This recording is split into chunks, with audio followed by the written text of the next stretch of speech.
Kāti ake rā e te iwi. Kei aku iti, kei aku rai, kei te motu whānui. Nau mai, ērā rau ki tēnei pāpā o tanga o Wakata Māori. E wakapā o atu ana i te wakataitai poi pātū o ngā kura tuarua o te mutu. Kei konei mātou ki Hutt City Squash Club, ki te awa kairangi, ki te whanganui a Tara Wellington. E whakapā o atu ana ki koutou. Tuatai ake me i kā tika, ki te iwi i pupuru ana ki te mana o te whenua i konei. Ko puki atua te maunga, ko te awa kairangi, te awa e rerera, te ati awa whenua, te ati awa tangata. Tēnei ka mii, tēnei ka wakamate. O te anō rā ki ngā kai waka-aere, ngā kai āpai, me ngā kai tākaro katoa o tēnei wakataitai. Tatu atu ki koutou kua tūhonohono mai ki tēnei rangi tua toru o te whakataitai nei. Tēnā koutou, tēnā koutou. Ko wai tēnei wakapā o atu nei, he uri no taranaki, no Ngāti Mania poto, e mii ake ana ki koutou ko Kauri iti wō tōku ingoa. Kei konei māua ko tōku hoa a Maiden, tēnā wakamoe o atu ko wai koe, nō whea koe. Morena e te whānau, ko Maiden kau tōku ingoa, he uri au no Ngāti Kaungunu ki te Wairoa. I mua iho i tō mātou nei aroaro, ko te kai tākaro tuatahi ko Jamie tōna ingoa no te kura o Christchurch Boys. Rawa tahi ko tōna horiri a Ethan no te kura o Hamilton Boys. Koia nei te kēmu tuatahi o te whiringa tua toru, whiringa tua tahi o te rangi tua toru. Kia ora, we'd just like to extend another warm welcome to those of you who've joined in on this live stream brought to you by Whakata Māori. Today we have Christchurch Boys versus Hamilton Boys starting off the day. With Christchurch Boys we have Jamie, and Hamilton Boys we have Ethan. I mua i te timatanga me i kā tika ki ngā kai tautoko o tēnei wakataitai tuatai ake ki Whakata Māori, nā rātou tēnei pāpā o tanga tuarua ki ngā kai tautoko āpūtia, ko Caltex, ko Apollo Projects, ko Bailey's Real Estate, ko New Zealand Carbon Farming, anō hoki, mei kore ake koutou hei hāpai i tēnei kaupapa. Before we start, we'd like to extend a big thanks to our sponsors who have made this competition and this live stream possible. Caltex, Apollo Projects, Bailey's Real Estate and New Zealand Carbon Farming for their sponsorship and support, but also Whakata Māori for bringing this live stream to us free of charge. E mihi ana ki koutou.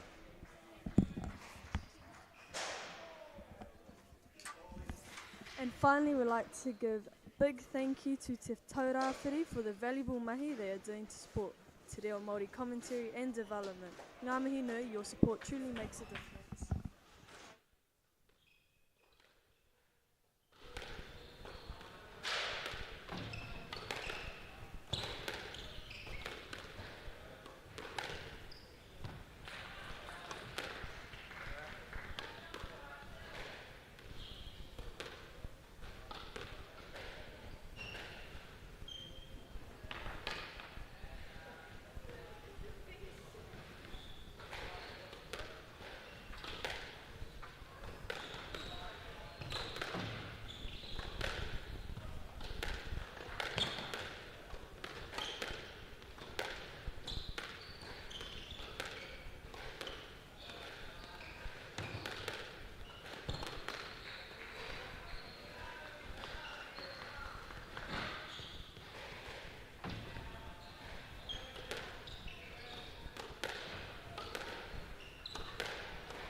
Nō reira e te iwi, mua i te timatanga o tēnei kēmu, kia wakamo i o noa koutou. Ko te toa o tēnei kēmu, ka toa tua toru tōna kapa i tēnei whakataitai. So whichever school takes out this game, this round, will become third place overall, third and fourth playoffs.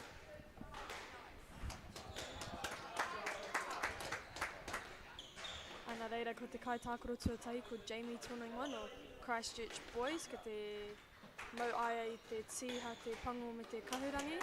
Ko tōna horiri no te kura o Hamilton Boys, ko Ethan tōna ingoa.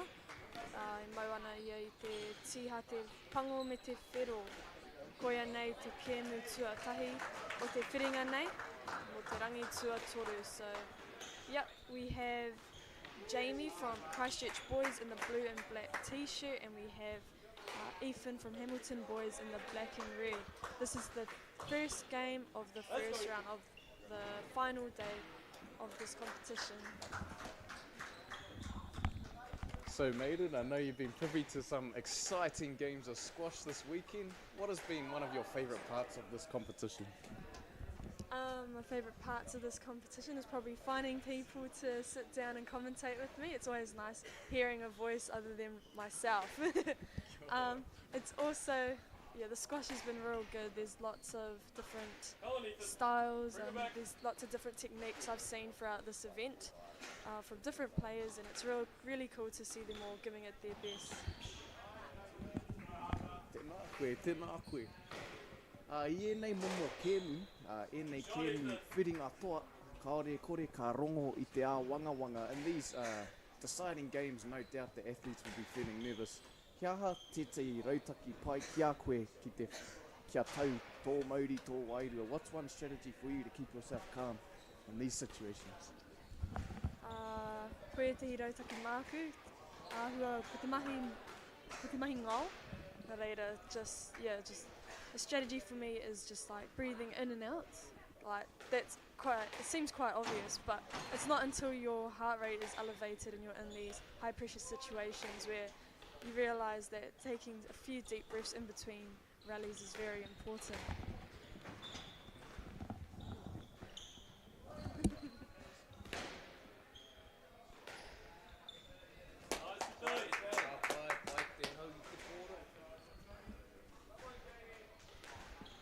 Ko ngā piro I nānei, ko te whātoru ārahi ana a Ethan o Tukura o Hamilton Boys. He's currently 4-3.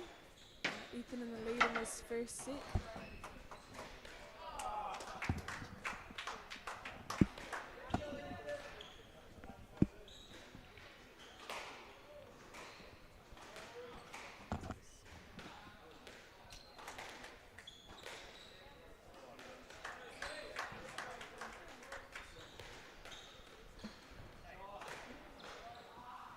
Ka tai rā ko te hahau pai ko te rā. What a shot from Ethan. Just died in the back corners.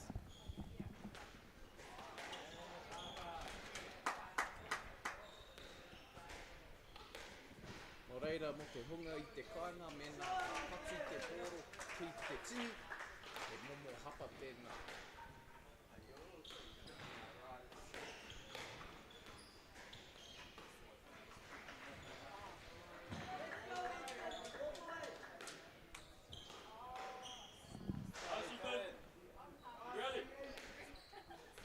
Tētei āuatanga tino miaro ki aua hakoa, kua roa ēnei rangi, kaore kore kei te tino nge, kei te kuru haere ngā tinana o ēnei tama, e kakama tonu, kei te kakama tonu. So no doubt they're very tired from the past few days of competition, but one thing that amazes me is that they're still agile, giving it their best. Especially because this is the last round, so this will pretty much be all the players' last games today, and they'll just be leaving everything out on the court, whatever they have left in their team.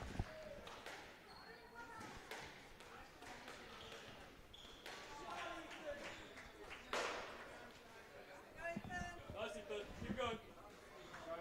Nō reira, te kaupiro kia Ethan, ki te whāpiro kia Jamie. Ko tai anō te piro kia putaki ihu I tēnei wa anga. One more point to take this.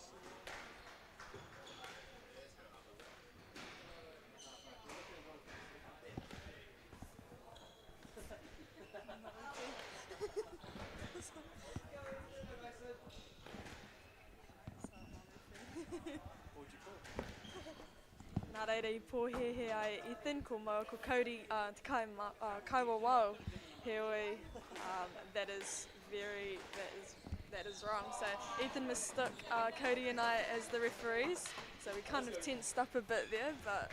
I definitely did it. We made him the one with the squash experience.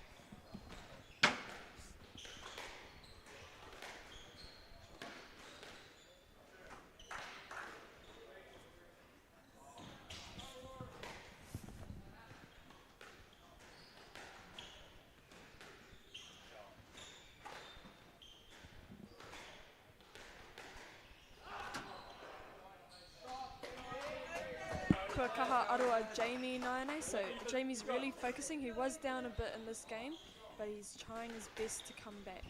Ai, ka kite huki I tērā rautaki, te piri, te pōro ki ngā whakawha o te kōti. You can see him trying to pursue that strategy of keeping the ball to the sides of the court.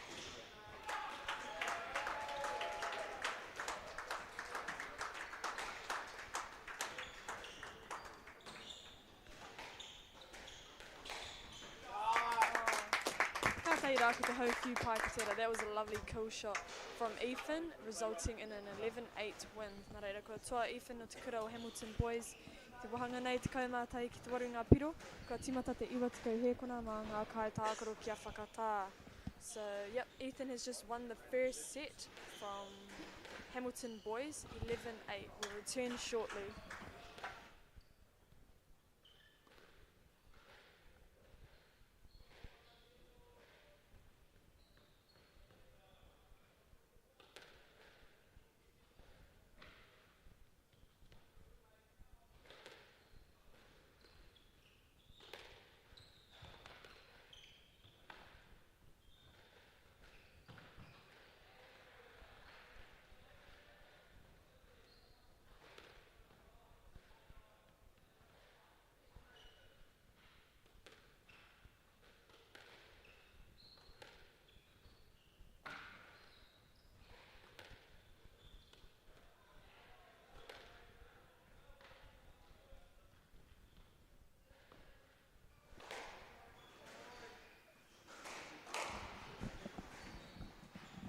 Nō reira rā I te iwi ko te tatari tonu ki a Christchurch Boys. Engari, I puta te Ethan no Hamilton Boys I tērā waanga te kaumata I pero ki te waru pero.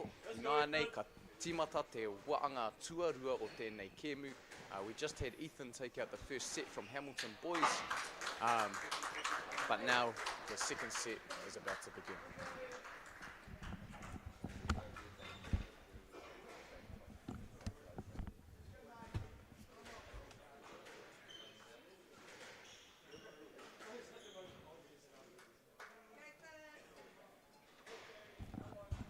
So maiden in tournaments like this, what is something that you do in between the days to try and help recover and keep yourself sharp for a finals day? Usually I'll go for a recovery walk. So walking's quite nice, like nothing too intense, low heart rate, just get the blood flowing a bit, and I'd always stretch before bed and as well straight after my game. And I think recovery's been a big focus of lots of these athletes today. The building this morning smelled like anti-flam, and we could see all the athletes putting on the tape, icing their knees, trying to get right for the day.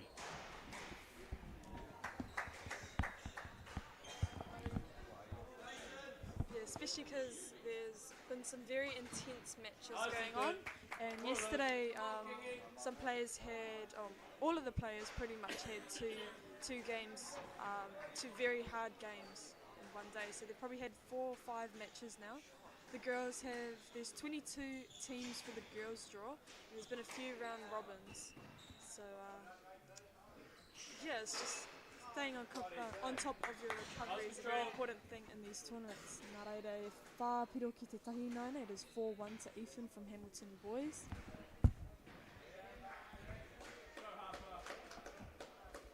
Use it, keep going.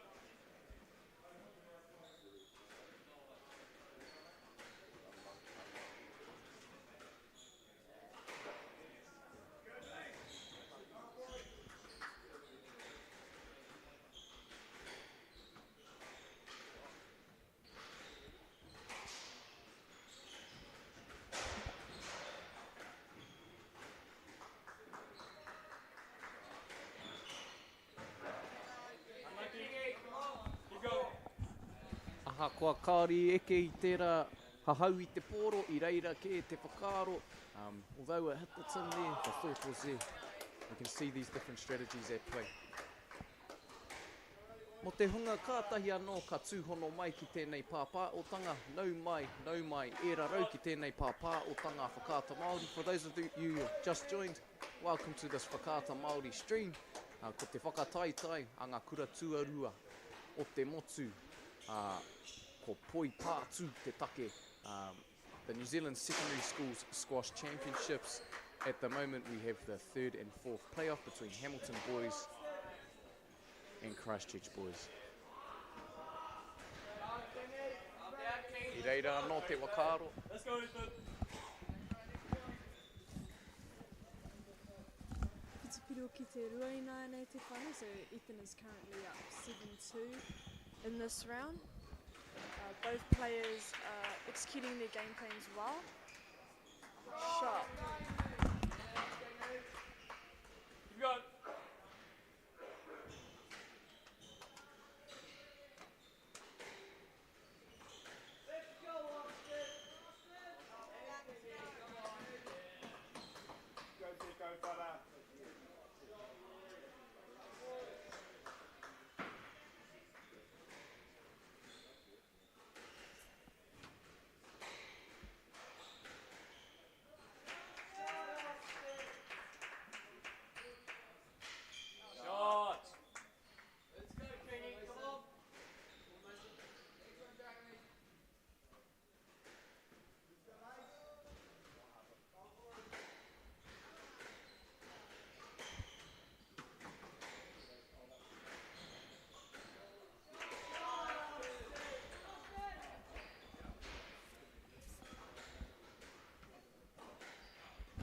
Tahi rā ko te tau patu pai ko tēnei. That was an amazing rally, went for a while.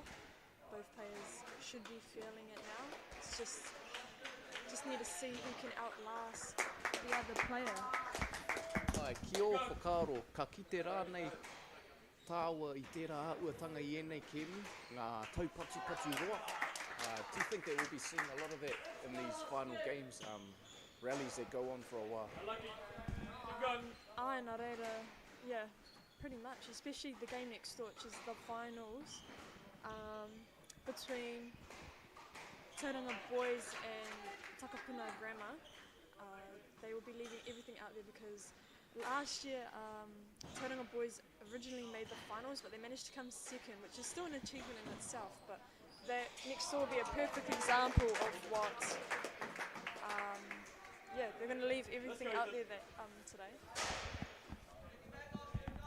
Kātahi a Jamie ka riro I tēti, ka whiwhi tēti piro. Nā tana waka pau kaa ki te toro atu ki te pōro. We just saw Jamie receive a point purely off his hustle to get there.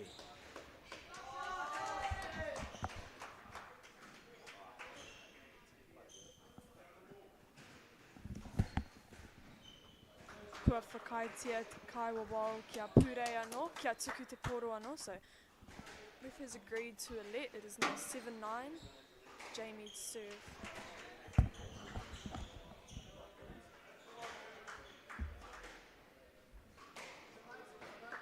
Nice, Ethan. Kia kotai anō te piro, kia toa Ethan I tēnei waanga, engari tata rawa atu tēnei waanga. One more point for Ethan to take the set. Unlucky. Bring back, Te Ethan. ahua nei ki te hoki mai a Jamie. It looks like Jamie's managing to make a comeback in this set. It is 8-10, very similar to the first set. Tātai rā ko te tautaka pai ko tērā. What a lovely drop shot from Jamie. It is now 9-10. Game ball. Ai, ka kite I era momo hahau I te pōro, te hautaka, te paotaka, me te haukere. E te wā, drop shots other times, strong. Ana reira, ka tahi anō Ethan kia toa I te wahanga tuarua. Te kaumātai ki te iwa. So we have just seen Ethan won the second set, 11-9. Ako ake nei mātai ka hoki mai.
Nau mai hoki mai ki te kēmu nei Wainganui Ethan no te kura o Hamilton, rau tahi ko Jamie no te kura o Christchurch Boys.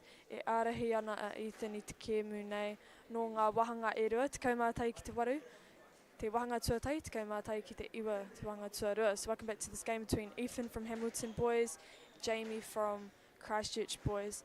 Ethan is currently leading this match, this first match of this round, 11-8, 11-9. Tūana te i, tūana te wana ki roto I tēnei whare. You can feel the excitement and anticipation. One thing that amazes me is that with all of that in mind, their glasses haven't fogged up. Yes, that's a junior trick in this tournament when you're trying to buy time. Most juniors take their glasses off and give it a wipe, even when it's not even foggy. I've used that tactic a few times, I do have to admit, but gotta do what you gotta do. Unfortunately, it doesn't work for commentating.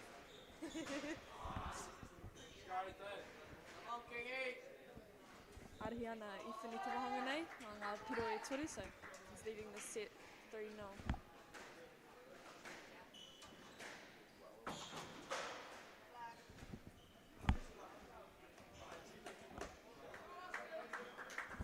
So yesterday, Kieran and I were talking about how important the serve is for just for any game. So it's really important that the ball touches the side wall. This is because the ball actually comes behind the player, making it hard. So Cody, you'll see this very shortly, and you'll see what we mean by that. The serve hitting the side. Yeah, so when you serve, it kind of crosses over. And it touches the side wall and it pops out behind the person. E ture tēnā o he rautaki rānei. He rautaki ke. Kia ora. It's a strategy, not really a rule.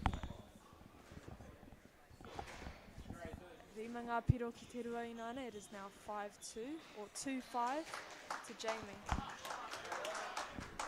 Kātai rā ko te pautaka haurere pai ko tēnā. There's a lovely volley drop shot from Ethan.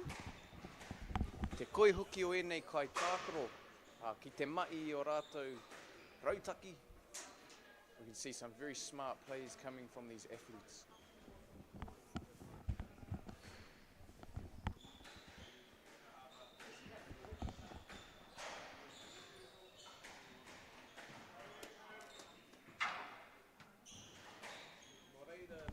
That lob shot just there, here ha te kupu Māori. Ko te kupu Māori mo te lob shot ko te tīkoke. So yeah, tīkoke is the Māori word or the Māori translation for a lob shot. Kia ora.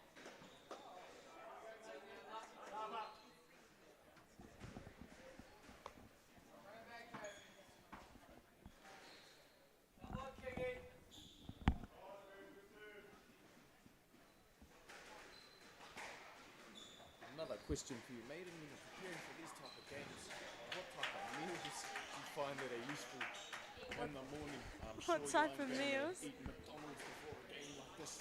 No, I haven't eaten Macca's in quite a while actually, but usually I'd get some. I love my Weet-Bix, especially for early mornings like these. It's good energy, and I'll have a banana as well as a up and go or some sort of, energy source to just keep me going in between sets. E hia ngā witipiki, how many Weet-Bix? Te nuinga o te wā e whāpea ngā witipiki, so most of the time I eat 4 Weet-Bix in the morning. Nō reira rā e te iwi, there you have it, there's a secret recipe for succeeding in squash. 4 Weet-Bix, yeah. 4 Weet-Bix e te iwi. Kāre e kore, I pērā e nei kai tākaro e rua, ka kiti te kaa. No doubt, that's what these athletes did too. We can see the strength that they have today.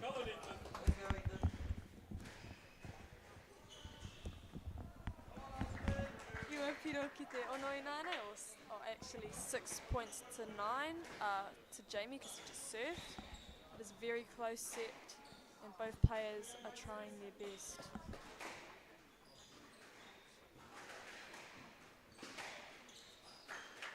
Tino mātanga e nei kai tākaro, kei te mōio rāua tai ki hia haere ai te poro i ngā wā katoa. You can see the skills of these athletes just reading where the ball's going to be before it seems. Te kau ki te onoinaine, it is now a 10-6 match ball to Ethan. Ki te toa Ethan i te kēmu nei, ka arahi ai te kura o Hamilton boys i te whiringa nei no ngā kēmu, no te kēmu kotahi. So Ethan manages to get this. Hamilton boys will be up 1-love in this round.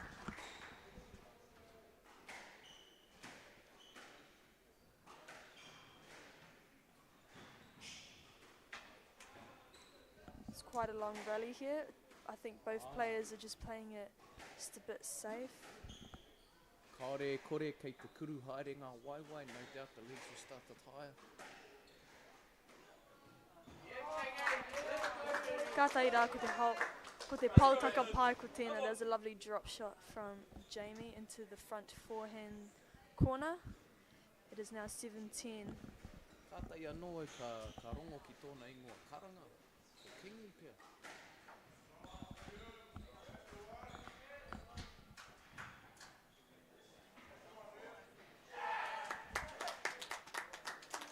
Nice, Ethan. Haungara wātu tērā waanga. What a quality set that is. Kātai anō ka puta te iu. Ethan, no te kura Hamilton boys. Ethan just took out the third set, meaning Hamilton boys take out the first game of this round. Aina reira, tekau mātai ki te waru, tekau mātai ki te iwa, tekau mātai ki te whitu ngā piro i te kēmura. It was 11-8, 11-9, 11-7 to Ethan in that game. Ako ake nei ko ki mai mātou mo te kēmu tuarua o te whiringa nei. We will soon return shortly for the second game of this round.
nau mai hoki mai ki te kēmu tua rua o te whiringa nei.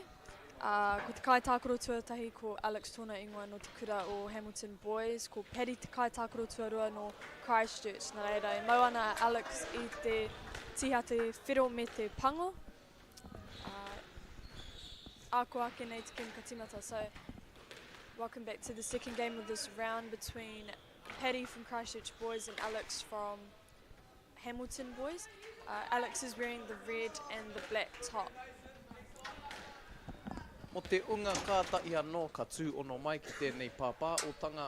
Kei ko nei māua ko Maiden ki Hutt City Squash Club in Lower Hutt. Maiden and I are here at Hutt City Squash Club. Mo tēnei whakataitai poi pā tū o ngā kura tuarua o te motu for the secondary schools competition. Kātai anō tamanui te rā ka puta mai I tēnei rā kōwhiringa toa, kaore e kore.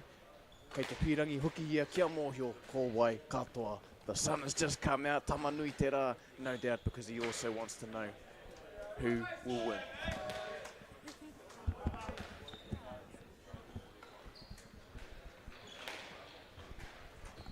Kātai rā ko te ripa pai ko tēnā. What a cross-court nick from Paddy. Nā reira, he pātai ki a koe Maiden, how did you find yourself getting involved with the sport of squash?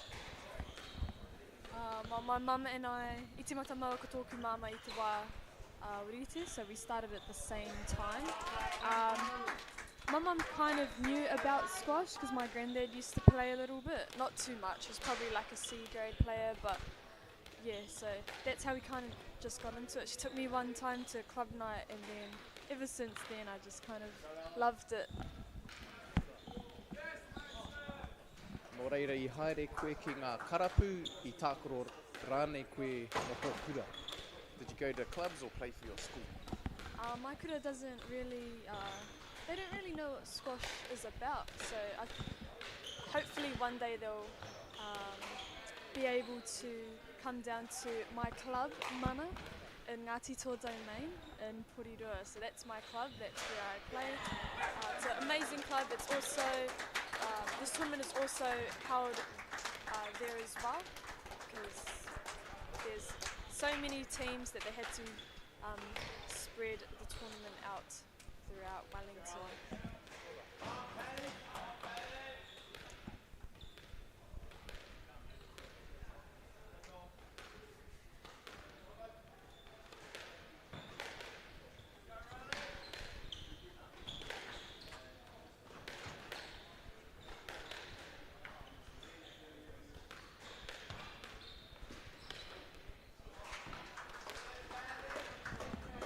Tāku e kite nei, e tauaro ana ngā mōwhiti o ia kai tākaro. E mau ana Paddy I ngā mea whiro, e mau ana Alex I ngā mea mā. If they switch their glasses, it'll be suiting their outfits a little bit better, don't you think? Yeah, that is right. I didn't really take notice until you said it just now, but yeah, now that's all I'm looking at right now. It's a bit of a, yeah, it's just maybe. I think in a deciding game like this, all of these superstitions matter e te whānau.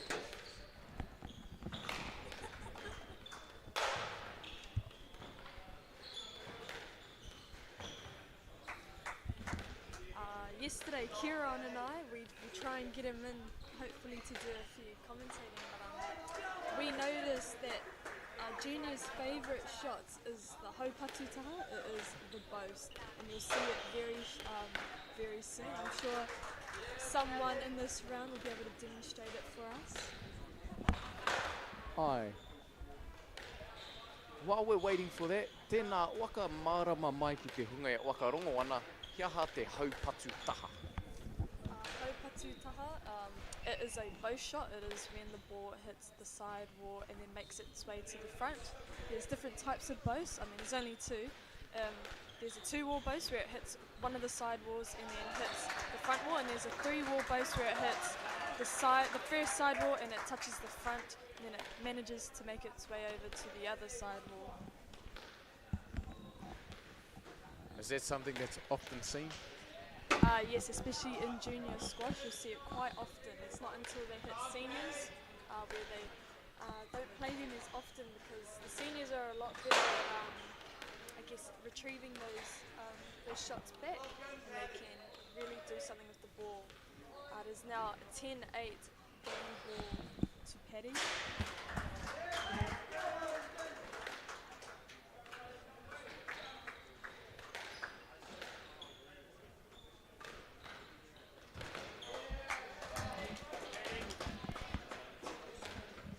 And yes, what we just saw, Paddy just won with the boast. E arahi ana a Paddy I te kēmu nei no te wahanga kotahi. Tekau mātai ki te waru ngā piro I tau wahanga. So as we just saw, Paddy ended the game with a boast. And Paddy is now leading this match 11-8 in the first set.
Nau mai hoki mai ki te kēmu tuarua o te whiringa nei I wainganui a Alex Roa ko Paddy. E arahi a Paddy no te kura o Christchurch Boys I te kēmu nei no te wahanga tuatahi tekau mātai ki te waru. So welcome back to this game between Paddy and Alex. Paddy from Christchurch Boys is currently leading this game 1 game to love, 11-8.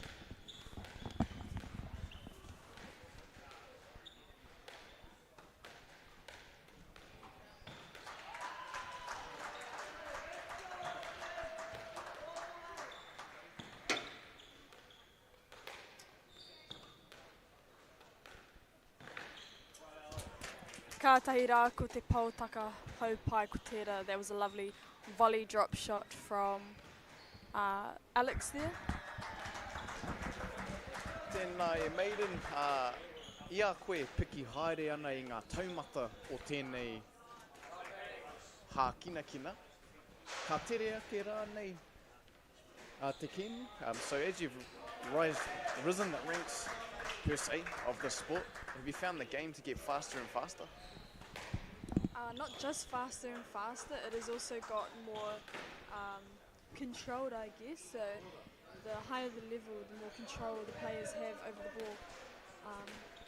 Not only can they hit it hard, but they can hit it hard and controlled, whereas I think the main difference is that between the lower grades and the higher grades is they both actually hit it hard, but it's just that the higher players manage to control it just a bit more, which is a very big difference in the squash.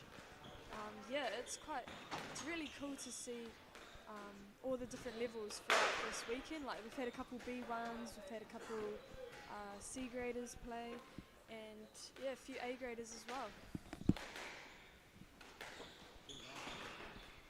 Oh, there's the bows. Oh.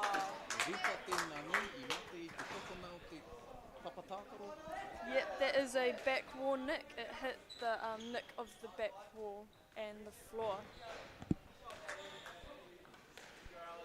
I think most players hit that back wall nick more than they hit the front, hit a nick in the front.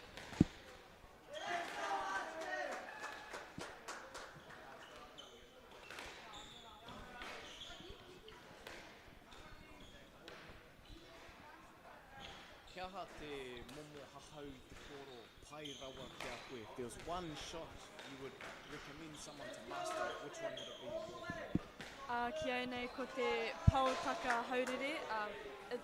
My favourite shot is the volley drop shot, just a straight volley drop shot. It's a very effective shot because no matter how hard the opponent can manage to hit it, if you're in front, you can just put it in short. And also it also teaches you to look to volley, which I guess naturally pushes you up to a high position on the tee. It's probably why I like it so much, because I can get control of the, it makes me look for control over the court. In all honesty, if I was out there, I think I'd just be happy if I could hit the ball.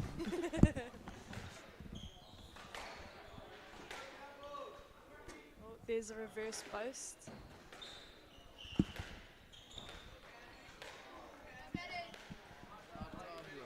Ātāhua te kite I ngā pūkenga o ēnei tama. Awesome to see the skills on this field, the different shots at him. Nā reira, ārahi ana Paddy te kēmu nei no, I te wahanga nei, whitu ki te rima. So Paddy's currently in the lead in this set, 7-5.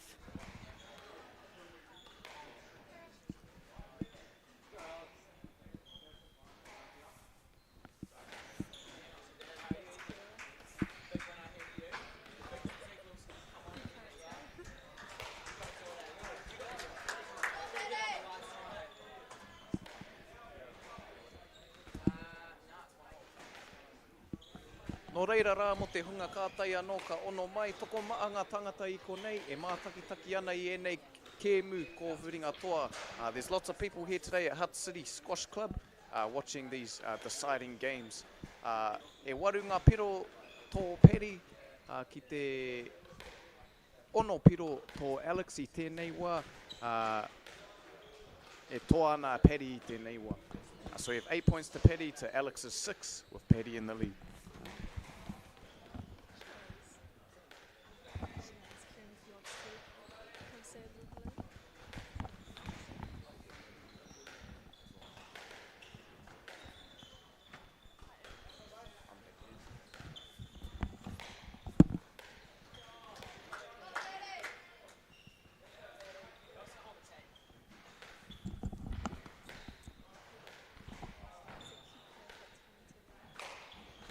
Te hanga nei, I konei te kaipāpāho o nana I. Engari he kaitākaro huki ia, ne? Ai, nā reira, I konei a Kieran I Nanahira, ko ia taku kai āwhina, noho ia ki taku tā me te kōrero. He oi kei te pūrei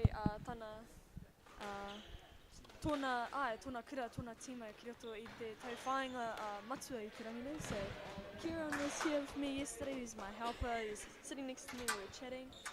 However, his team is playing in the finals now, so he has to focus and support. Nā reira, e ārahi ana Paddy te kēmu nei no ngā wahanga e rua. Tikai mātai ki te waru te wahanga tuatai, tikai mātai ki te whitu, ngā wahanga, te wahanga ka te anō ki a pūrei. So Paddy is currently in the lead in this game, he is leading 11-8, 11-7. Ako ake nei mātai ko ki mai.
Nau mai, hoki mai e te iwi e mātakitaki ana kei konei māua ki Hutt City Squash Club.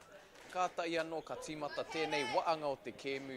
We've just begun the third set of this game. I waanga ia Alex Rawa ko Paddy from Hamilton Boys and Christchurch Boys respectively.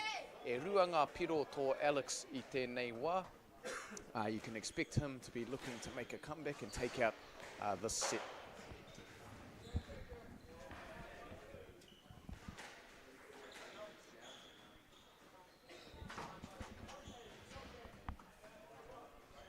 He pātai ki a koe mauru, I ēnei momo horopaki te wā kei te hinga koe, when you're finding yourself behind, what's something that you try focus on in order to get yourself back in the game? Ko taku nei whāinga kei raro au e pūtu ana. Kaha aro au ki te patu I te pōro ki ngā wahanga o muri. So when I'm down in these situations, I just look to find my targets again. So I look to hit the ball behind the service box, the pauaka tuku, in an attempt to just, I guess, get in front more and open up the opportunities to take the ball in and do something else with it.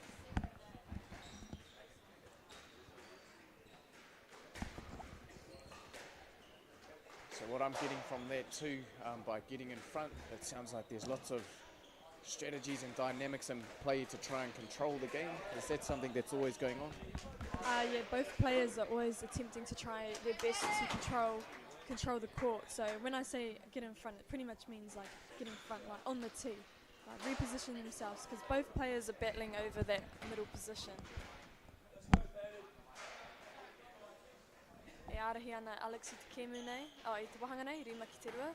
Alex is in the lead 5-2. Ai, ka kite I te wairua wakataitai e pupu ake ana I roto I ēnei kai tākaro. You can see the competitive spirit starting to well up between these two athletes. This game obviously means a lot. He kēmu kōwhiringa toa, the winner of this round takes out third place.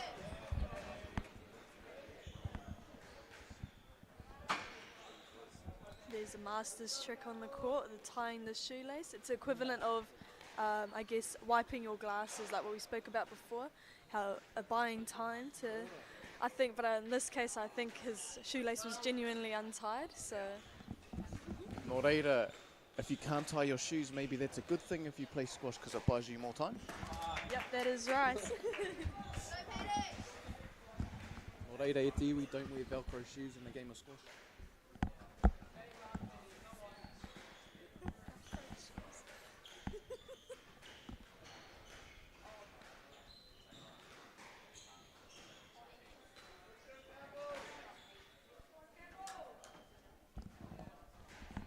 Ko te hanga nei I taupare, Alex, he waua te toro atu ki te pōro. It looked like it was hard for him to get the ball. Was there any call there? I think they played a let in that one. So I whakai te kaiwawau ki a tuku te pōro anō. The referee agreed to a let. Nai nei whitu ki te toru ngā piro. Now 7-3.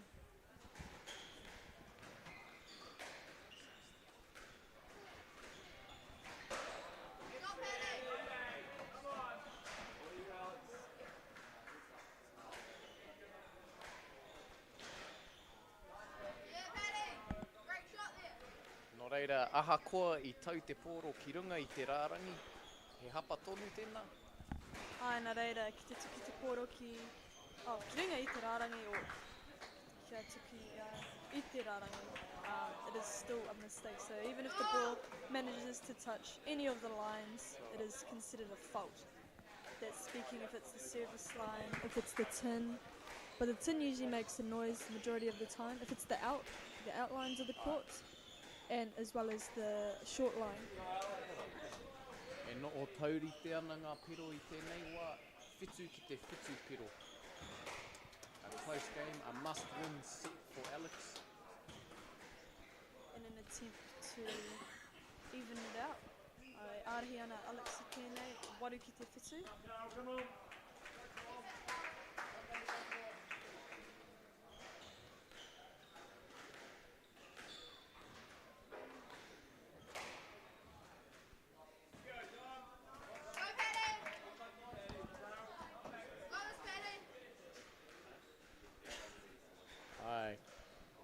Kai tākoro e rua, kei te kuru haere, te tina nei nā nei, he tohu ki te nui o te wakataitai. Kei te nurua o te ahi e nei kai tākoro e rua I tēnei wā. And you can see both athletes taking deep breaths, trying to compose themselves as they're in the heat of the flame at this time. Game ball now.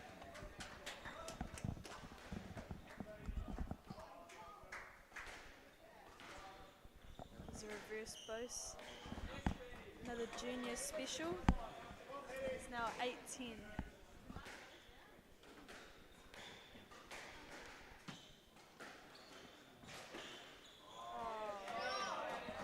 What a shot from Petty. Go, Petty! 9-10.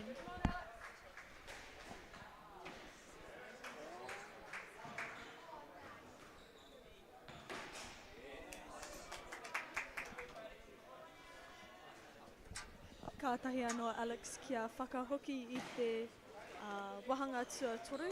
Alex managed to get back the third set of this game. Te kaumātai ki te iwa. Ako ake nei te kemi tua, te wahanga tua whakatimata. So it was 11-9 in that set and we'll return shortly.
Kua hoki mai ngā kaitākaro ki ringa I te kōti. E ārahi tonu ana Paddy I te kēmu nei, rua ngā wahanga ki te tahi.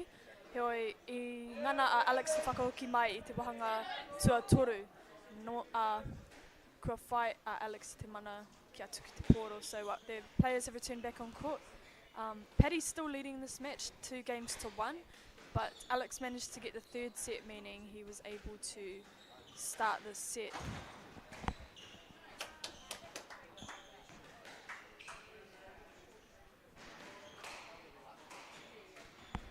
Nō reira e maiden, in all sports I think it's important to have role models. Do you have a favourite squash player or anyone you look up to yourself as you play the game? Oh, that's a very tough question. Every player is different. Yes, there's so many different players on the tour, but mine would have to be, I guess, Nouriel Shabini. She is from Egypt and she is I think she's currently world number 2 at the moment, but she has won 8 world championships. I just like her mentality. I think that's what I admire most about her. Whenever she's on court, she just looks focused. She's not taking it to heart the calls that the referee has made. She just resets and manages to keep going. I have to say I also admire MΑＯRI quite a bit. She is an upcoming squash player from Egypt. She's only 17 and she's world number 4. So it's quite 2 great players. I think they're both mentally tough in their own ways.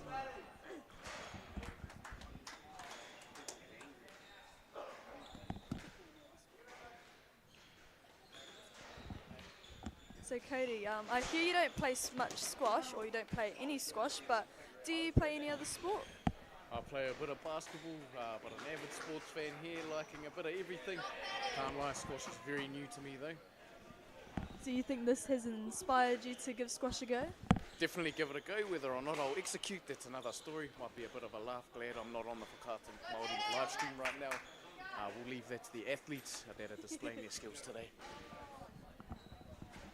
Ngā mihi Cody. Nā nei ārahi ana Alex I te wahanga nei toru kiro ki te tahi.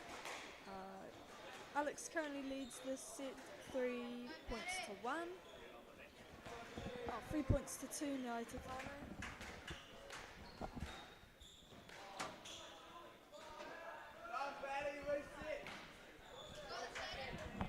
Ka kite anō koutou I tērā wairua waka taitai, kei te aki ngā kai tākaro I a rāua anō. You can see that competitive spirit with the athletes trying to encourage themselves and talking to themselves. Again, coming back to that mindset, I think that you were talking about, getting themselves in the zone.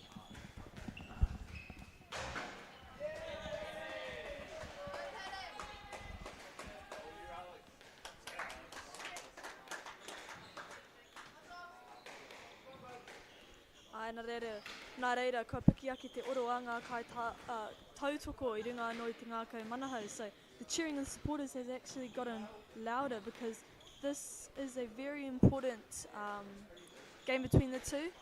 Whoever gets this will even out the this round between. There's now 4-4.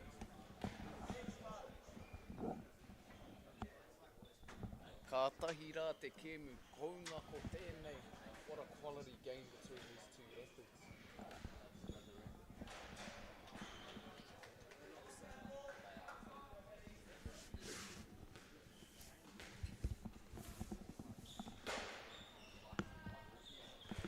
Aha koe I hapa Alex I reira ki te whakaaro. Even though Alex made an error, the idea was there to hit a drop shot in an attempt to move Paddy around the court.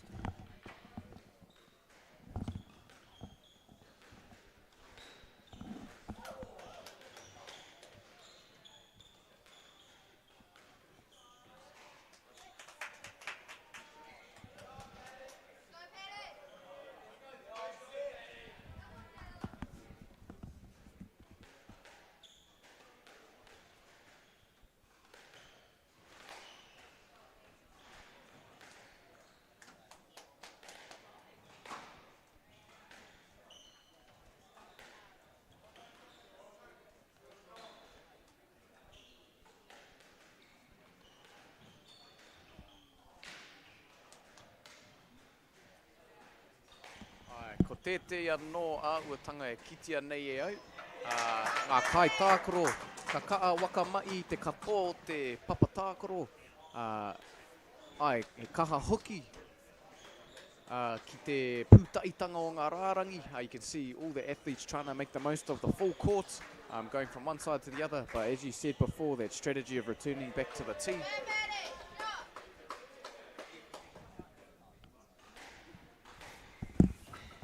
Yeah, but I think the tee's a very important position because if you're hanging back, if your opponent just chucks a drop shot in, that's a lot of running you need to do. So I guess the tee is the centre of the court, so it's the least amount of, distance between all the areas. And it's very close between all the areas of the court.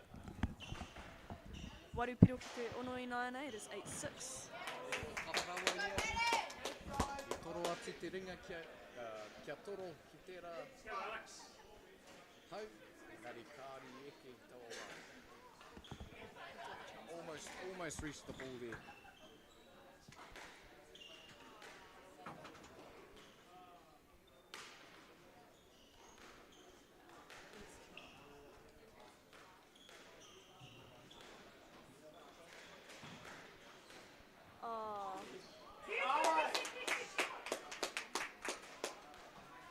What a return from Alex. He's now 8-all. Kei te kaha ki te au I ngā era momo hahau I te koro, te hahau tā muri. The backhanded shots here. Wauwa rāna era momo hahau I te koro. The backhand swing. Is there a name for it? Yeah, just a backhand swing. There you go, your team basketball player trying to explain squash. Yeah, backhand shot, backhand swing, same. How do you go about practicing? I feel like my backhand's my strongest side.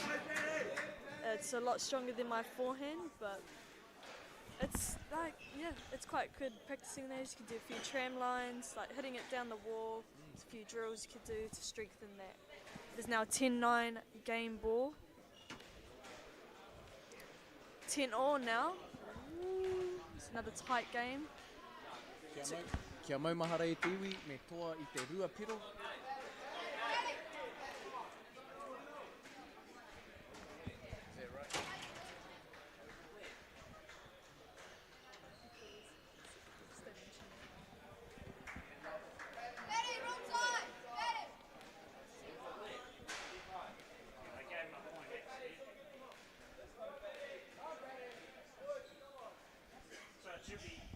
Nō reira e te iwi me puta te iu I te rua piro.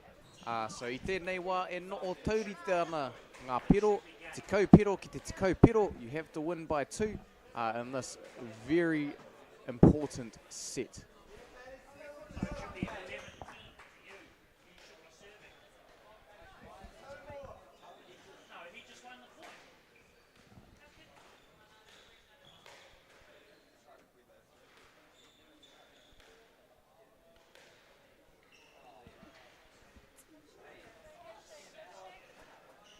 So this is really juicy.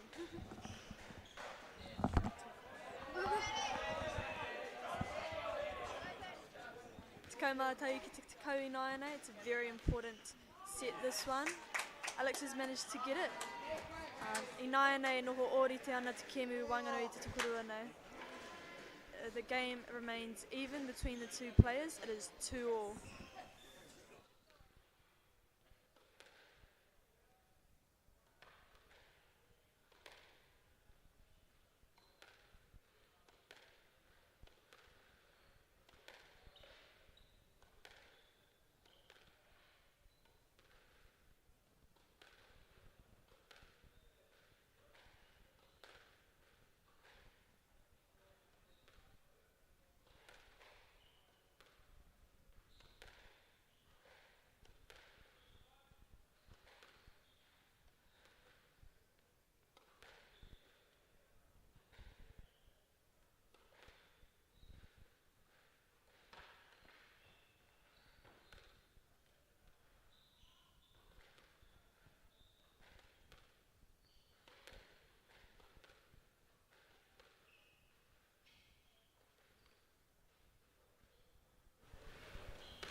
Nā reira, ko hoki mai ngā kaitākaro ki ringa I te kōtine.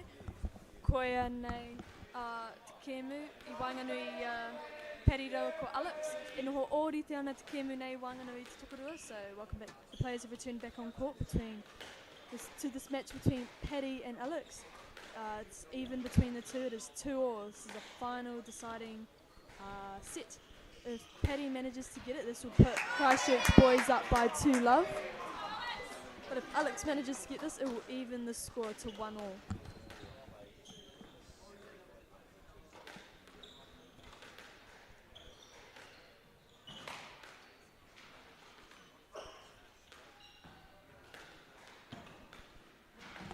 E roa rawa tēnei tau patu. This is a long rally. He tohu tēnā, he rite ngā pūkinga tō ia o enei kaitākaro. I'm showing that these two kaitākaro, these two athletes are very evenly matched.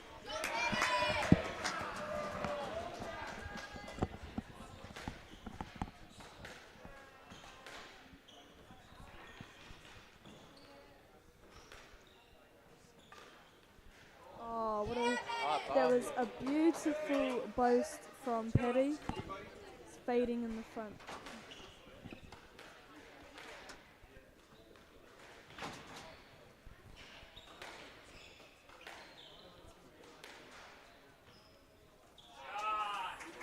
Kaunga no tērā hahau I te pōro, ngā kaitākaro e rua kei runga no atu kōrua. Another beautiful shot, this time by Alex from Hamilton Boys.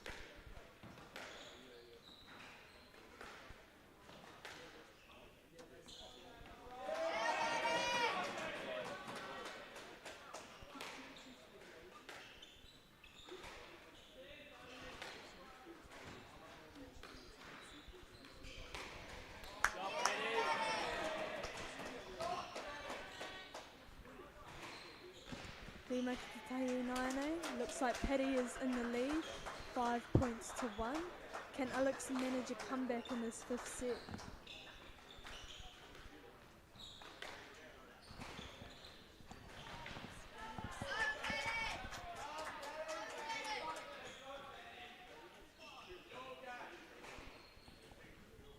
E ka aki ana ngā kai mātakitaki I te tokorua nei. There are many supporters here strongly encouraging these athletes in this tight match. He katoa te meaninga I te kēmine. The crowd is very excited for this game. It's actually quite a good battle going on. Oh yeah. Even though Alex is down, the rallies are massive.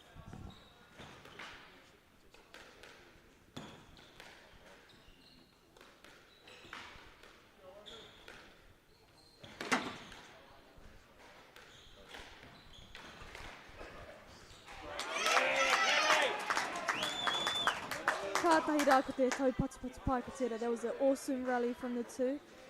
This puts Paddy up 6-2 in this set. E hau piri taa tēnā ne. That was a very tight shot from Paddy in that other rally. Alex has managed to get it back.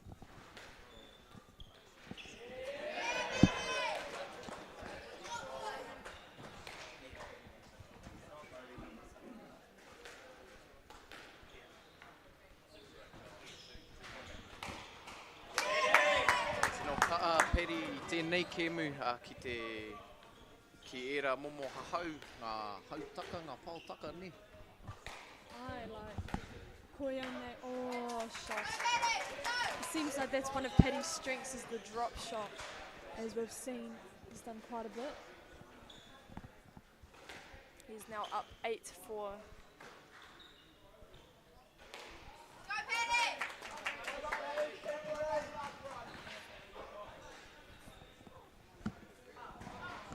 Pero anō kia Alex, you can look for him to try and make a comeback in this imperative set.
Kua toa ke, Paddy te kēmu nei roto I ngā kēmu e rima. Ngā wahanga e rima. So Paddy has actually won this game in 5 sets. Reira rā e te iwi, to'u tēnā kia haere tō tika au ki Specsavers. Tēnā koe e Paddy I puta te iwi.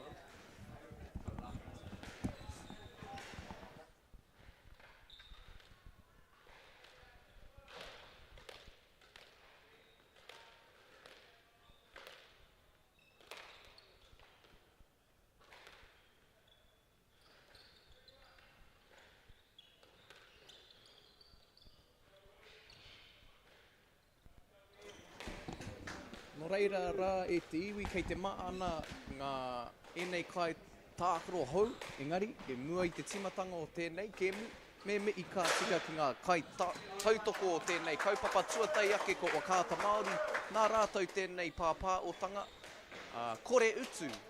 Nō reira e tāia e koutou te hono mai, te mātakitaki mai, ki tēnei wakataitai. Kore he utu, ahakoa ki hea koutou i te ao. O te anō rā ko ngā kai tautoko pūtia ko Bailey's Real Estate, rātou ko Caltex ko New Zealand Carbon Farming, me Apollo Projects. Mei kore ake koutou, hei hāpai ake, hei tautoko i tēnei kaupapa, ka mutu ko te taurawhiri, mo te kaa tautoko i enei mai te pāpā o i te reo Māori, kia rangona ai te reo i ngā horopaki katoa. Yes, so before we get into the action for our third set, we'd like to take a moment to thank our sponsors again. First, a big thank you to Wakata Māori for bringing this live stream to us all, free of charge and accessible no matter where you are located.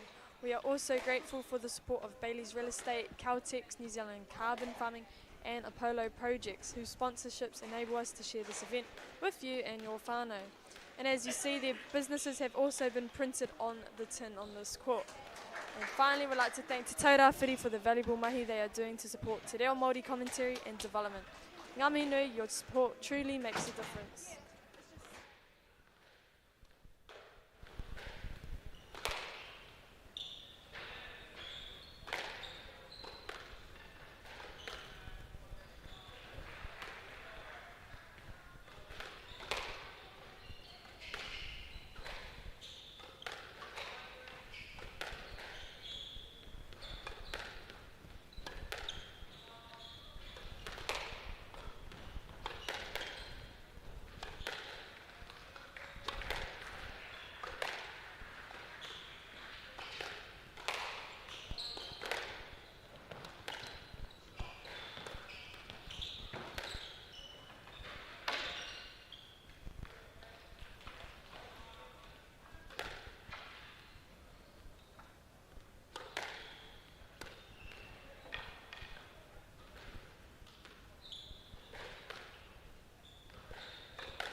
Nau mai hoki mai ki te kēmu tua toru o te whiringa nei I Wainganui te kura o Hamilton boys rauatahi ko Christchurch boys.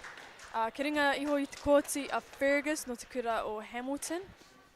Ka tai anō a Ferg kia hoki mai I te ao I te whakataitai ao whānui mo te poipatu o te ao Taina. His opponent is Will from Christchurch. So yeah, welcome back to this third match of this round. On the court we have Ferg from Hamilton boys. Fergus has just returned from World Juniors in Egypt. And his opponent is Will from Christchurch boys. Both players look eager to try their best and get the set. Mai te maana o Egypt ki te mātau o te Wanganui ātara kia kaha. From the heat of Egypt all the way to this brisk morning in te Whanganui ātara.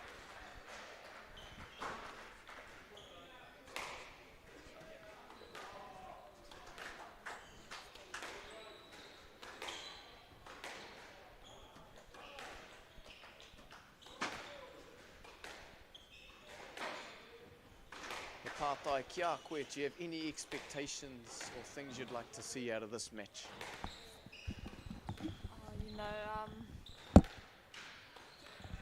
Both players are having an awesome first rally, I have to say.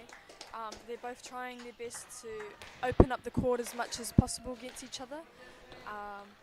There is a lot of pressure on Ferg as Christchurch boys is ahead 2 games to love, but the pressure's also on Will because their school just requires 1 more win, and then they will take home the 3rd place. 2 very different pressures, but pressure numbers.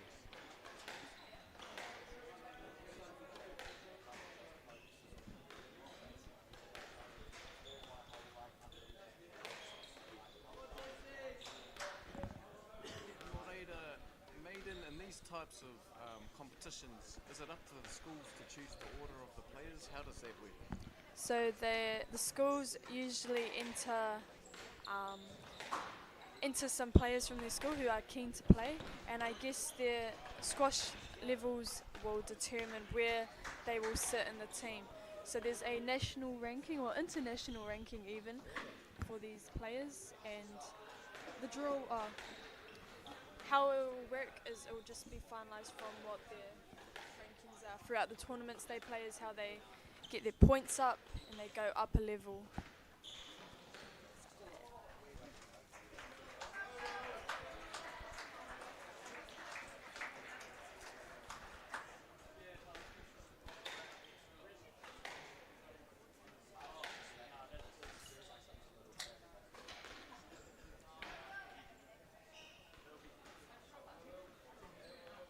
Now 6-0 to Ferg.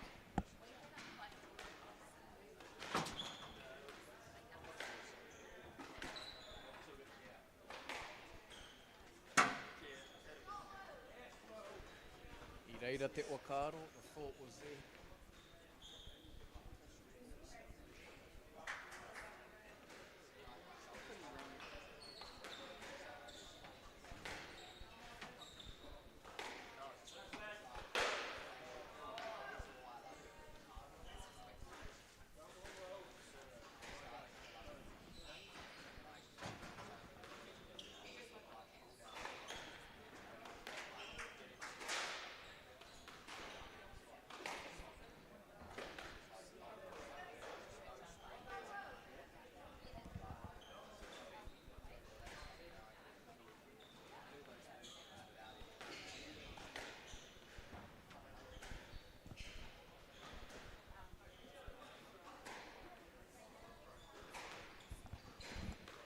Seems as if the players are wearing a very specific type of shoe in each of these games. Is that something common to the sport of squash? Is there such thing as squash shoes like there is? Yeah, we've just got indoor court shoes. They're very not similar to netball shoes. That's a bad way to put it. But majority of players favour Essex. I'm an Essex fan, so I have a few pairs of Essex squash shoes as well as like gym shoes as well. There's also a few other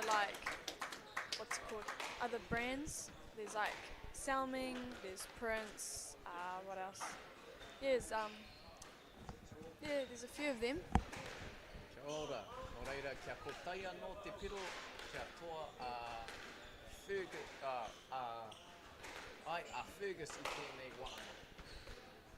One more point, Fergus takes up the set, and there we have it, I te iwi, Fergus taking out the first set.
Ko ki mai ngā kai tākuro ki ringa I te kōti, e ārahi ana Fergus I te wahanga nei, I te kemu nei no te wahanga tuatahi tekau mā tai ki te rua.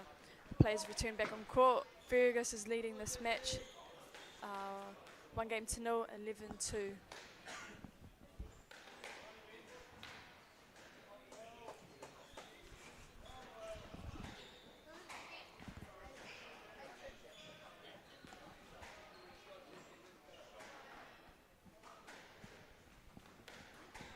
It's a nice volley drop off the serve. Seemed Will wasn't quite ready to run for that, but I'm sure he'll pick up on it. Oh, what another beautiful shot.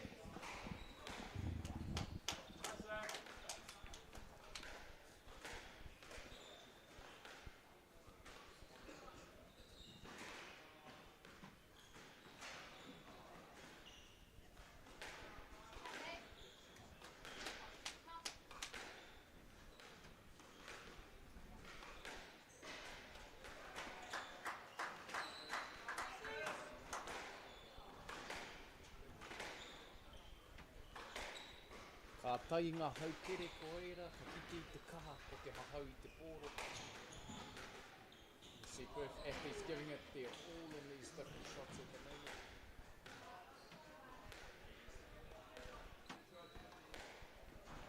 Ai, no reira, ka kite anō I tērā auatanga. It looked as if Fergus was managed to stay closest to the tee in that rally. Ka puta te iwi.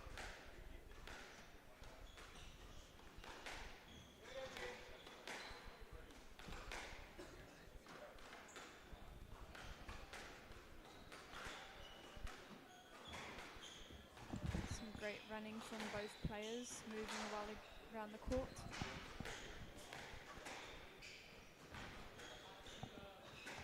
Ai te tiki koke.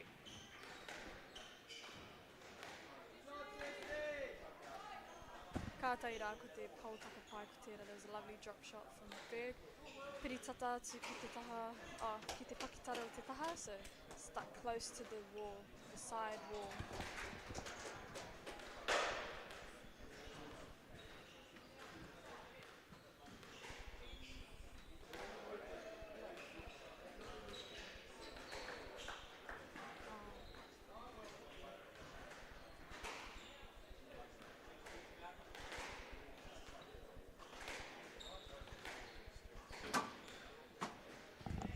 Nice shot from Will, dying length into the backhand corner. Ai, I reira te whakaaro, do you see athletes use the back wall very often? Yes, sometimes if they're trying to find the length, but most of the time it's not too good to hit ball off the front wall and make it bounce off the back wall, because it can actually land quite high on the wall, and that could actually give your opponent a bit of time to come back and get the ball. So yeah.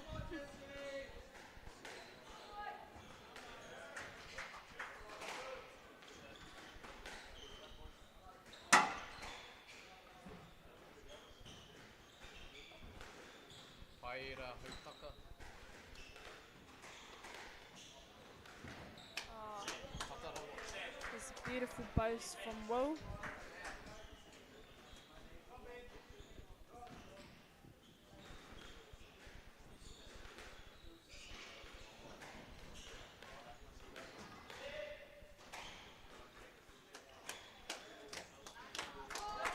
Reira, ka tuku anō, te karangahia i te kai wawao, he le tēnā.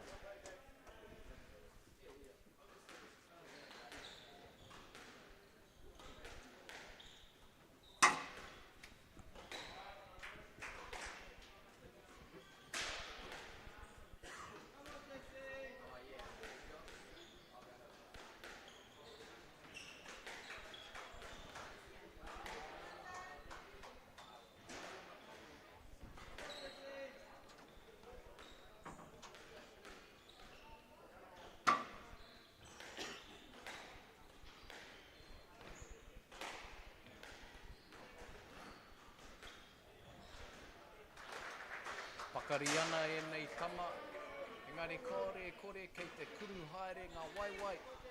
So both athletes are very fit with all the running they're doing, but no doubt their legs will be starting to tire.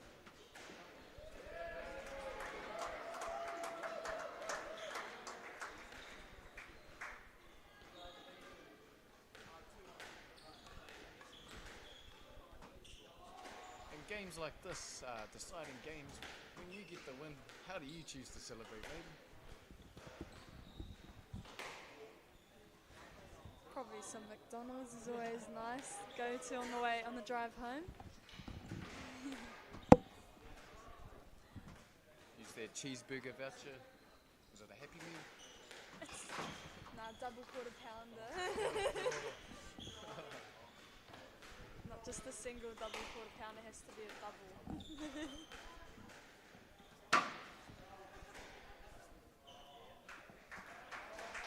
By the sounds of it, there might be some visitors to the Lower Hutt McDonald's today after find out who the winners of this competition are.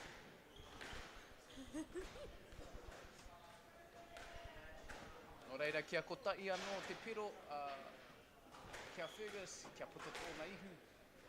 Fergus needs one more point to win this set. I te pēra ia, he just takes out that set. Te kau mātai piro ki te rima piro, Fergus now leads 2 sets to 0. Ko ake nei, ka hoki mai mau.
Ki mai ngā kaitākaro ki runga i te kōti. I arahi ana a Fergus i te kēmu nei ki ngā wahanga e rua tikamatai ki te rua, tikamatai ki te rima. Players return back on court. Fergus is currently leading this match 11-2, 11-5, so 2 sets to go. 2 games to go. Be looking for Will to try and make a comeback in this set.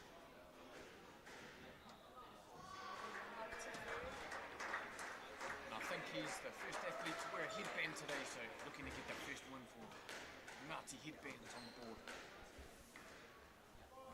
Ngāti tīpari. No.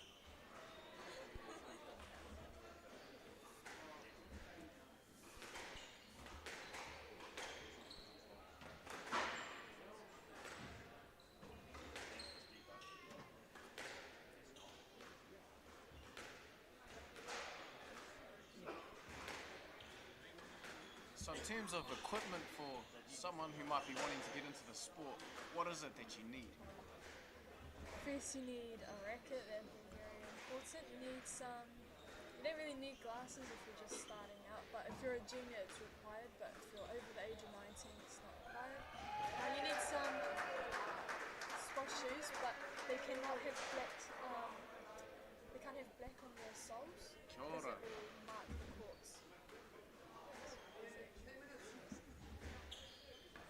Nō reira, mo te hunga wakarongo ana, very important to have a racket in squash, otherwise it's handball.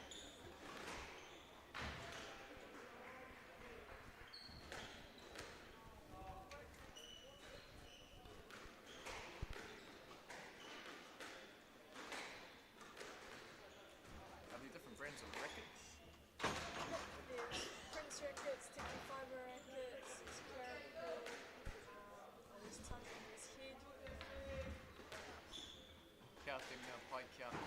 Well, I'm sponsored by Tiki Fiber, so Kia ora. Tiki Fiber would to be my racket of choice. Yeah, I quite like Tiki Fiber rackets. The old rackets are the best though, I have to admit. I've still got one of my old rackets from the 2012. So it's a very Lovely.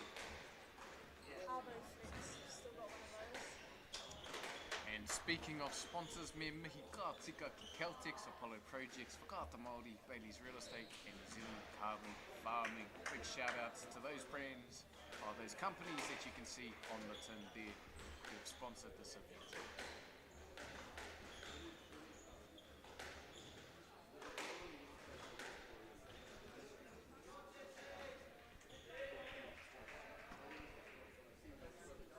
Reira, e let, ka tuku anō i te pōro.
Fergus hoki mai ai ki Aotearoa nei.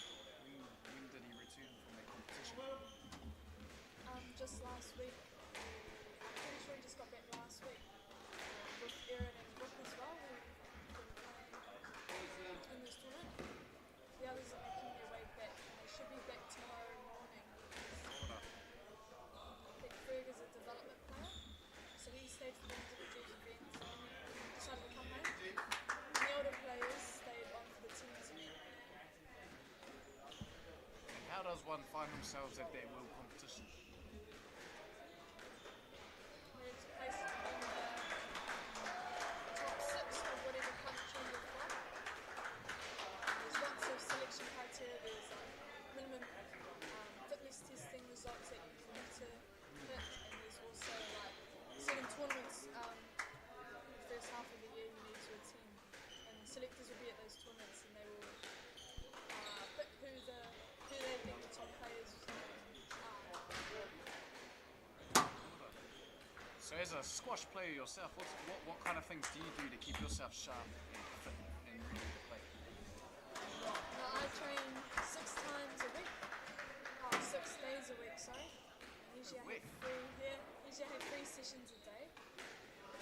I've had Sunday's my day off, so I'm not at squash this morning, but do a lot of strength and conditioning in the gym, do some interval thing as well, with the fitness space, and then I do lots of on-court stuff as well. And ghosting's a big one, that's when we focus purely on the movement on the court.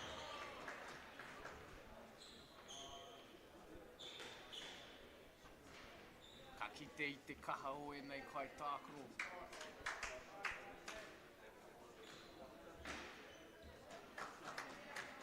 You can see how intense it is, but their ability to shrug off adversity and keep it going.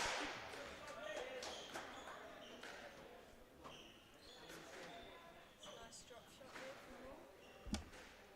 Kei te ngana ia kia ora tonu I tēnei kēmu, you can see him giving it his all to stay alive in this set.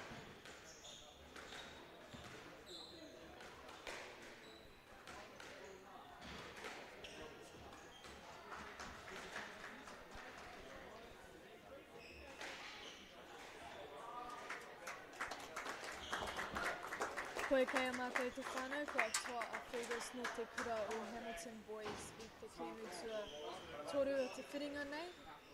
I tui ngā wahanga e toru tikamatai ki te rua, tikamatai ki te ringa, tikamatai ki te whitu. I Haere te whānau, Fergus has won the third match of this round in 3 sets, 11-2, 11-5, 11-7. Ako ake nei ki tingata te kēmu tua whā.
Nau mai hoki mai ki te tumutua whā o te whiringa nei.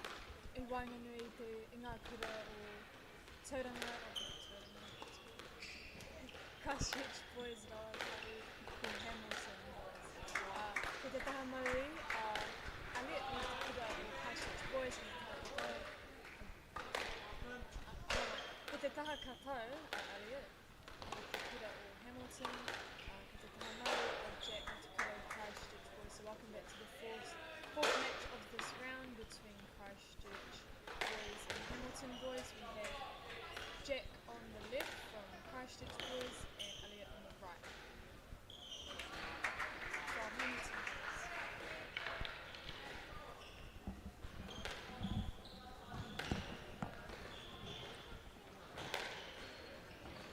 He mea nui te waka maana I te tinana I mua I te timatanga o tēnei kēmu. I te mea kei te whanganui a tara mātou I tēnei wā. Tino makariri I tēnei ata. He mau tīhāti ana ngā kaitākaro. So it's very important that they warm up and spend the time doing so. It's a brisk morning here in te whanganui a tara. Engari, waimari a mātou I tēnei whare whakaruru hau I a tātou. Kia rongo ai tātou I te puāhuru o tēnei whare. We're very fortunate for this building and the warmth, keeping us sheltered from the wind.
Kakama hoki o Jack kia toro atu ki tērā pōro, very nimble to try and get to that ball.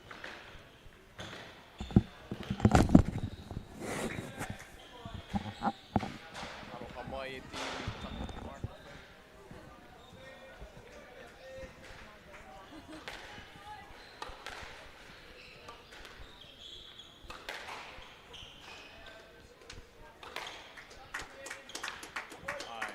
See now that both athletes are starting to settle into their game, starting to try execute their game plans.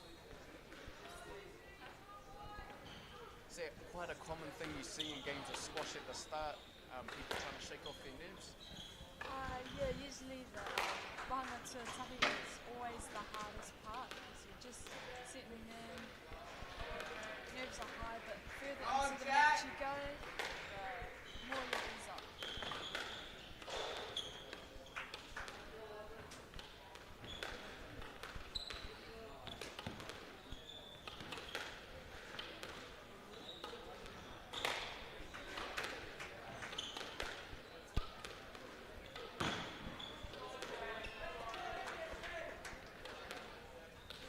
Reira kei a Jack te mana, te tuku I te poro I tēnei wā. Jack te serve.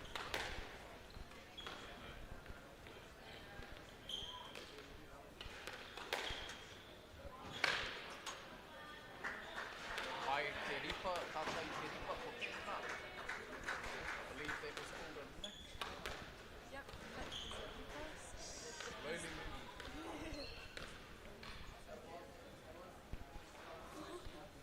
Mo te hunga e wakarongo ana, kātai anō ka tūwhera te toa kawhe, te raka kawhe. Apparently there's a coffee shop that's just set up out the front and we can see lots of people coming in with it and it seems to add to the anticipation.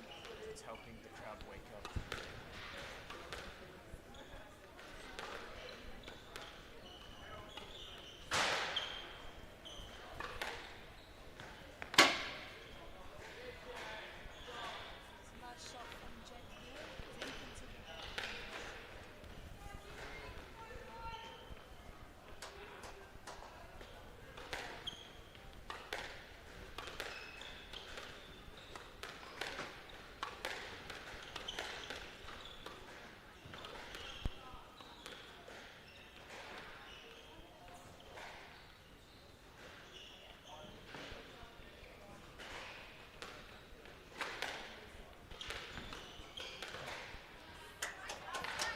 maiden, he kai tākaro o poi pātu huki koe.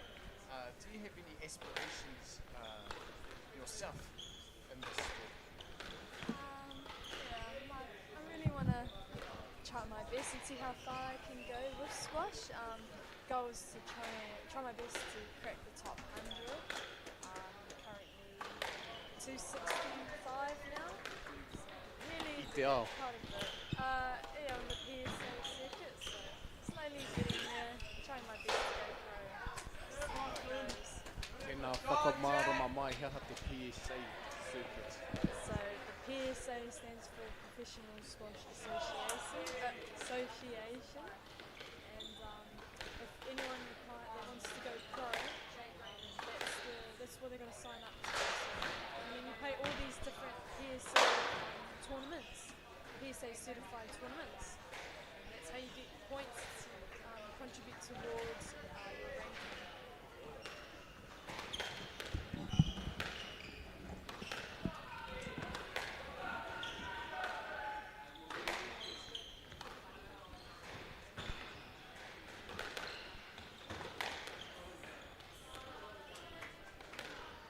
Nō reira e te iwi kātai anō, ka puta te ihu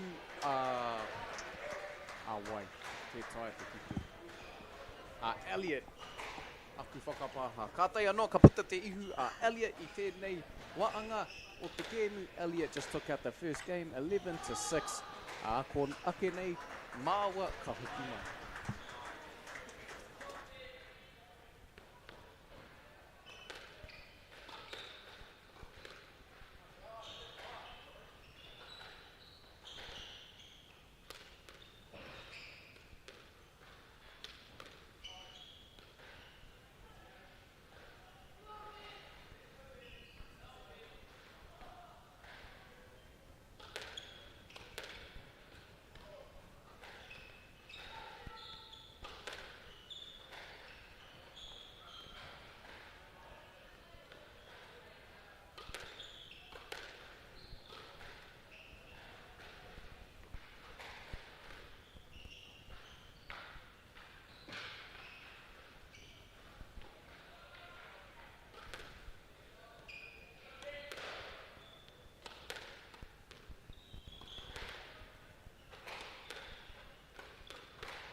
Ko ki mai ngā kai tākoro ki ringa i te kōti, arahi ana alia i te kēmu nei te wahanga ko tai te kaumata i te ono.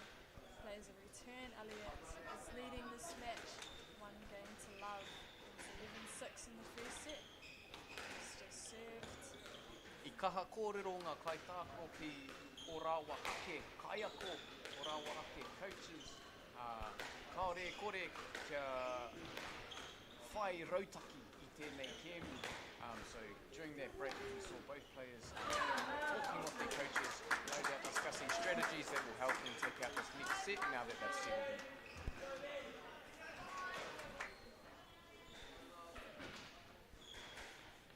Tērā tīwhiri anō ne, rautaki anō te The Masters trip. The Masters trip. Shoelace, Tāra but shoe. his shoe was actually undone, but We'll claim it as a strategy anyway.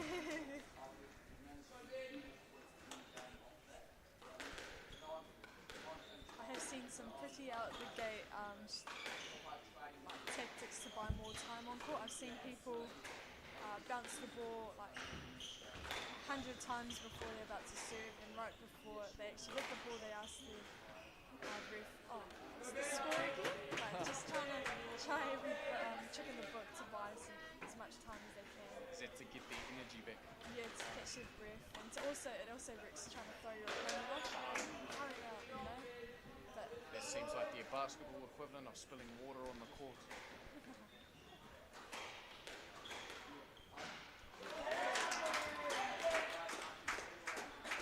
Hatarawa ia, engari tāli eke. The thought was there, very close to reaching that one.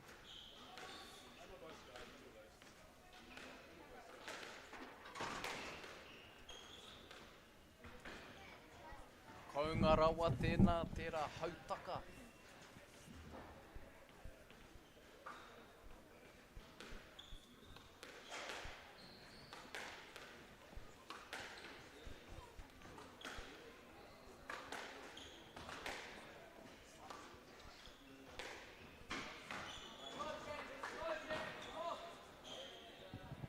Te hunga kātai anō ka tū ono mai, nau mai, e rarau ki tēnei pāpā o tanga a Wakata Māori, kei konei māua ko Maiden, ki te wakatai poi pātū o ngā kura tuarua o te motu. For those of you who have just joined, welcome to this broadcast of Wakata Māori. Maiden and I are here at Hutt City Squash Club in Wellington for the New Zealand Secondary Schools Squash Competition.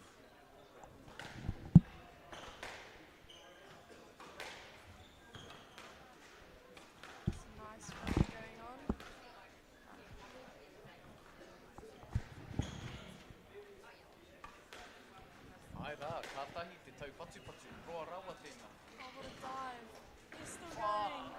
Rawe, tata rawa ia. Kātahi te whakapau kaha.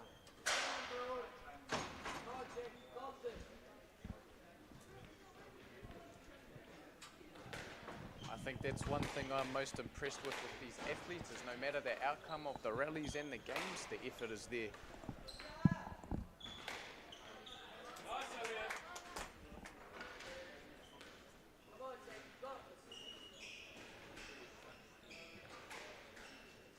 Another tactic I've seen to buy more time is players, before they return or do the serve, they always walk right to the front wall and they take their time and they walk all the way back. But there's so many different ways of buying time. Yeah, that's just another tactic I thought I'd like to share with you guys. Kia ora.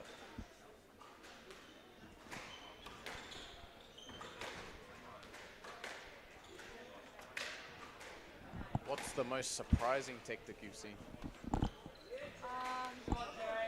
It would have to be someone bouncing the ball, and then they did this intentionally, and then they bounced the ball onto their foot, and then the ball had to run and roll to the front of the court. So then they walked over to grab it, but they knew what they were doing. Tino koi e nei kai tākaro. All the athletes are very clever. Nō reira, e whitu ngā piro, e waru ngā piro I nā nei kia Elliot, e whā ngā piro kia Jack.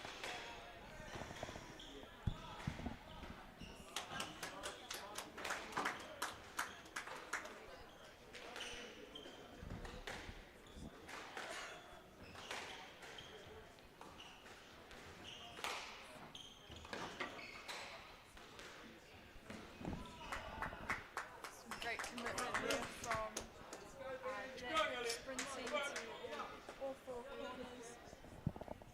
Elliot's doing well too to put the ball in the space, forcing Jack to move all over the court.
Kia kotai anō te piro kia Elliot, kia puta no tōna ihu. If Elliot gets one more point, he will take out this set. Kei aia te mana ki te tuku I te pōro I nai.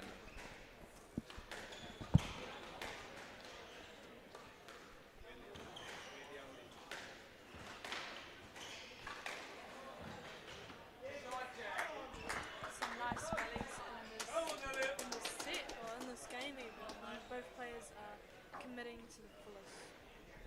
see Jack hanging in there, trying not to let this set get away from him. 8 points to 10.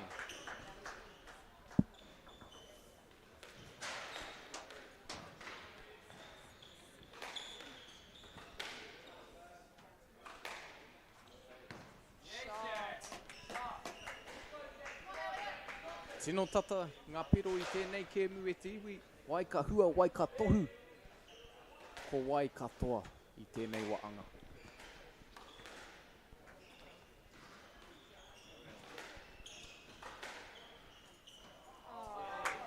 That hit his foot, so Elliot gets that game. Kau mātai ki te iwa. Te arahi ana Elliot I te kēmu nei no ngā wahanga I rua. Te kau mātai ki te ono, te kau mātai ki te iwa. Nō reira rā e te iwi, he wā wakata anō, ka hoki mai māua a kua nei.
A kāti kei te hoki mai ngā kaitākaro mo te waanga tuatoru o tēnei kēmu. I tēnei wā e rua ngā kēmu kia Elliot no te kura Hamilton boys.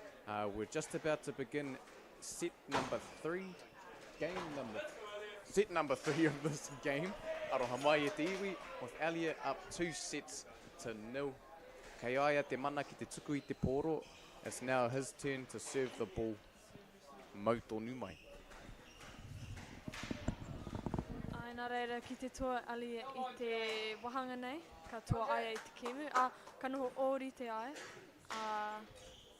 Ngā kēmu I wainga nui I ngā kura. So if Elliot manages to get this set, he will get this game, which will result in an even tie between the two schools.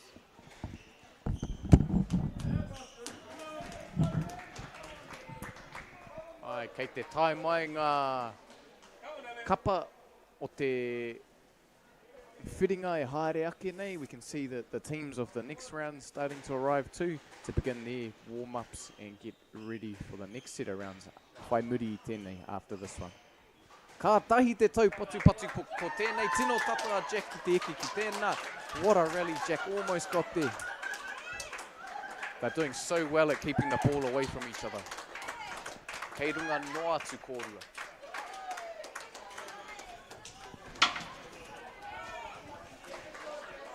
We can see that competitive spirit. Tērā wairua waka tai, body on the line at every rally.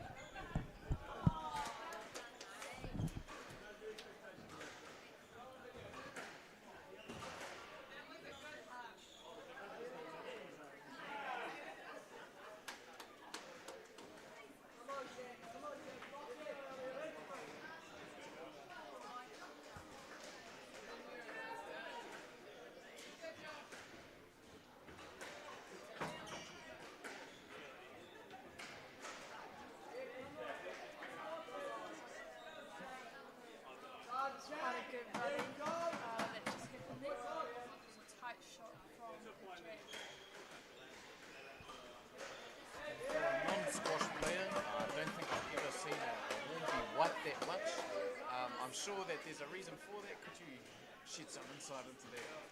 It's just a way of resetting after, I guess, winning or losing the rally. It's just a way to get back into it and ground yourself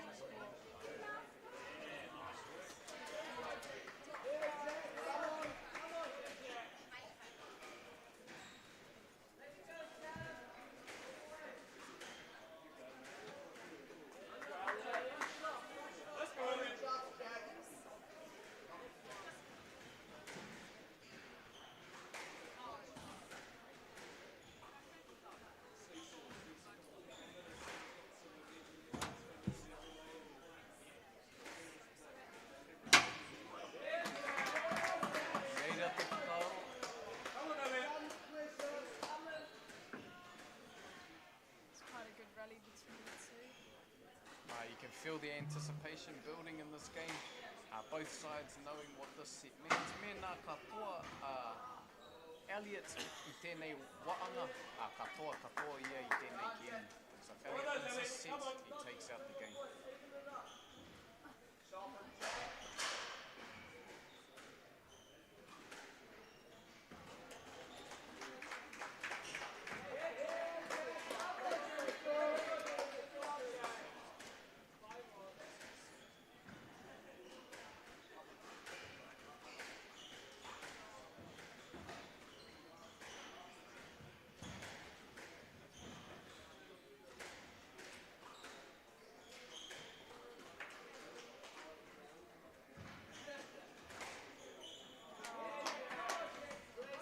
Body shot just it's always a nice way to win the game.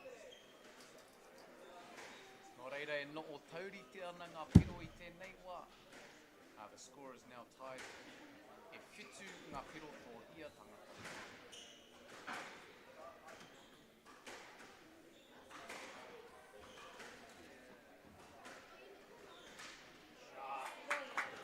Nō reira e te iwi, he hau piri taa tēnā, keeping the ball tight against the wall. He rautaki pai tēnā. Kia wakararu I te hoariri.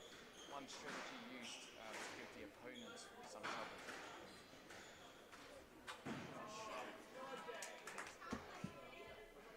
Come on, Elliot.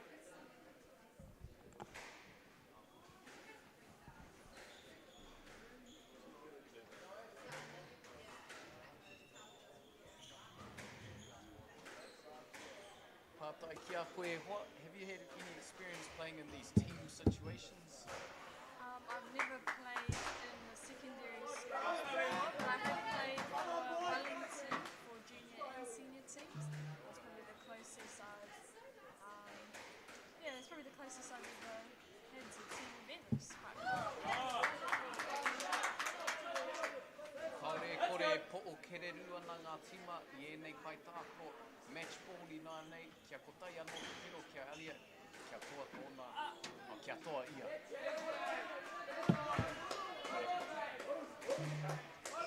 Jack has anything to do with it, he won't be that happy.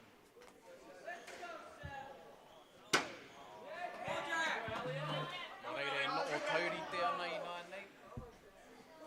Ai, nā reira me toa e Jack I ngā piro e rua kia toa I te wahanga nei. So Jack is the 2 set, 2 points to win this. Come on, Elliot.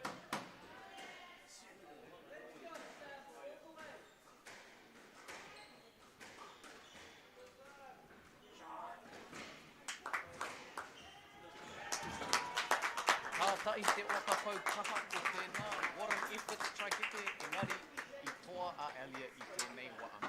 Ai, nā reira, I nāne e noho ōrite ana ngā kemu wainganui ngā kura nei, rua ki te rua. Ākua ake nei te kemu whakamutunga ka timata. Ki taku nei mō I o mena katoa, a Hamilton boys ka no o taurite anō ngā kemu, engari mena katoa a Christchurch, katoa.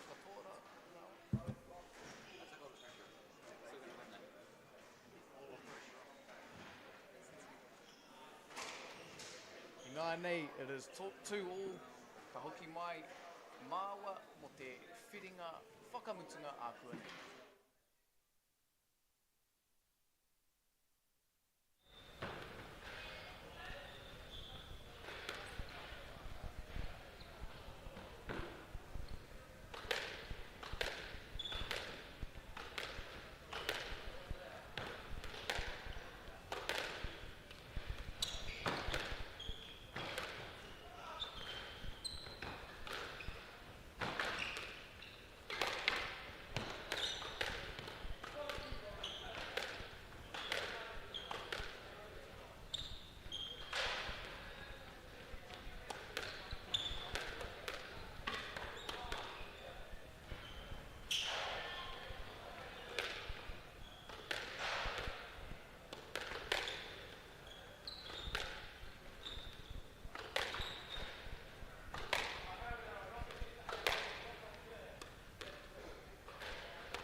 Nō reira rā e te iwi, nau mai oki mai anō ki te kēmu wakamutunga o tēnei whiringa.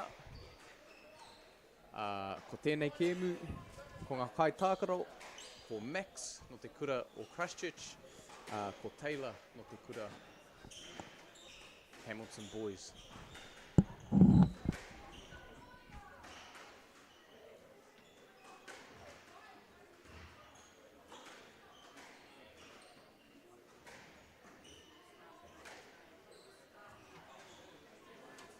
If I'm not mistaken, the winner of this game will take out, their team will take out this round.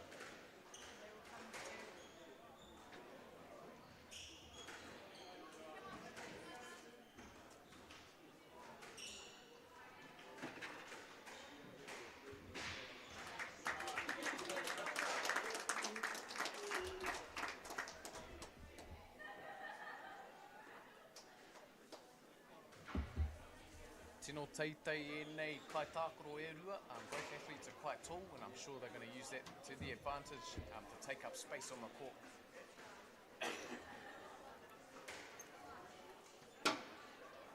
Have you ever come across that dynamic when you're playing an athlete who might be quite tall, and do you find that hard to... Do you have to employ different strategies depending on who you play? Yeah, it's a bit harder to lob it over their head because they're so tall. They don't really, they can just reach and they can just hit it. Whereas if they lobbed it against me, I probably would have had to jump to the shot.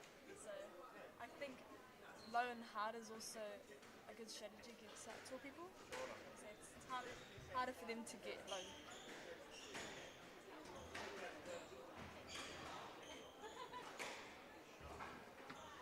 Ai, ka tai anō tātou ka kite I tērā rautaki.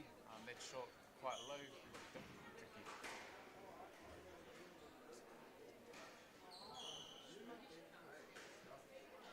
Nō reira, waru piro ki te kotai piro. Ko Taylor e toa ana I tēnei wā. Taylor in the lead with 8 points to 1.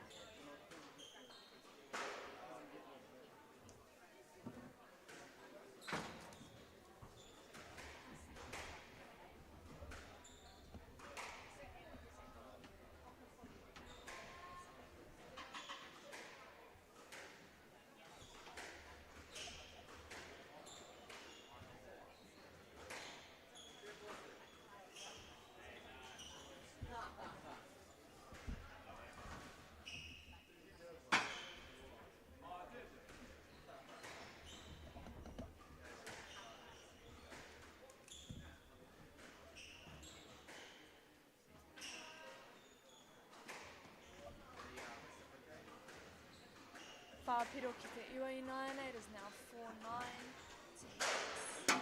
Can you make a comeback in this?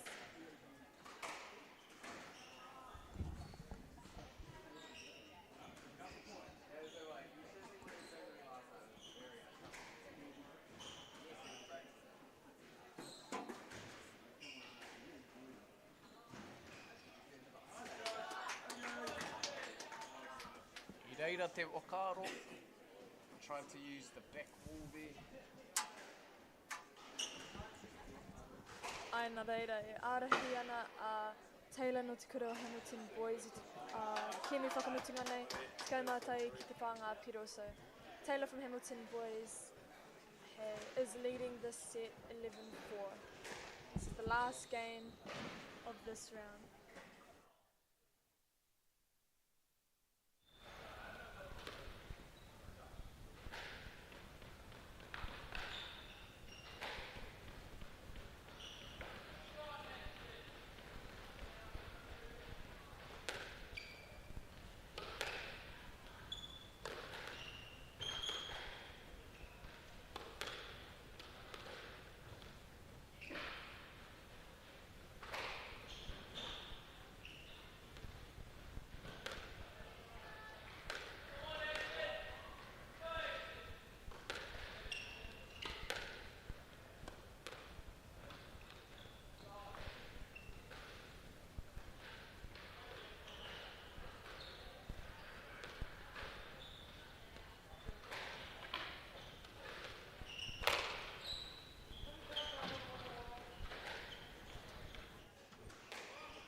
Nā reira, ko hoki mai ngā kaitākaro ki ringa i te kōti, e ārahi ana a Taylor no te kura o Hamilton Boys I te wahanga tuatahi nei. So the players have returned back on the court. Taylor from Hamilton Boys is leading this game by one set, 11-4.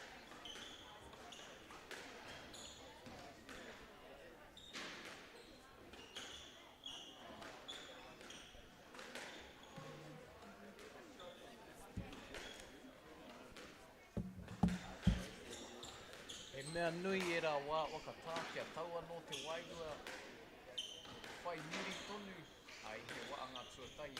I think breaks are very important, especially after the first set. Just to try and compose yourself and return back to the game plan. We'll look to see both athletes executing what they set out to do at the start in this set.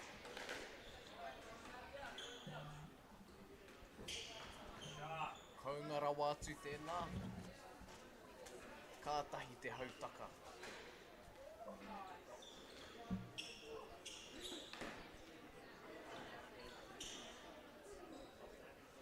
He momo haupere tēnā. Te reo Pākehā, I don't know if this is the correct English term, but I tried to slice the ball there, put some spin on it. Yep, that is the correct term. Nice rally going on between the two.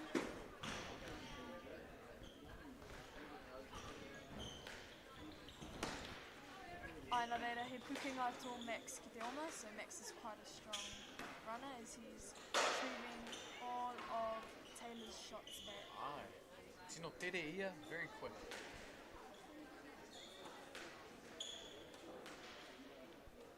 Tērā tēte I āuatanga o ia kai tākro, e tino kakama. Every athlete we've seen today seems to be quite nimble, light on their feet.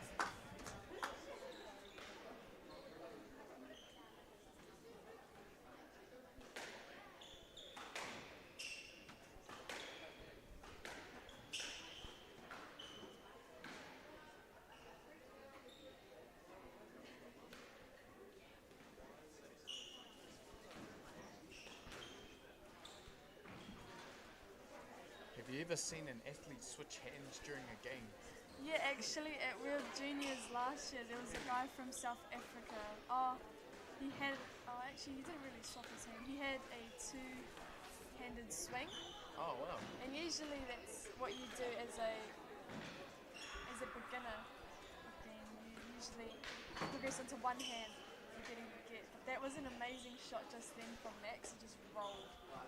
Nō reire, no o taurite ana ngā piro I tēnei wā 5-all.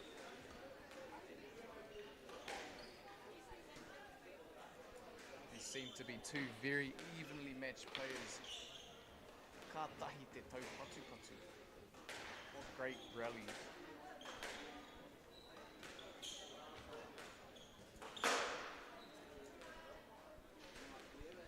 Kua tataake tēnei wahanga ki te wahanga tuatai. So this set is a lot closer than the first set.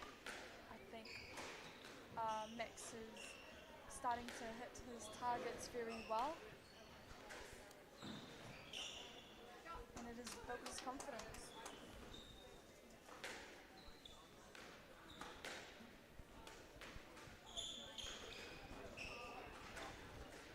Haungarawa tēnā, I believe that was called a post. Kai kaora nei. That is a boast. E nui ngā akoranga mōku e te iwi. Lots of lessons from me today.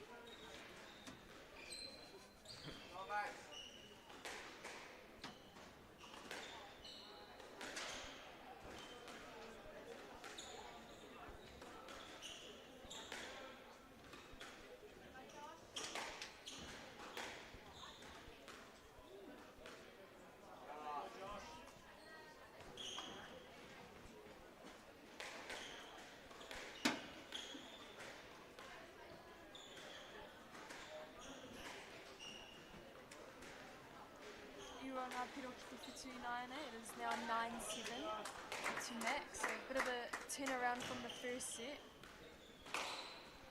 Hatahi rā ko te hau whiu pai ko tērā. That was a lovely kill from Taylor from Hamilton Boys.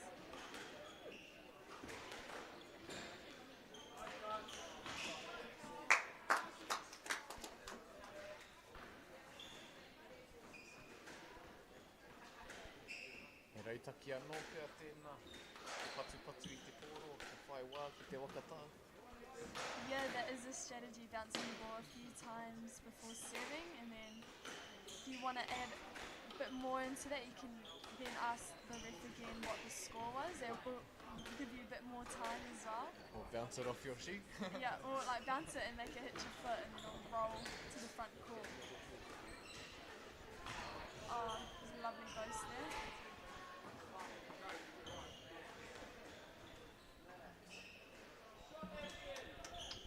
E tā utu haere ana ngā piro. It's going back and forth, the points of this game. It is now 9-10 to Taylor. Can he bring it back to 2-0?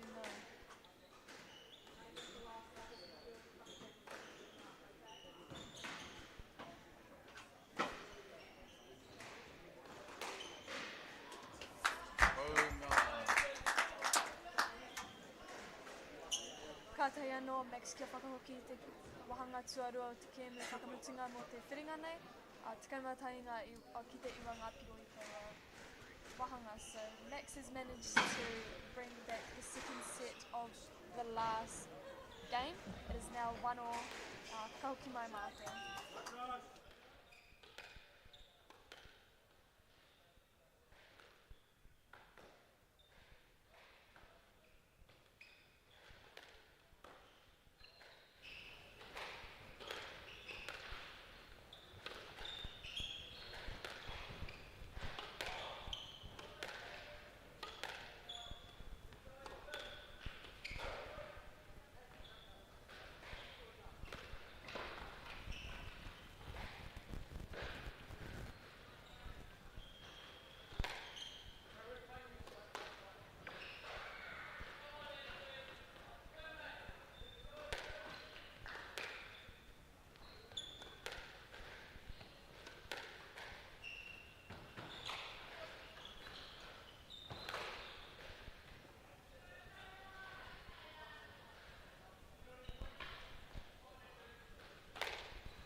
Reira rā e te iwi nau mai hoki mai anō ki te waanga tuatoru o tēnei kēmu. At the moment it is sitting 1 apiece between Christchurch boys and Hamilton boys, Max and Taylor respectively. Kei Max te mana ki te tuku I te poro. Max has the right to serve at this stage. Te pātai ki a koe hoa. In terms of the refereeing of the sport, I see lots of the athletes who have played in this competition also get an opportunity to ref. Is that something common in the sport? Yeah, so usually for most tournaments, after you've finished playing, you will then have to go upstairs and ref. But for this, they do it in a different order, so you always ref 2 games before your scheduled match. Ora.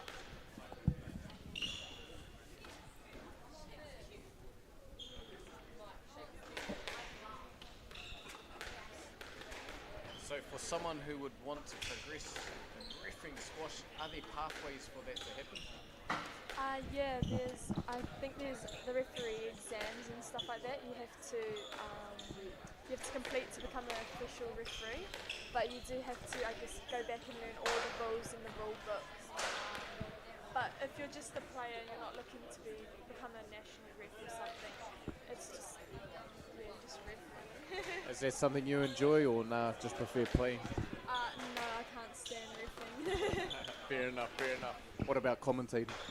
I think I've kind of gotten the hang of that, so it's getting there.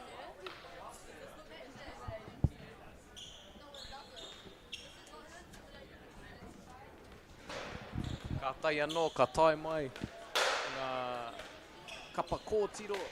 The girls teams are just starting to arrive here, ready for their deciding rounds after this one. I tēnei wā, e whā ngā piro kia Max, ko tai noa te piro kia Taylor.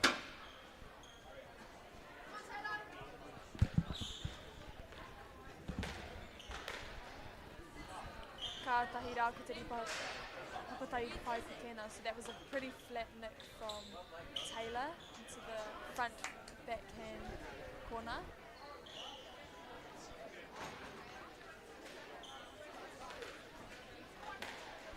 The sport looks very intensive on the joints, on the knees, on the ankles. Is that something that you try and incorporate into your training program as well? Strengthening those parts? Yeah, so strength and conditioning, and also doing a bit of ghosting will ensure that will help you prevent a bit of injuries. Yeah.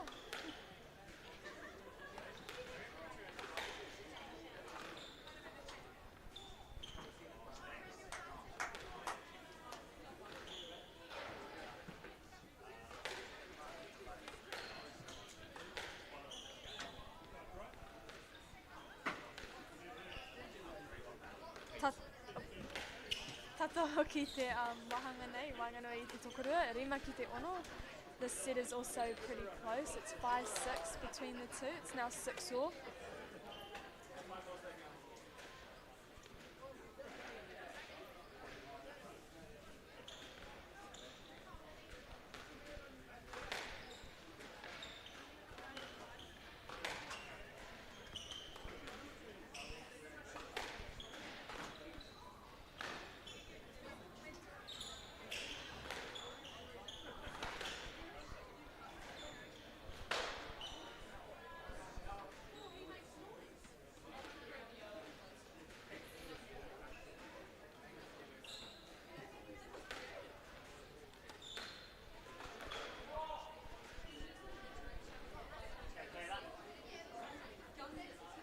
Patu patu haere nei kai tākaro. Oh, pai te tuku I te poro engari.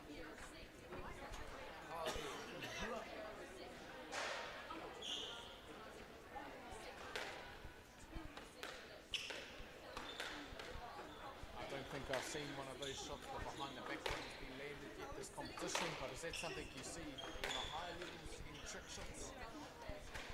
Yeah, there's usually a few top spins and some nicks into the front forehand corners. Those are very hard shots to do consistently, so it requires a lot of practice.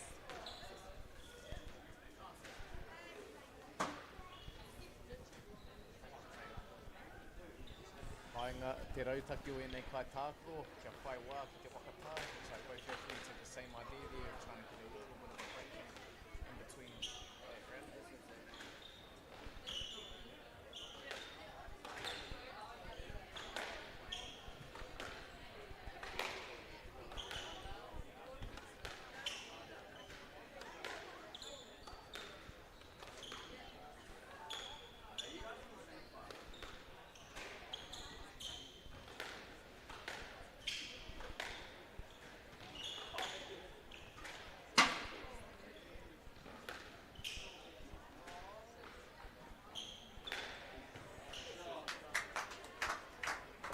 Te kau ki te iwa ngā piro I nei, it is now 10-8 game ball to Max. If he gets this, he will lead 2 games to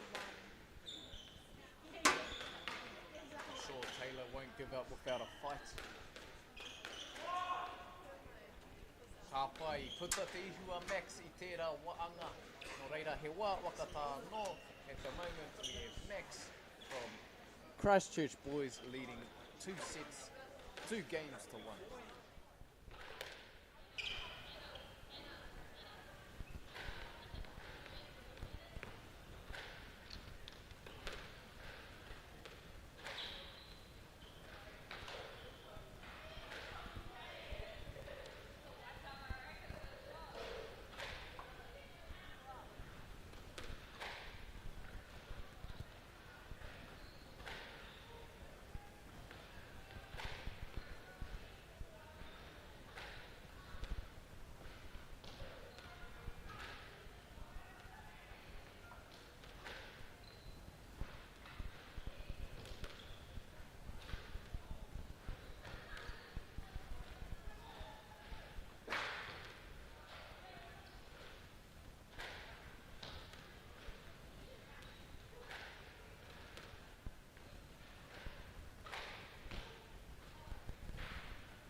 reira, ko ki mai ngā kaitākaro ki ringa iho o te pōti. E ārahi ana Max i te kimi nei no ngā wahanga e rua ki te tahi. Nā i whai Taylor i te wahanga tuatahi, tikau mātahi ki te whāngā piro, kātahi whakauki mai Max i ngā wahanga I whai ake. Tikau mātahi ki te e, tikau mātahi ki te waru. So players have returned back onto the court. Taylor got the first set 11-4 and Max managed to get the next to 11-9, 11-8. And although Max is winning overall, most of these sets have been very close, so I'd expect this one to be very much the same.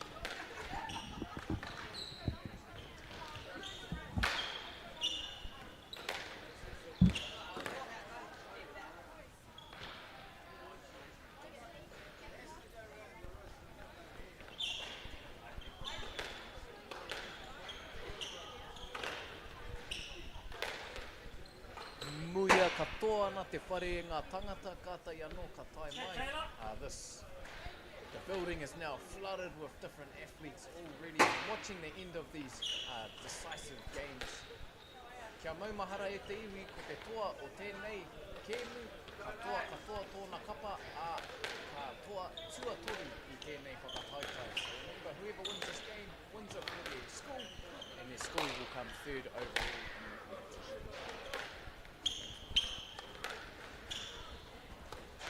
Te wā tunu nei, ārahi ana a Max I te kēmu nei, rua ki te toru, he oi, te ngana au teira te whakauki mai te kōrero. So Max is currently leading, but now it is 4-2. Taylor's trying to make a comeback.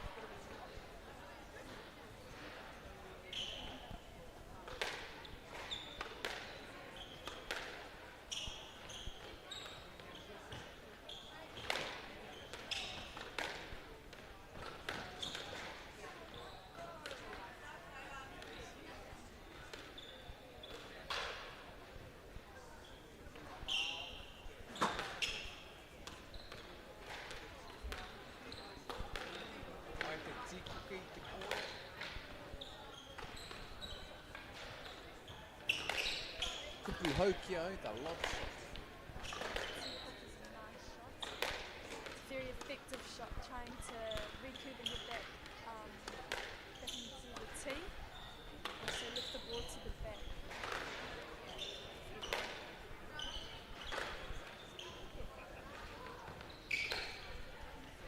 Kua, he tikanga tō te rārangi kōwhai. Aina reira, ahei ngā tahata o te kōti nei te nuku. So these courts can move to make for doubles courts. Oh, wow. So I guess that's just where the ball goes. Where the cycles go. And they're like some of the extra. Yeah, some extra length and a half, I'm pretty sure. Half a length. Kei te tau patu haere nei kai tākaro, they're going back and forth on their rallies. Whā ngā piro kia Taylor, e rima ngā piro kia Max. Mena katoa a Max I tēnei waanga, katoa tōna tima a katoa tuatoru. Kua whakai te kai māka ki a tuku anō. He was free to net because his serve came out just a little bit. Another great rally going on.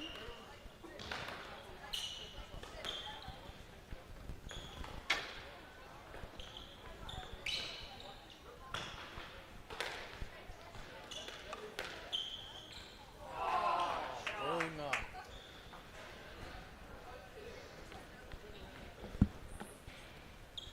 What a shot there.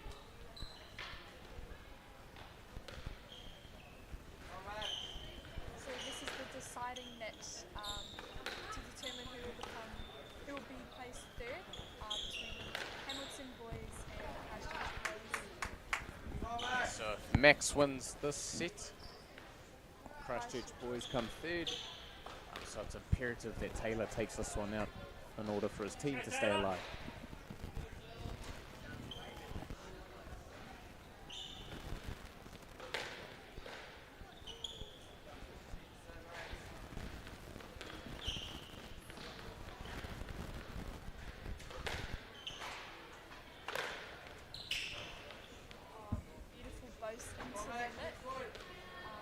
puts Taylor up 7-8.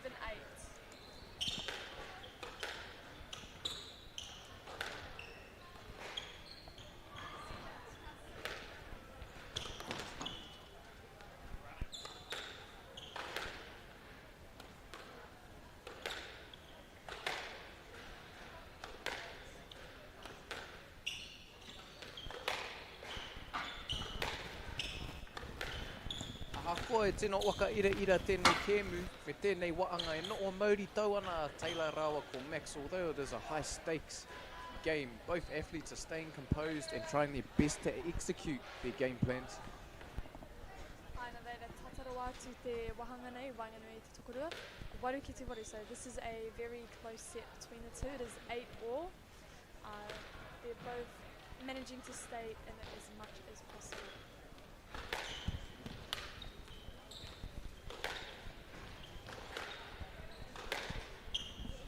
Kei te rongo i te ihi me te wana, the anticipation inside this building is building, especially amongst the two teams and their teammates watching.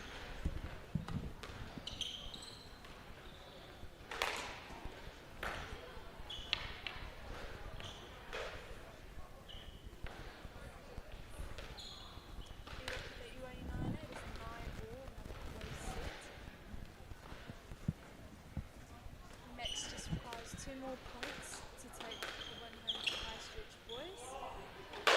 Taylor still has to keep his head into it. So if Taylor wins this next point, he keeps his team alive. Looks like Taylor's managed to get the game ball in this set. Nō reira e te iwi I toa a Taylor I tēnei waanga. Nō reira ka haere tātou ki te waanga whakamutunga ko te toa o tēnei waanga e whai ake nei. Ka toa tōna kapa ka toa tua toru I tēnei whakataitai. We're going into the last set shortly and whoever wins this next set wins the game not only for their team but their team will come third overall. Mau tonu mai.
Nō reira e te iwi, nau mai, oki mai ki te waanga whakamutunga o tēnei kēmu. Welcome back to the final set of this game. The winner takes all. He tino whakahira tēnei. It is very important. Both athletes were doing their best to suck some oxygen in, take a rest and listen to their coaches, knowing what is on the line. The winner of this will decide which school takes out third place in this competition.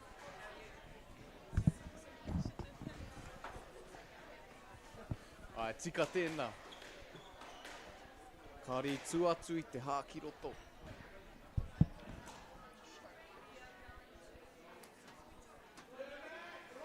Reire e hoa tēnā whakamārama mai hiaha te stroke. Koera tai? Nā reira, ki te pā, ki te tuki te koro I te tangata. So if the ball hits the opponent, they get the point. So if there's any incident, it's more like a safety thing. If you're unable to hit the ball due to your opponent being just, I guess, in the range of the shot, you can press a let and the referee will either decide whether or not it's a let or a stroke. So let's just the replay strokes when you're awarded. Reira, he rere ke te tikanga o tērā kupu I te ao oi pātu. Kia ora.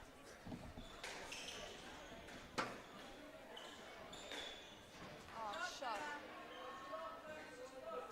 It's now 2-1 to Taylor. Both players are committing as much as possible during this last set. Whoever gets this set will determine who will place third.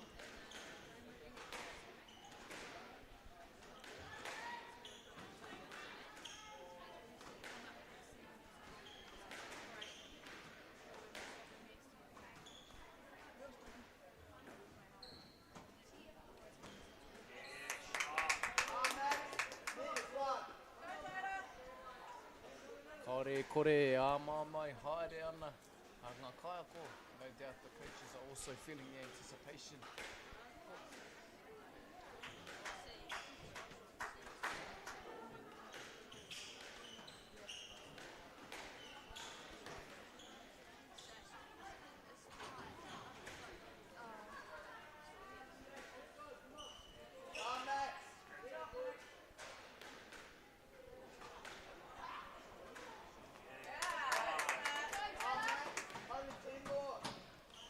Five-1 now to Taylor.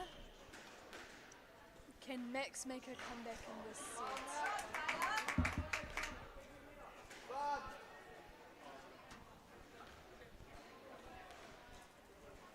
No doubt both athletes are feeling the pressure, but you can expect Max to try and make a comeback in this one. Let's go, Taylor.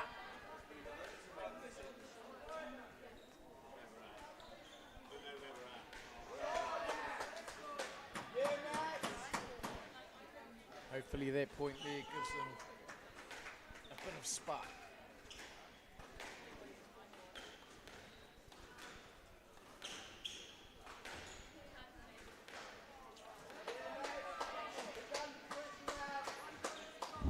Up by Max just won the past 2 points. Ko te mana ko ia, that gives a bit of momentum to try and claw back the game.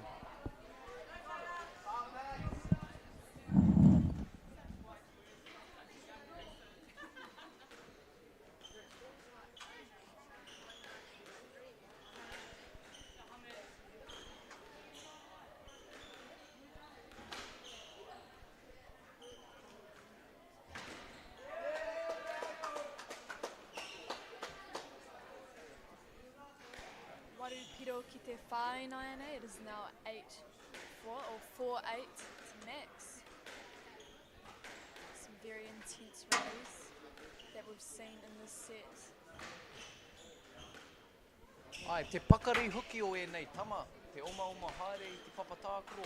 They have to be very fit to try and cover that amount of ground on the court. Ai, kua kaha ki te I ngā pukinga kore o ngā kai tākoro nei. You really see the physical skill of these two players running around the court. Nō reira, kia kotai anō te piro kia Taylor, kia toa ia oti anō rā ko tōna tima. Taylor needs just one more point to win, not only for himself, but his team.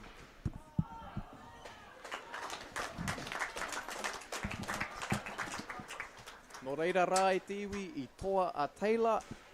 I tēnei waanga nō reira I toa tōna tima.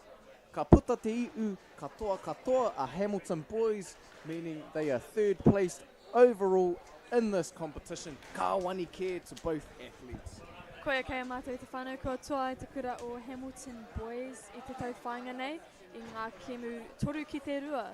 E kaha rangonatia I te mauri paerere ana I te karapu te wānei, ka hūnukutia. Kua toa te kura o Hamilton boys I te tūnga tua toru. Kua kenei mātou ka hoki mai mō mo te whiringa whakamutinga mō ngā kōtiro. Heoi I mua I tō mātou nei wehinga kātika kia tuku mihi ki o mātou kai tautoko, kua āwhina mai te whakarite I te kaupapa nei. Arā kia koutou no te taurāwhiri, no whakaata Māori, no Bailey's Real Estate, no Caltex, no New Zealand Carbon Farming rātou kua Polo Projects. Kua kenei mātou ka hoki mai. Just to translate that really quickly before we go, before we come back for the next round, a big shout out to our sponsors, Te Taurawhiri, Whakaata Māori, Bailey's Real Estate, Caltex, New Zealand Carbon and Apollo Projects. We thank you all for your support. We'll be back with you guys shortly for the next round of games, the girls' final, we believe.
Nau mai hui hui mai e te whānau ki te rangi tua toru o te whakataetai a motu, mo te poi patu I raro I te hōtaka o ngā kura tuarua o Aotearoa.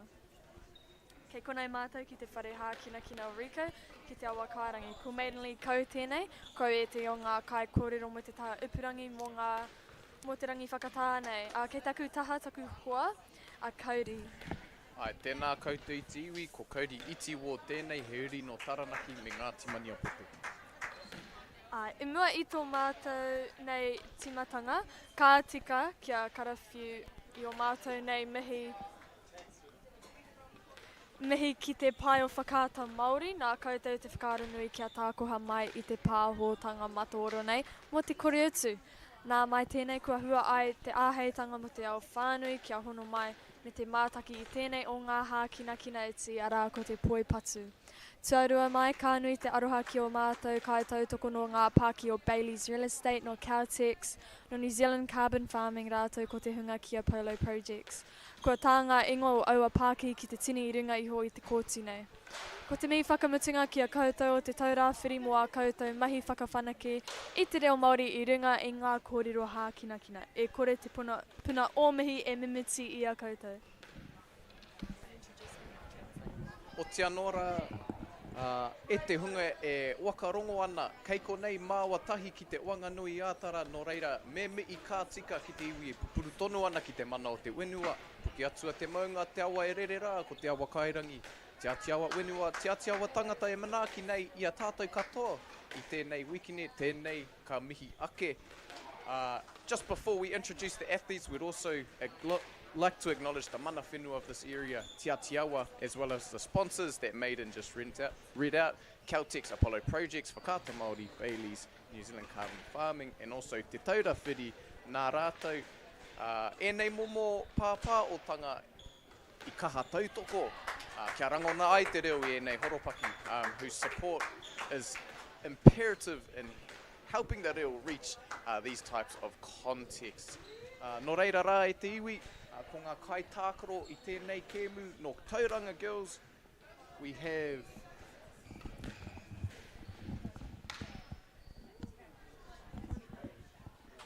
We have Maeve from Tauranga Girls College, and then we have Carly on the left-hand side from Whangarei Girls High School. This is the final round, so this is the overall finals between Whangarei Girls High School and Tauranga Girls College. Ai, no reira e te iwi, e tino whakahira tēnei kēmu kōwhiringa toa. He mana nui, these athletes are not only representing themselves and their schools, but their family, and we can feel the anticipation in the building. Tūana te ehihi, tūana te wana ki roto I tēnei whare, kua muia katoatia te whare, e te maria, e te tangata, kua tae mai nei ki te mātakitaki I tēnei kēmu. This is probably the most packed game we've had of the day. There is literally no room in the building. Now we're about to see the athletes decide who is going to start the game. Ai, kua hui mai, te tini me te mano o ngā tangata, te tini o ngā tangata, te hare mai me te mātaki I tēnei o ngā whiringa matua. So yeah, many people have gathered here to watch the finals against Whangarei Girls High School and Tauranga Girls College. This is a very important match. It's the last ever round of this weekend. It will determine who will be the overall champion.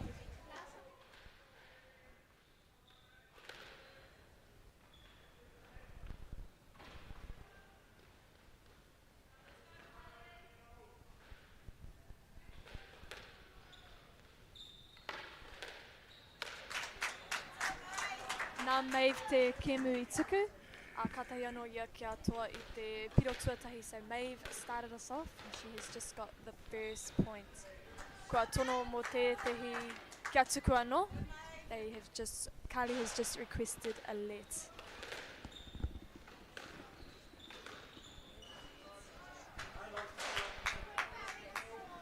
Kei te kite I a Carly e mau taonga ana. Kiau, I au e tākoro ana I ngā hākina kina he momo whakatau tēnā I taku wairua, a taku te pā ki taku taonga. Ka tau I taku wairua, tēnā pia that'll help her feel settled in this game. So what we were just saying is we can see Carly is wearing taonga. No doubt, like for a lot of us, it will help to settle her nerves in this high-stakes game.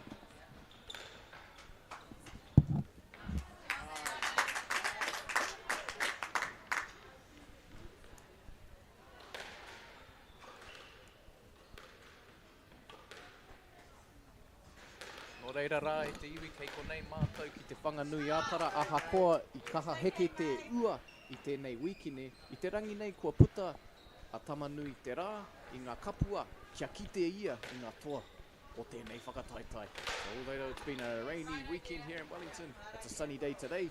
The sun's come out to see who will take out the comp.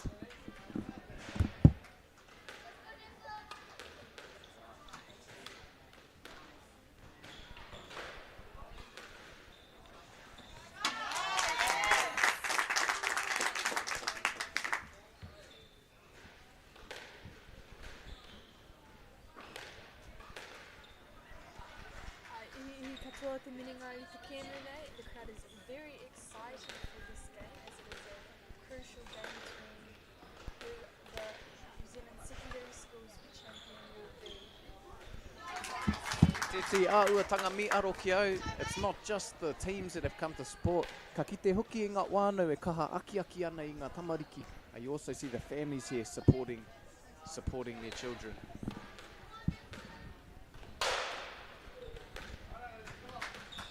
So we're having a conversation earlier about the different styles of play, the boys versus the girls. What's one of those big differences that you notice between the different styles of play? So what I've noticed is that the girls are more, I guess you could say they're more strategic. Ka āta whakaro kei hia rā te hunuku ana te poro. So they think about where they're actually moving the ball to. I think the boys are more like hit and move kind of situation. That's why their games go on for so long. But yeah, both like are very good games to watch. Like in different ways, like you can really. Ai, nō reira, he mana nui tō ia momo rautaki. Every type of strategy seems to have its merits. But this one here seems very intentional in the placement of the ball. E arahi ana a Maeve I te kēmu nei, whitu ngā piro ki te ringa, so Maeve is currently leading this first set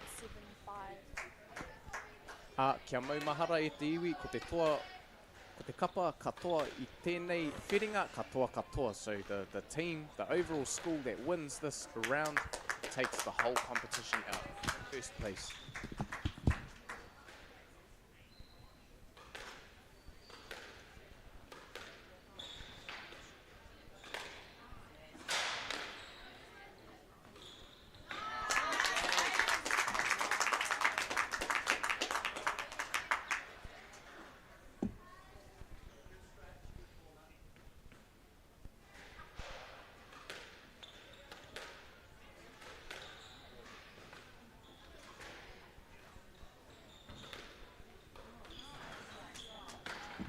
Ka ae nei kai tākaro ki te whakaneke I te hoariri. Both athletes here I've seen quite skilled at moving their opponents, trying to make use of the whole court. I have also forgot to mention that Maeve is actually one of our commentators' little sisters. Is Kieran's little sister on the court, I'm pretty sure. She's younger than him.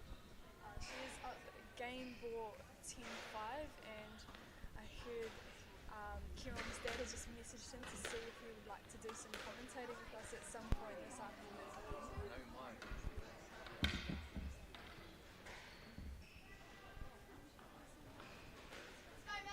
Reira kua whakai te kaiwa wau kia tuku anō te poro. The referee has agreed to a let. It's now 10-5.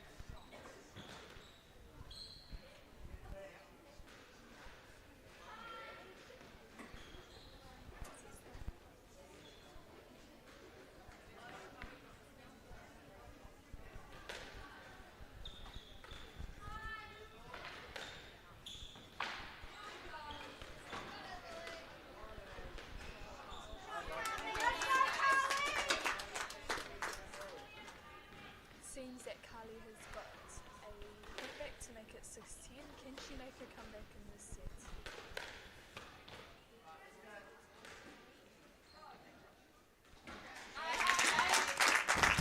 Kaungara wātu te raha hau i te kōro, katoa a Maeve I te waanga tuatahi o tēnei kēmu. Maeve takes the first game, 11 points to 6.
Nau mai uki mai anō e te iwi kei te hoki mai ngā kaitākaro mo te waanga tuarua o tēnei kēmu I waenga I a Maeve rāwa ko Kāli no ngā kura o Tauranga Girls oti rā ko Whangarei Girls.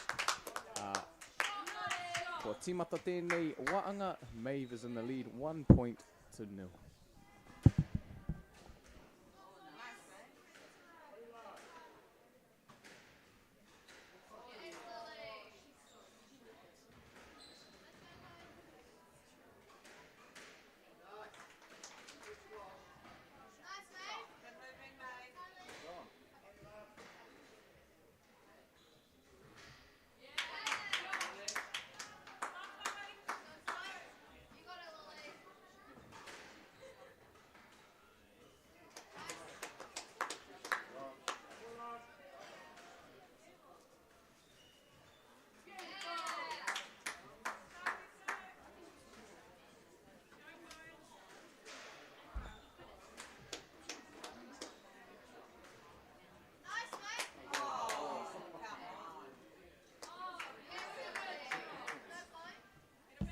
Reira, e rima ngā piro kia Maeve I tēnei wā kei te toa ia.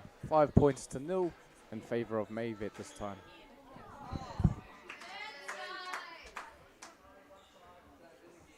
Keep your space, mate.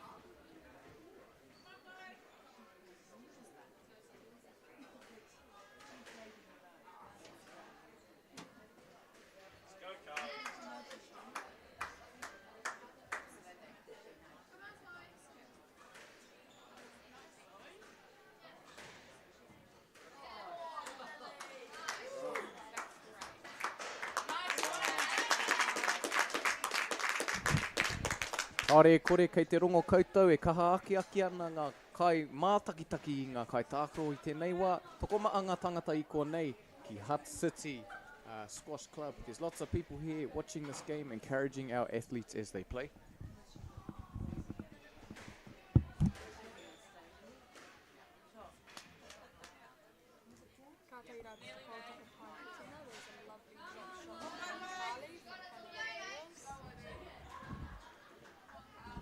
When you're playing in these types of games, do you ever get nervous when you look back and see people watching? No, I don't really get nervous at who's watching. I'm just more nervous about how I'm going to perform. I think it's quite nice seeing like people in the back, supporting and watching. It's quite good to see some familiar faces.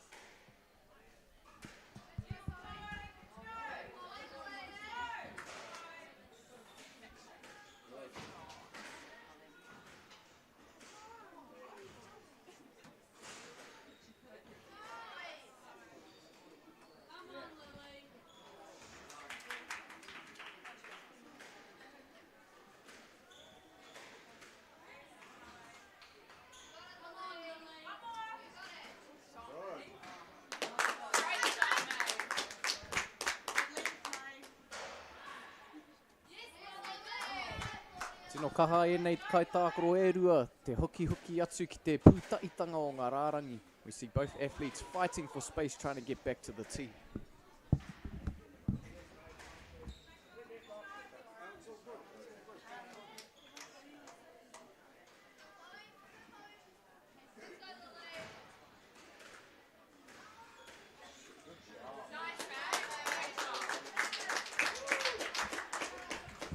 Ai, kātahi te pāu I te pōro, kia kotai anō te piro, kia toa a Maeve I tēnei waanga.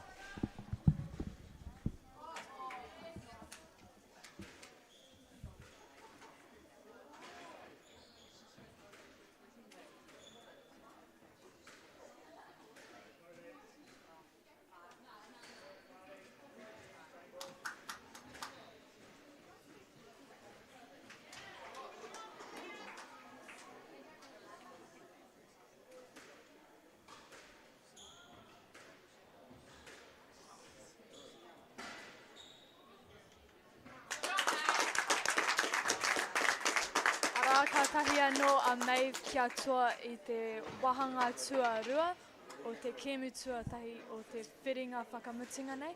Te kaumātai ki te ono te wahanga tuatahi, te kaumātai ki te tori te wahanga tuarua. So Maeve has just won the second set of this, of the first match of the finals. She got the first set 11-6 and then she got the next 11-3. Ako ake nei mātou ko ki mai.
Nō reira e tiwi kei te hoki mai anō ngā kaitākaro mo te waanga tuatoru o tēnei kēmu. Ko toa a Maeve I ngā waanga e rua hei tīmatanga I tēnei kēmu. Te tikaumatai ki te ono, me te tikaumatai ki te toru. Maeve's won the first two sets that have begun this game. 11 points to 6 and 11 points to 3. Kei te tuku ia I te pōro. She is now serving. Kātai anō Kāli kia riro I te piro tuatai, so Kāli has just got the first point of the set. He tino waka hirahira tērā wā wakatāki e rā kai tākaro. That was a very important break for those athletes. We could see both athletes seeking advice from their coaches and their family to try and find which strategies will work best for them in this game.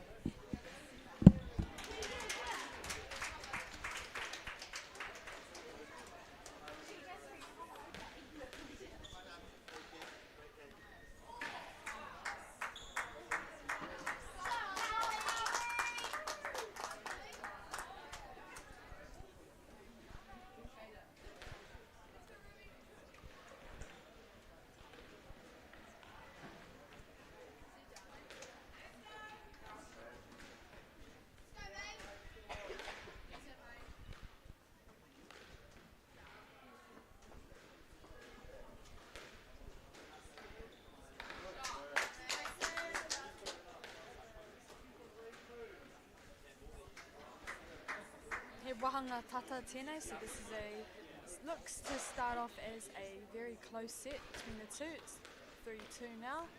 Now it is 4-2 to Maeve.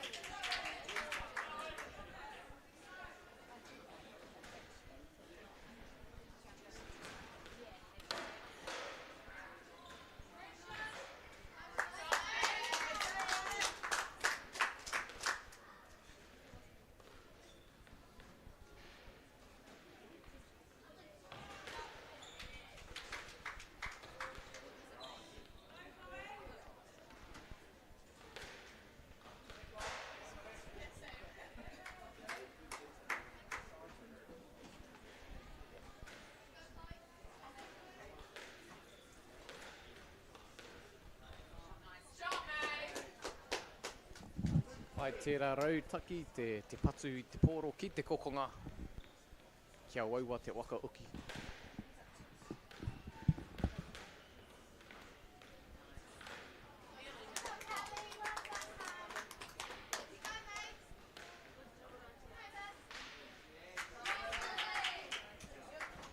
Kāore kore kei te rongo koutou, ngā taa e rua e kaha aki ana I enei kai tākaro. Both sides are strongly supported by their peers. E āta piki ake te oro o ngā kai tautoko, I runga anō I te ngākau manahau, so the cheering of the supporters is slowly getting louder as further into the game progresses.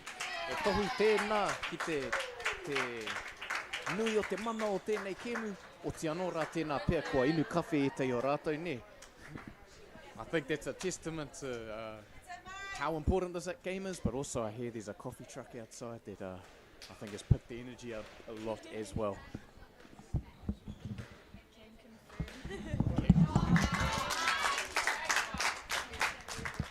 Reire, hoa hiaha tau I hoko ai. I hoko nā te cafe latte. I just got me a caramel latte from the truck outside, and it's giving me a bit more energy for this early start to the day. Yeah. Kia ora, kia ora. He whakapiki wairua.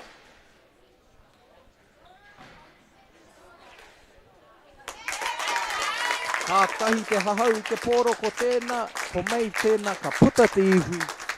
E toru ngā waanga ki aia, katoa ia I te kēmu tuatahi o tēnei whiringa, te whiringa whakamutunga o tēnei whakataitai. Maeve takes out 3 sets, wins the first game for her school in this finals game. Ākua nei e karema.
Tēnā anō koutou I te hunga e mā taki ana kei konei māua ko Maiden ki Hatsuri Squash Club.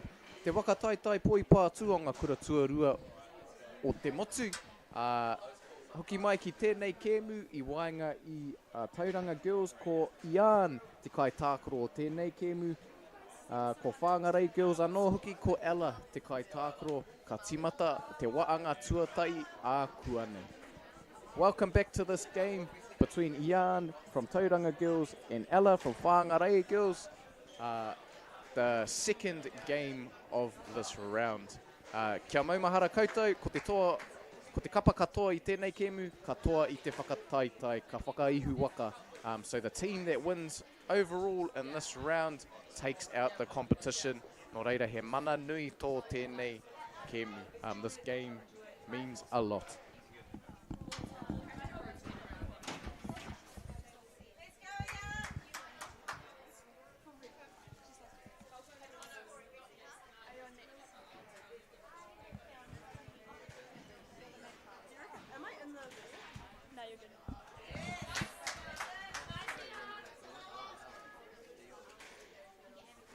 Kua timata Ian I te kēmu nei. Riro aia te piro tuatahi, e he oi katai anō ala kia whakahoki mai ki te tahi. So Ian started us off and she got the first point and then Ella then returned. Now it is 1-1. Nō reira e hoa I mea mai koe. He rereke ngā momo poro I nei momo kēmu. You're saying there's different types of squash balls depending on the level or something like that. Could you explain that to the people who are listening? Yeah, so right now I think they're playing with a single dot, which is for, I think it's at B grade and below, or C grade and below. And then you move on to a double dot for B grade and up. So they just bounce different. So single dots are a lot bouncier. Ko te toru ngā piro I nai nei. It is 3-3.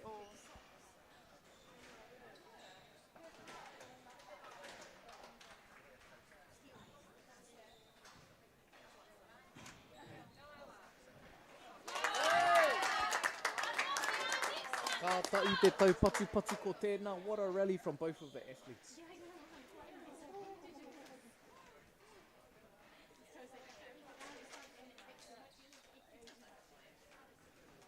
Pai kia rāwa tahi, te boast ni, I believe that's what it's called, when it bounces off the side. Yeah, like most juniors love a good boast. There we go. There's an example of a boast, a 2-all boast just there. I'm sure we'll be seeing a few more of those this afternoon. So does that become less common as you rise the ranks in squash? Yeah, just because I think higher players, especially in the senior game, they just know how to get onto that ball quicker, they can read it, and it's more like a setting the ball up for them. So it becomes riskier and riskier the higher you get into the rankings. Sure.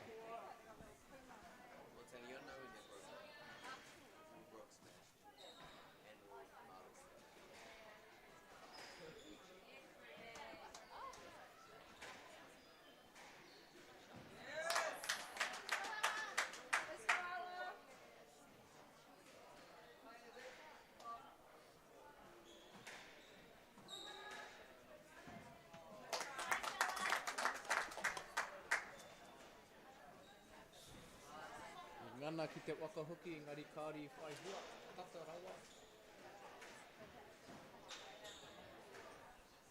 There's a reverse boast there. Ai ārahi ana a Ian I te wahanga nei, whitupiro ki te ono, he oi kua hoki mai rā no a Ella. So Ian is currently leading this set 7-6, but Ella has managed to make a comeback.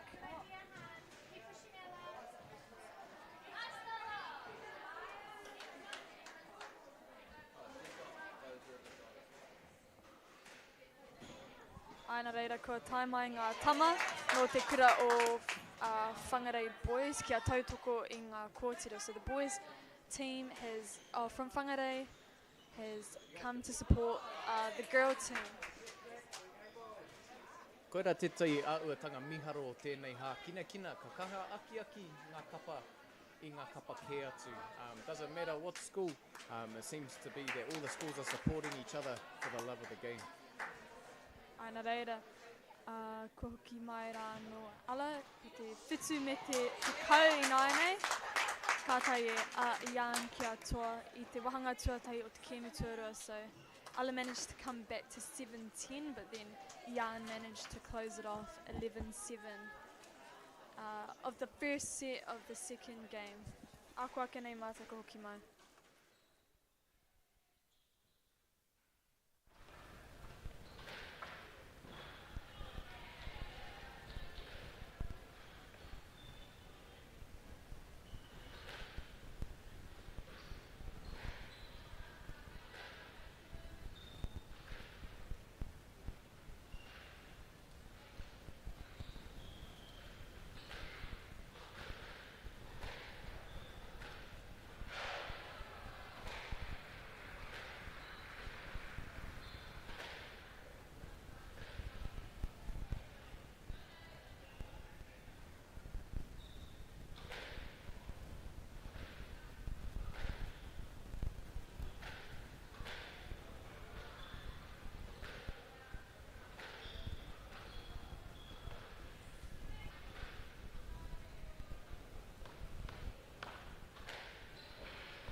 Ko hoki mai ngā kai tākaro ki te kōti, nā Ian, te wahanga tuarua I tuku, plays a return back on court, and Ian started the second set off with a serve. Tai ki te tai ngā piro I naenei, it's 1-1.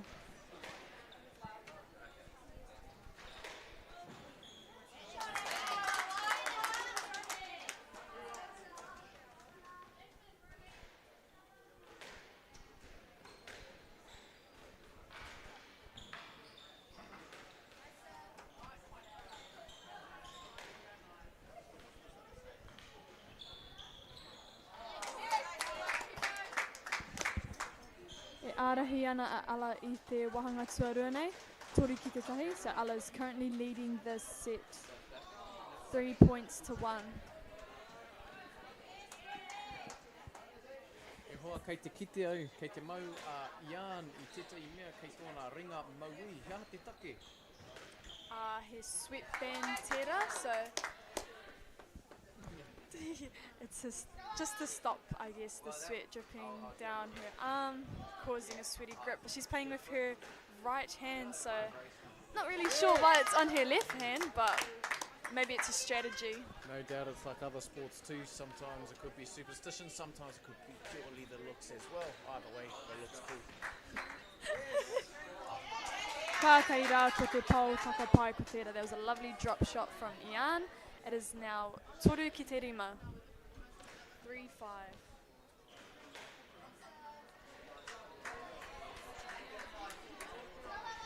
Hai tērā tuku I te poro here. Waiwa te waka hoki te poro I taua wā. There's an awesome serve. It made it very difficult to return the ball.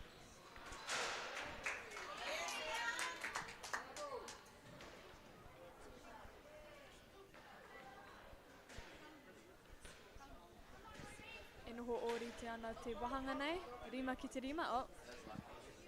E rua ngā poro kei te kōti I tēnei wā. There's 2 balls in the court now. They just sent it back. And they'll have to tuku anō, so they have to serve again. I haven't seen that stalling strategy yet. No.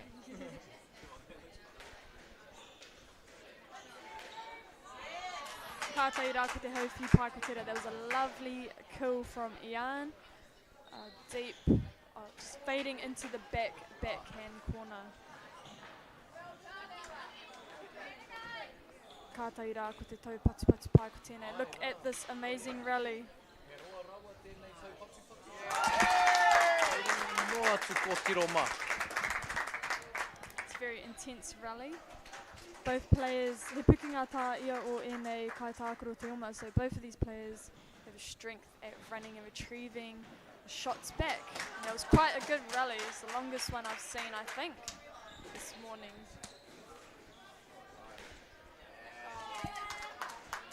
Ka tai rā ko te ripa pai ko tera. There was a lovely nick from Ala into the front backhand corner. Nō reira, kei te tā utu haere ngā piro o tēnei kēmu. Ka pute te ihu o tēti, ka pute te ihu o tēti anō. It's going back and forth. It's now 7-all. This set is a lot closer than I think the first set. I think Ian had a bit of a lead in the first set, but now they've started to even it out. Oh, ka tai rā, ko te tau pati pai ko tēnei. Look at, oh, what a rally. Kai hoki tērā tī koke. The love of the ball to put the other player out of position.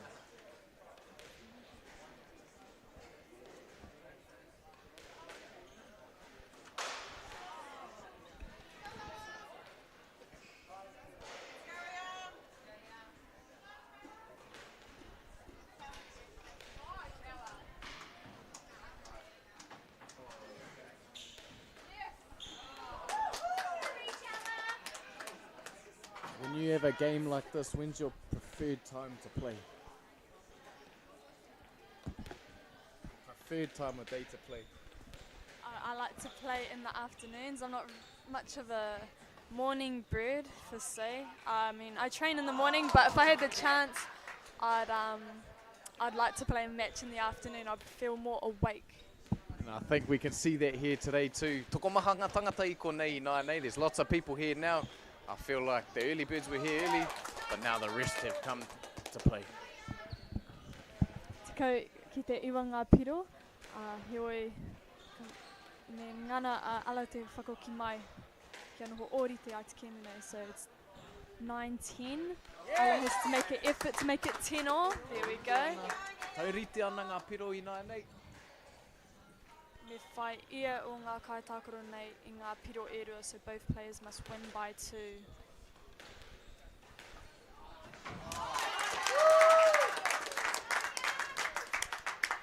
Ala is up game ball 10. She just requires one more point to even it out to 1-all.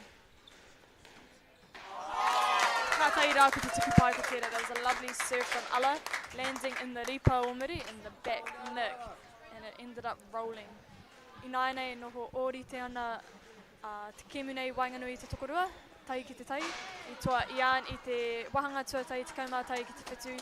I toa Ala I te wahanga tuarua te kaumārua ki te tekau. So that was a lovely serve from Ala right into the back nick. It is now 1-all between the two. Ian got the first set 11-7 and Ala managed to get the next one 12-10. Ako ake nei mātou ka hoki mai.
Nā reira, kua pau te wā, me hoki mai ngā kai tākaro ki runga I te kōti, kia timata ai tā rātou nei wahanga tua toru. So time is up. Players have returned back on court to begin their third set. Mā ala te wahanga nei e tuku.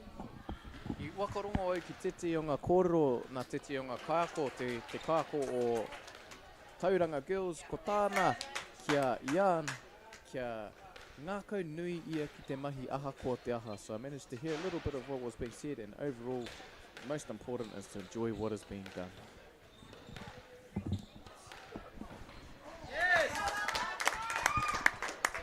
Ai, nā reira, kua kaha ki te inga pukinga kori a ngā kaitākaro nei, so we can really see the physical skills of these two players throughout this whole game. So both of them have been retrieving so many of the shots back and having some very good rallies.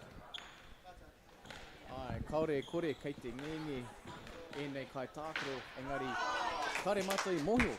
Nā te tere o tā rā te whakahuki te pōro. No doubt they're really tired, but we wouldn't know by watching how quick they are to return the ball and run around the court.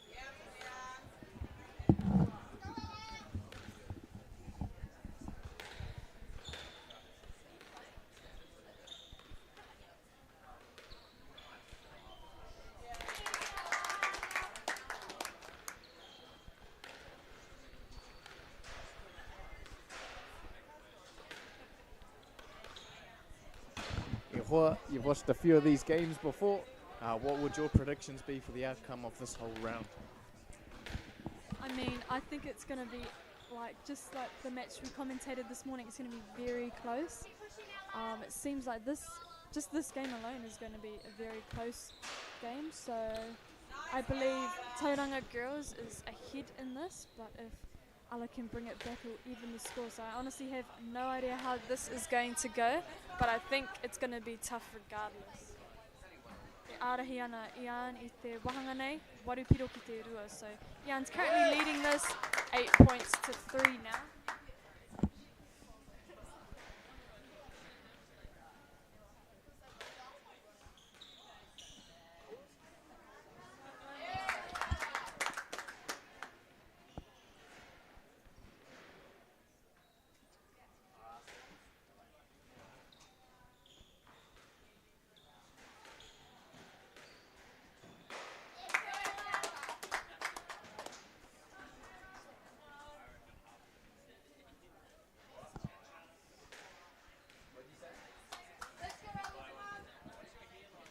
Ala's managing to come back just a bit in this game. It is now 6-8.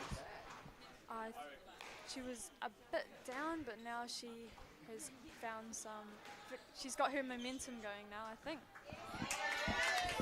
And you see that quite a lot in these sets. The athletes might have a shaky start, but it just takes 1 or 2 shots to go their way to build their confidence. Kātahi rā ki te haurere pai ki tērā. There's a lovely volley shot. It's a good way to put the ball away fast, deep into the back.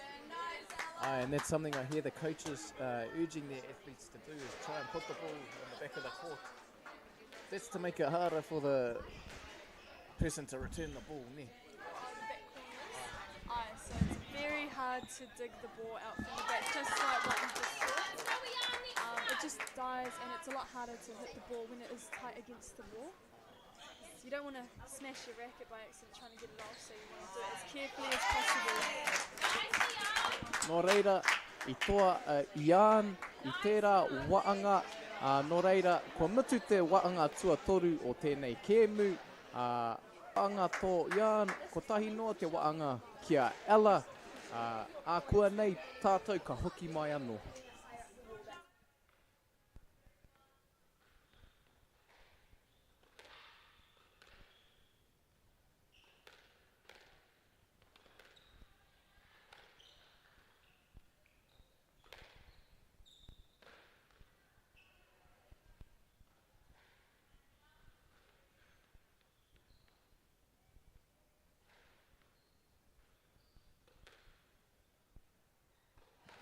Nā reira te whānau, we have another commentator joining us, the man himself, Kieran. How you going, Kieran? Yeah, not too bad, Maiden. Great to be here. Really looking forward to getting into this match.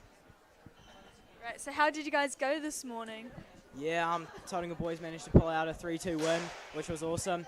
Managed to come first for us, defended our title from last year, so yeah, pretty stoked with it. That's cool, that's cool. Right, so you're going to help us commentate the next couple matches, or the next match? Yeah, yep, I'll be with you and Cody helping out, and yeah, looking forward to seeing Ian and Ella battle this one out. Right, we'll return shortly.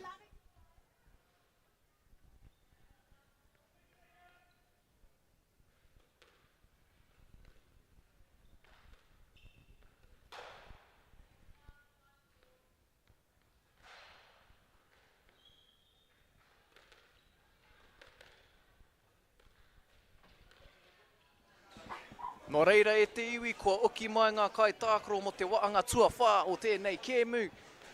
Kua rua ngā waanga kia Ian, ko tai te wahanga kia Ella. It's sitting 2-1 in terms of the sets for this game. Kei konei mātou I nā nei e mātakitaki ana.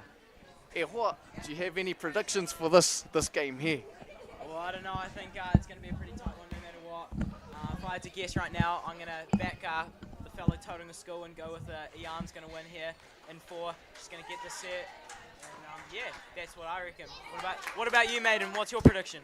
Oh, I just said before that I think it's going to be a close one. I can't really tell who's going to win because they're just going back and forth. When one person's up, the other one manages to come back and vice versa. So who knows how this is going to go. Cody, any predictions for you?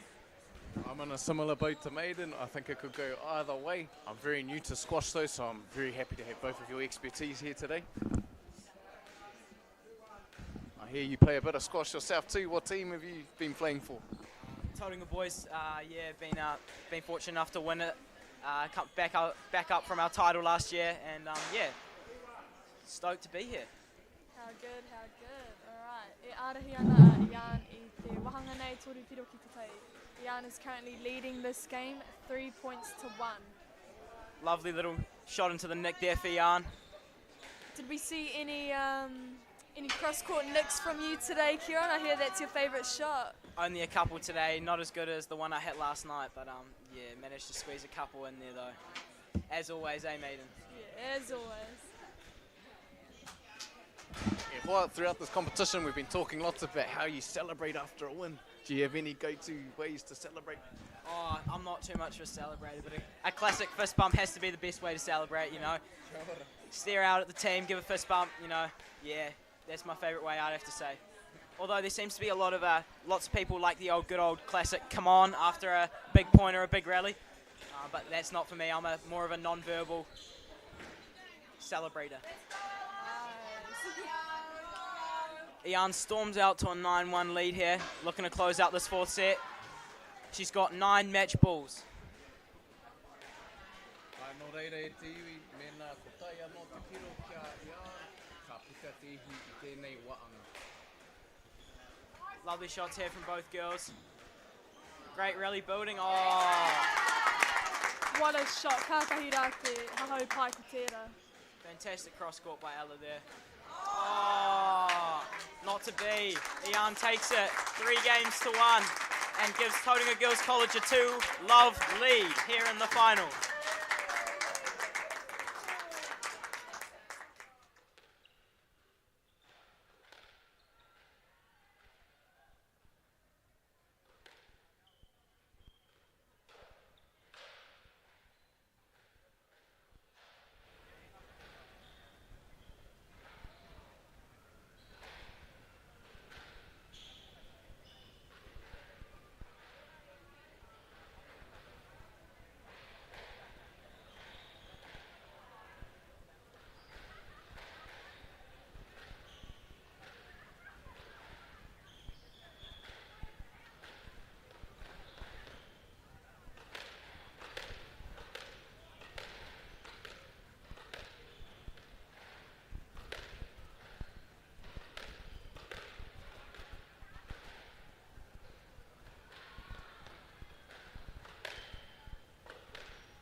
No reira rā e te iwi nau mai oki mai anō ki te kēmu tuatoru o tēnei whiringa. He whiringa toa tēnei, the final round of the day. Ko te toa o tēnei whiringa, katoa I tēnei whakataitai.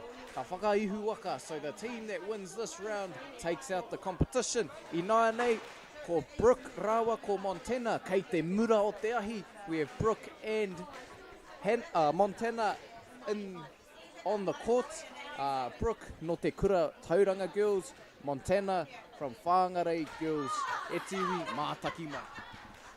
Great matchup coming up here today. The number 1 seeds from both teams are playing it out here in this third match of the contest. Brooke Valois from Tauranga Girls College, currently in A2, fresh off her Egyptian Worlds campaign. And Montana from Whangarei Girls, a B1, looking to make some inroads for Whangarei in this matchup. So, any predictions here from the commentators today? I think Brooke is playing very well lately. She's just returned from World Juniors in Egypt, but I think jet lag may have a little bit of an effect on this, but I'm sure she'll be fine. But Montana as well had an amazing game against Erin Wiley last night. She played very well, so who knows how this game could go. What are your predictions, Kieran? Well, I don't know. It's gonna be a close one either way. I'm gonna have to back my fellow Tauranga school again, and I'm gonna have to go a Brooke Valois win. I'm gonna go in 4. I think it's gonna be a tight one, but I think Brooke's gonna edge it out in 4 sets. Cody? Well, he waua te whakahe I tētai whakataitai o te ao. It's hard to go against someone who's competed in a World Series. Engari, I also think it's going to be very close. This is a finals game, and because of that, there's lots of feelings. It could go either way.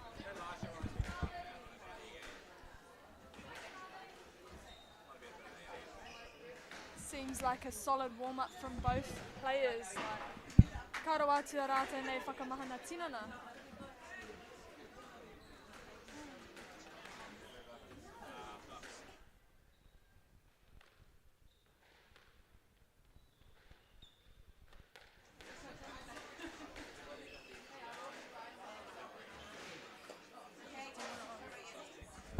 So, how did you find yourself playing squash? Oh yeah, I started when I first got to intermediate, Tauranga Intermediate with Graham Randolph. He was he's the school coach down there. So yeah, back in 2020 I got into it, and since then I've been enjoying it. It's a fantastic game, and yeah, really fortunate to be playing a competition like this. What about you, Maiden? You've been a top junior for many years. How did you first get into squash? I mean, my mum and I started at the same time when I was around, I think, 8 years old. It was more of a once a month kind of social thing, and then I started really getting into it by the time I got into intermediate. But I think my granddad played a bit of squash, so I guess that's how we both kind of decided to start it. But yeah.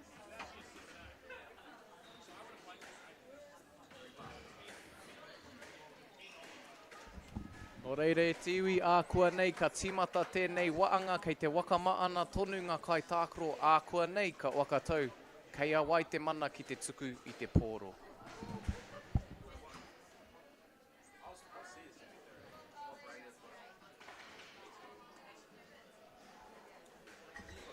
Racket spin goes Montana's way.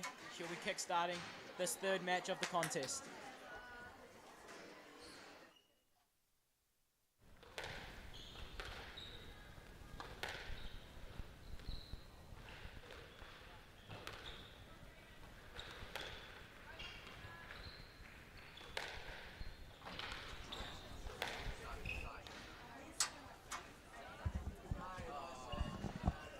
Kua hoki mai ngā kai tākaro ki runga I te kōti. The players have just returned back to the court. Ko te āhua nei kua whai a Montana te mana kia tuku I te kēmu tua toru nei. So it seems Montana has the right to serve, to start us off in this third game. And Brooke takes the first point here, takes a 1-point lead. Maiden, what would you be doing if you were coaching either of these girls? What would be something you would be telling them to do at the start of this first set? I guess I'd tell the players to find their targets, you know, deep into the back, and then once they've found those, it'll open up all the other opportunities around the court. How about you, Kieran? What would you say? Yeah, I mean, as old Robbie White from the Bay would say, 4 corners, mate. That's a classic. It's his go-to, and I'd have to say I agree with that. It's a pretty solid game plan to start up. You know, find your width, find your depth, and get yourself in front of your opponent on the tee, ready to volley. Nō reira rā e te iwi, he nui ngā rautaki ka wakamai e nei kai tākoro, te patu I te pōro ki ngā kokona, te wakamai I te katoa te papatākoro. Oh, beautiful touch there from Brooke. Fantastic drop there into that front right corner. Ka pai.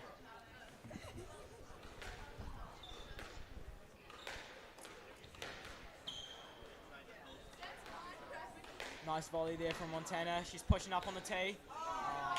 Lovely shot there from Brooke to close out that point. And she takes a 4-point lead, 5-1.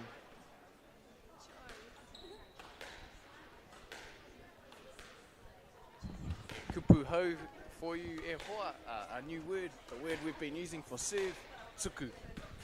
And for the listeners at home. Oh, fortunate shot there from Montana. Great rally there. Both girls really finding their corners well, mixing it up and playing a great variety of shots. I wonder, Maiden, if we'll be seeing as much reverse boast as we saw yesterday. Well, I have seen quite a few this morning, and I'm sure we'll see many more. 4-point lead again for Brooke, 6-2. Kātai rā, ko te taupats pai ko tēnei, what a rally the two girls are having. Roa rawa tēnei tau patu. Very long rally. Oh, lovely boast there from Brooke. Great end to a great rally. Whitu piro ki te rua I nai nei te whānau, it is now 7-2. Good serves again from Brooke, isn't it, Maiden? It seems to be, like we were saying yesterday, a bit of a trend. You know, you get a good serve, it puts you in a good position to win that point, doesn't it? Yeah, especially when the serve clips the sideboard, it just pops out right behind the opponent, which is always what you try to aim for when you serve. Nice volley there from Montana. Oh, and a reverse post. Oh, wins the point. Fantastic there from Brooke. Great to see a reverse post coming out. And that gives her a 9-2 lead. Good get from Montana, covering the court really well. Oh, a bit of deception there. Ai, kua kaha ki te ngā pukinga kori, Montana. We really see Montana running to all of Brooke's shots, managing to get them back. It is now 3-10 game ball. Can Brooke close this one out and take a 1-love lead? Oh, lovely little lob there from Brooke. Oh, tight as well. And she wins that game 11-3 and takes a 1-love lead in this contest. Ai rā, nō reira rā e te iwi, kua puta anō te ihu a Brooke. Kua puta te ihu a Brooke I tēnā, a kua nei tātou hoki mai anō, he wā wakatā I tēnei wā.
Nau mai hoki mai ki te wahanga tuarua o te Kēmu tuatoru. Welcome back to the second set of the third match. I Wainganui Brooke rawa ko Montana.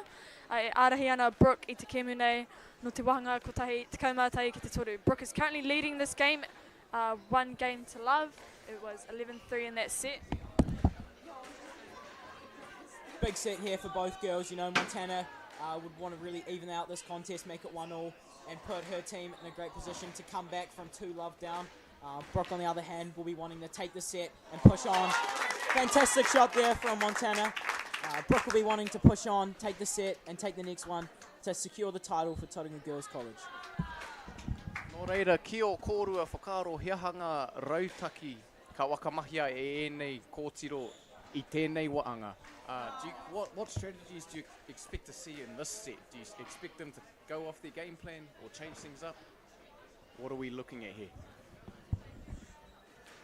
Yeah, for me, I reckon Brooke will want to, stay pretty consistent with what she was doing the previous set. She won at 11-3 and put out a great performance there. So for her, I'd say she'll be trying to do much of the same, really.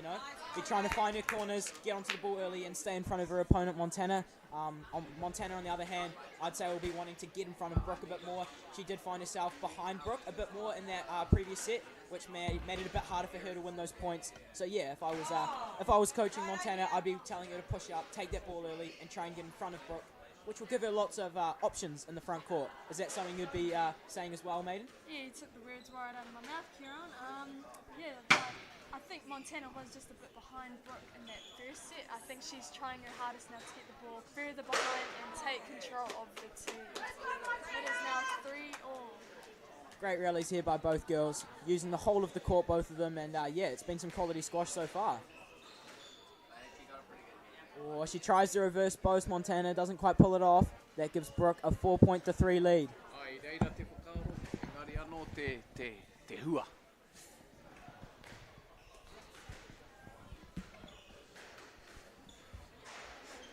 Fantastic drop there from Brooke. Great serve, which set her up here with that nice EG option in the front court.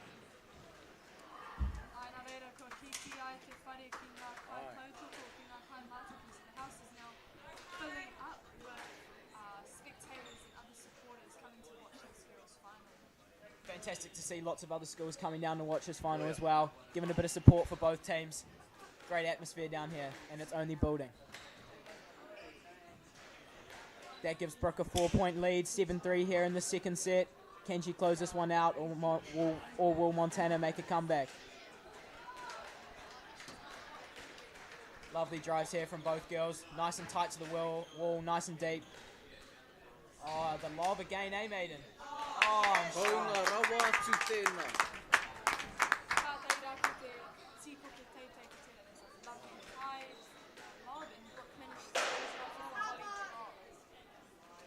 Nō reira, iwa pero ki te toru piro e toana a Brooke I tēnei wā, 9 points to 3. Oh, lovely drop there from Montana. Exquisite. Nice and low. Oh, and there we go again. Awesome shot there by Brooke. Matched Montana's drop before, and that gives her 6 game balls in the second set. Ai, tino matatau e nei kai tātou. They seem very adept at all the different kinds of shots. Montana has managed to save 1 game ball. Can she string 5 more together? Oh, fantastic shot there. Beautiful shot from Montana right into the neck. Saves another game ball.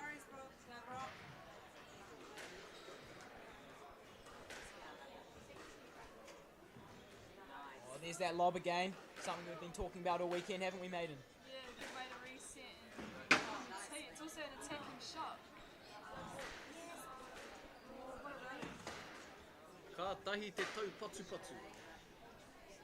Oh, lovely. Great shot there from Brooke. She saved that game and manages to win it 11 points to 6, taking a 2-love lead for Tauranga Girls in this contest. I think the quality of the squash is increasing game after game, match after match. Would you agree, Kira? Oh, 100%. I think every match is just building and building, and I think as the atmosphere builds, we can only expect the squash and the level of squash to go up. Isn't that right, Cody? Ai rā e te iwi kei te piki ake ngai taumata, ka rongo I te wairua wakataitai, te ihihi me te wanawana I roto I tēnei whare. 100% agree with you. Ana reira e ārahi ana a Brooke I te kēmu nei no ngā wahanga e rua, tikau mātai ki te toru, tikau mātai ki te ono.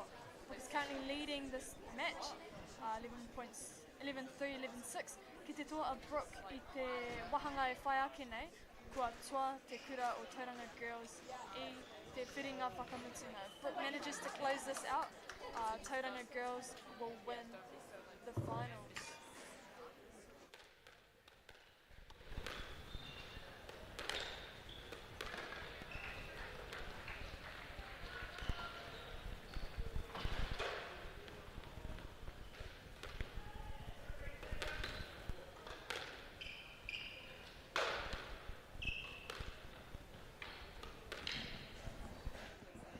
Nau mai oki mai anō e te iwi ki te waanga tuatoru o tēnei kēmu kia mōhio noa koutou mena katoa a Brooke I tēnei waanga.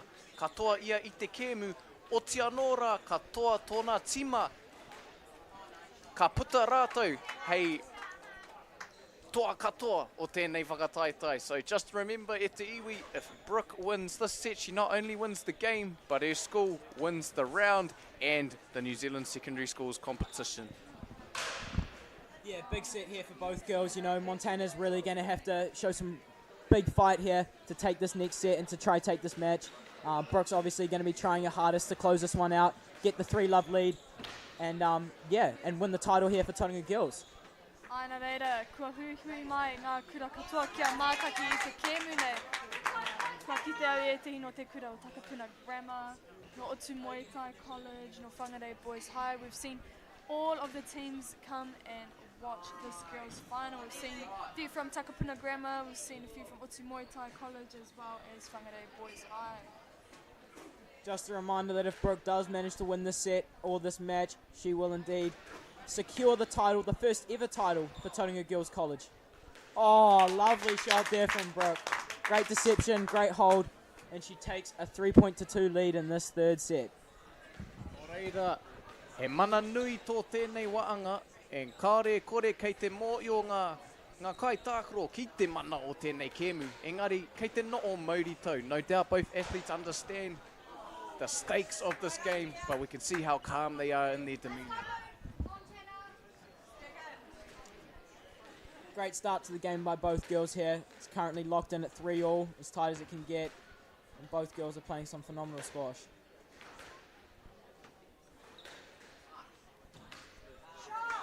Ka tai rā ko te hau pai ko tērā. What a shot from Montana, dying deep into the backhand corner.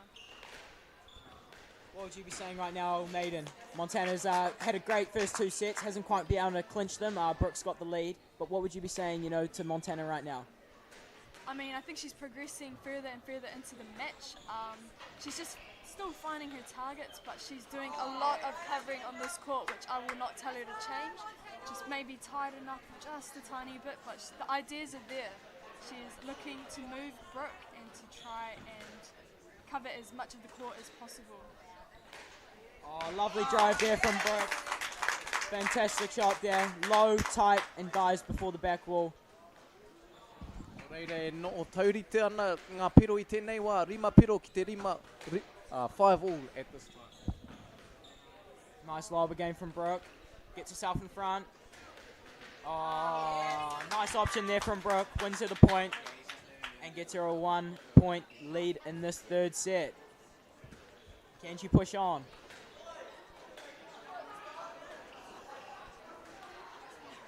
Good pressure there from Montana. 6-all. Oh, nice option there and great counter by Montana. Oh, awesome shot. Great rally by both girls there. Some fantastic shots on display.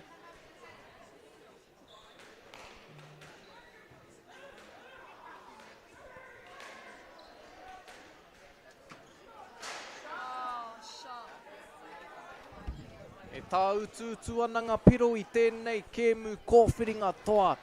Muia katoa ana te papa e ngā tangata. Kua tae mai nei ki te mātakitaki I tēnei kēmu. It's going back and forth and there's lots of people watching. Oh, and a reverse post from Montana. Fantastic. Love to see that shot.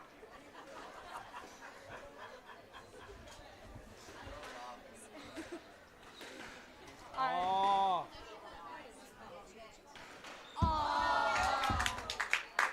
Great rally by both girls there. Ai, nā reira, kua kaha rongo I te pressure I roto I te wahanga nei no ngā I wainga nui I te tokorua nei. So we're really feeling the pressure between these two, both for different reasons. Montana needs to make a comeback and Brooke needs to secure just one more game, but the stakes are high. Oh, fantastic return to serve from Montana. Straight winner, and it's locked in at 9-all here in this third set. Oh, Montana earns herself her first game ball of this contest. Can she close this game out and give Whangarei girls some light here?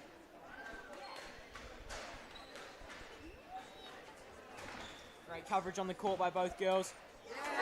And Montana takes it, 11-9. We're going to a fourth.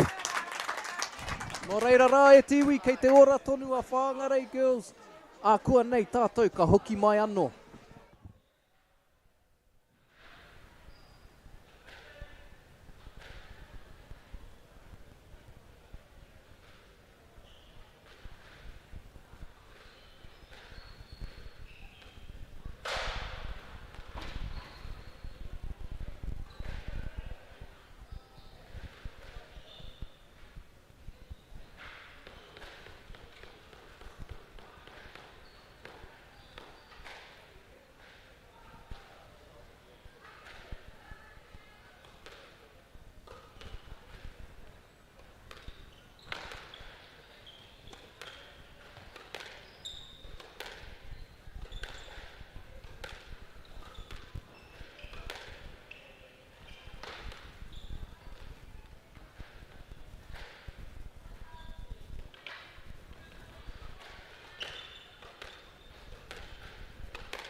Nau mai hoki mai ki te kēmu tua toru o te whiringa whakamutunga nei. So welcome back to the third game of the finals. E arahi ana a Brooke I te kēmu nei, rua ngā wahanga ki te tahi hioi, nā Montana te wahanga tua toru whakauki mai. So Brooke is leading this match, but Montana has managed to make a comeback, and look at their running. Ah, what a shot! Lovely rally to kickstart that fourth set there. Both girls hitting great shots, and Brooke manages to find the cross-court net. Oh, and a lovely volley boast from Montana. She seems to love that shot. Seems to be the shot of the day for her. I think it's the shot of the tournament, but wouldn't you agree, Kira? Oh, and there's a reversie from Brooke. Yeah, without a doubt, the boast has been an absolute favourite for all juniors here. Te pakari hoki o e nei kōtiro ki te whakahoki I te pōro. Tēnō pakari ana te tinana. Kāore kore, he tohu tērā ki ngā haore e hia kēnei ki te waka pakari I o rātou ake pūkinga. What do you reckon, Cody? What's your prediction for the set here and for the match? Oh, in the squash expertise that I have, just this day and Friday, Waikahua, Waikatohu, I have no idea, but I am a sports fan and I love a close competition, so I'm just hoping it goes down to the final wire. Maiden, any comments for you? I mean, quite clearly Montana has stepped it up just a bit. Kua piki ake te taumata, so who knows how this game could go. It is looking pretty close at the moment. Toru ki te toru ngā piro. Oh, my prediction's still on. I did say that Brooke would get a win in four. So at the moment, my prediction could be the right one. And yeah, I'm going to back Brooke in this set here. I reckon she's going to take it. Maybe 11-7 is my prediction. Mena e tika ana koe me hoko tīkiti loto, if you're correct. I think it's time to buy a lotto ticket.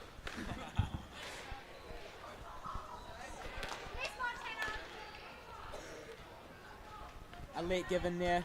Brooke asked and was awarded a let, which means we will replay that point. Lovely lob from Montana. Oh, and up the middle! Fantastic. Oh, and another lob. Good coverage by both girls yet again. Oh!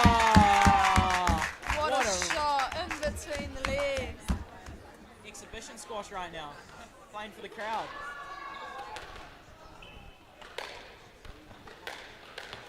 Both girls pressing up on the tee, looking to take it as early as they can. Great volleys from Brooke. Good scrambling. Oh, drop again. Oh! Fantastic rally yet again. Montana manages to squeeze that and get herself back within 1 point here, 4-5. Oh, there's that volley bows from Brooke this time. Straight winner there. How important is it, Maiden, to get that ball behind your opponent and not let your opponent dominate the tee?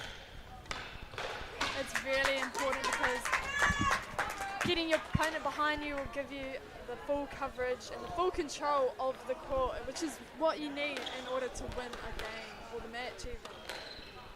Reire te iwi me mātua wakamai I tērā waanga o te papatākoro. Great pressure there from Brooke, forcing the area out of Montana. She gets a 7-5 lead here. Whitipiro ki te rima. Lovely drives from both girls. Oh. 3 points lead here for Brooke, 8-5. Can she close this one out? She was in a similar position last set.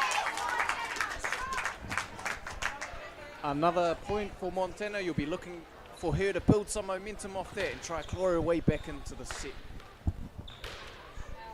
Brooke asks for a let and is awarded a stroke. Iwa ki te whitunga piro I 9-6. Brooke is only 2 points away from winning and getting Tauranga Girls their first ever national secondary schools title. Oh, into the tin. Back within 2 points, 7-9 here. Montana's clawing her way back.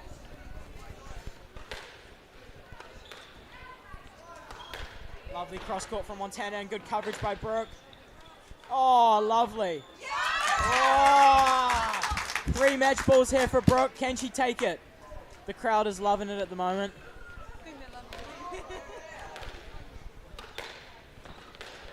Are we expecting a... Oh! Cross court neck. Stop it. Ka tai rā ko te ripa pai ko tēnā.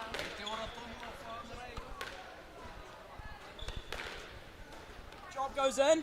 Montana covers it well. Good volley there by Brooke. Oh, nice. She's on it. Oh! And she takes it. 11-8 match to Brooke.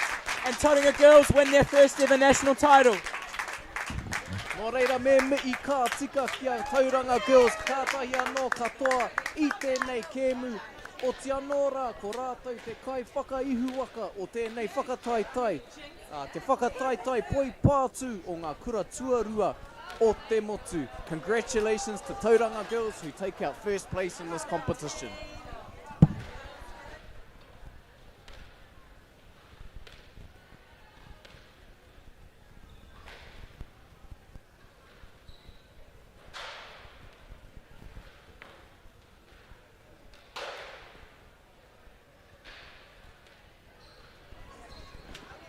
Kei te tatari tonu mātou, kia mōhio mēnā rānei ka tākoro, ngā kai tākoro e toi ana. We're still waiting to see if the other two sets of players are going to play.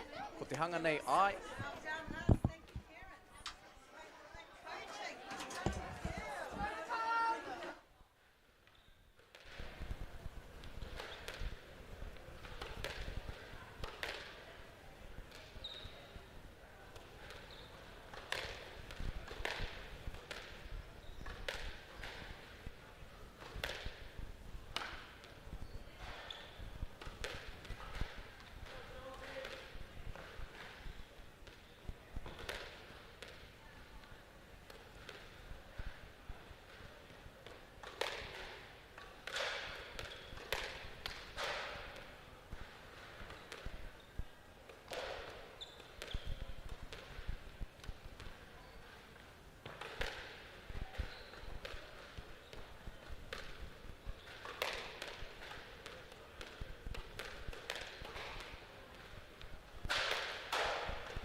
Nau mai hoki mai ki te kemutua whā o te whiringa whakamutunga nei I Wainganui I a Whangarei Girls, Rawatahi ko Tauranga Girls. I te kemu nei pūrei ana a Nicole no Whangarei, Rawatahi ko Sophie no Tauranga. So, welcome back to the fourth game of this finals round between Nicole from Whangarei and Sophie from Tauranga. Ahakoa kua toa ke te kura o Tauranga Girls I te whiringa whakamutunga, kua whakaitia kia pūrei I te toinga o ngā kemu. So even though Tauranga Girls have already won the finals, they have decided to play the remainder of their games. Kei taku taha aku hoa Kieran rawa ko Cody. So by my side I have Kieran and Cody. How are you guys? How are you guys doing? Yeah, kia ora maiden, doing well. Enjoying the squash that's on display here. It's fantastic. Finals day doesn't disappoint. And yeah, we've had 3 quality matches so far, and I'm really looking forward to watching this one as well. Ai, kei te pera hoki oku wakaro, ka tahi ngā kēmu kounga ko ēnei. We've been privy to some outstanding games of squash. For someone like myself who's new to the sport, it's been a true privilege. Great matchup here. Nicole from Whangarei Girls versus Sophie from Tauranga Girls. Great matchup here, both pretty even on their grading, so this should be a very tight contest. Ai, engari heoi, I mua I tō mātou nei timatanga I te kemutua whā, ka tika kia tukumihi anō ki ngā kai tautoko. Kua āwhina mai te whakarite I te whakataetai a motu nei, nā reira.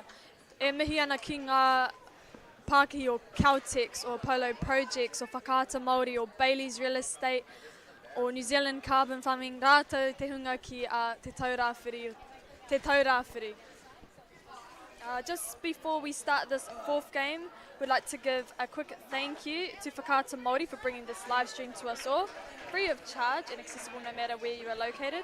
Also grateful for the support from Bailey's Real Estate, from Caltex, from New Zealand Carbon Farming and Apollo Projects.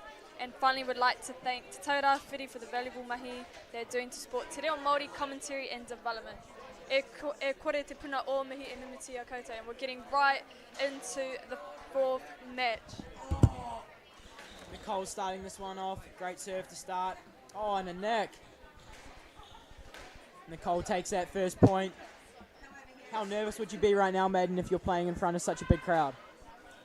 Oh, I don't really get affected by the crowd, if I'm honest. I just want to focus more on how I'm performing, but I reckon it's a pretty big crowd here, so yeah, I might be a bit nervous.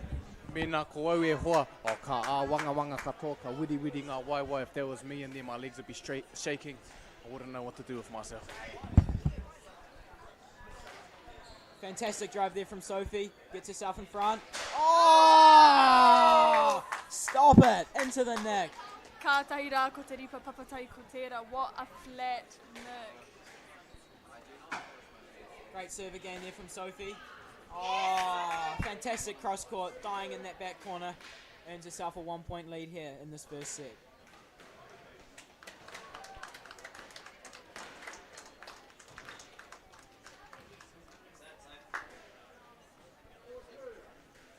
Kua kite te kaunga o te poi patu ki mua iho o mātou nei aroara. We're seeing some great squash being displayed in front of us. Oh, that was a nice drop shot.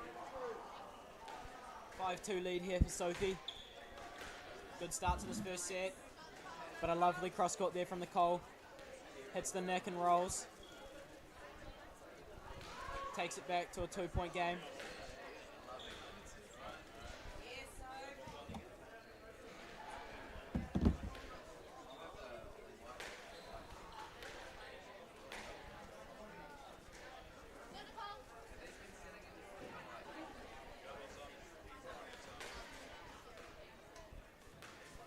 Lovely lob there from Sophie. Gets herself in front of her opponent on prime position on the tee and wins herself the point with a great straight drive. He pātai kia kōrua, just a question for you both. In high stakes games like this, how do you both go about preparing yourselves? Well, before I go into court, I like to make sure I'm properly warmed up, I've stretched, so to prevent any possible injuries. I like to prepare myself mentally as well by finding a quiet space where I can think about what I'm going to do. What about you, Kieran? What do you do? Yeah, pretty similar to that. You know, try to get a good warm up in. You know, sometimes chuck the pods in, get fired up, get the music going. Sometimes a bit of breathing always helps if you're a bit nervous or a bit over aroused. But yeah, definitely want to get a good warm up in and prepare yourself well with a bit of breathing, calm yourself and focus on the game. And as I say that, Sophie is taking that first game 11-3, giving herself a 1-love lead in this first set. Aina reira, kua e ārahi ana a Sophie te kēmu nei, no te wahanga tuatai, te kaumātai ki te toringa piro ākoa ki nei mātou ko ki mai.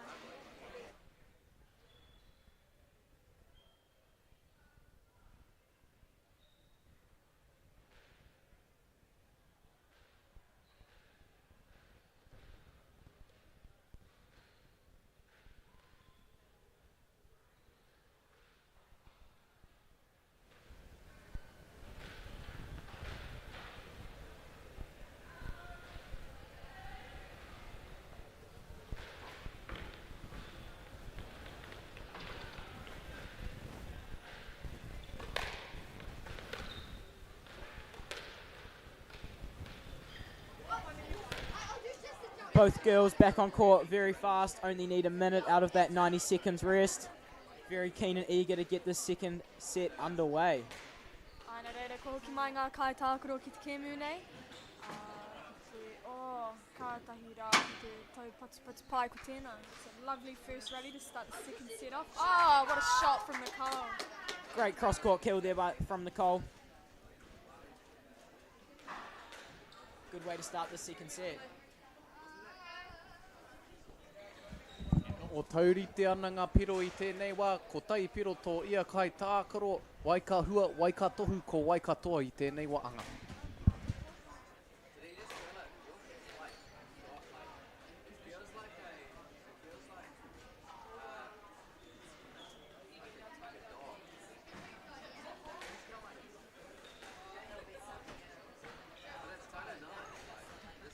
Lovely shot, great change up there from Nicole, gets herself a volley. Oh, and lovely trickle post there to win the rally and tie it back up at 2-all. What's your favourite shot, Maiden? If you had to pick one shot that you could only play for the rest of your squash career, what would it be? I think mine would be the classic straight volley drop, because there's a possibility of it rolling as well if you get the angle right. So somewhat, it's harder than a cross-court nip to play. What about you, Cody? For me, it would have to be the serve, because if you didn't do that, the game wouldn't start.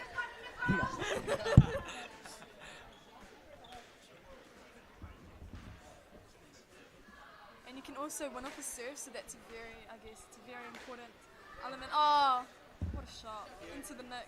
Yeah, we've seen quite a lot of our winners head off the serve today, haven't we? You know, getting a nice deep serve, hitting that side ball and angling in for the back ball.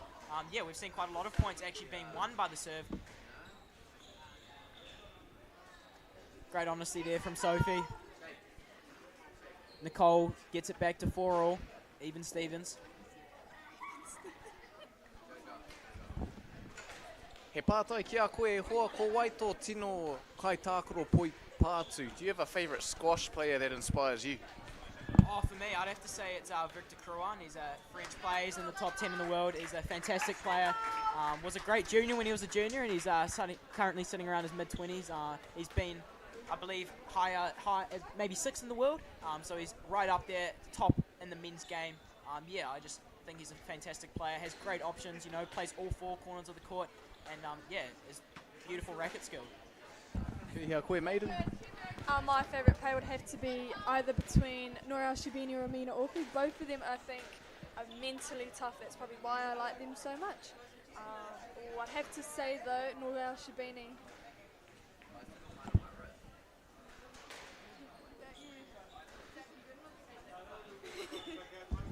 Kore kau aku, my favourite players are the ones who have played today.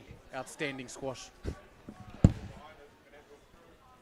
And with that, Sophie earns herself a 3-point lead. 8-5 in the second set. Can she close this one out and give herself a 2-love lead over Nicole? Oh, lovely drop there from Nicole. Sophie covers it well. 4-point lead here for Sophie. 2 points to seal out the second set.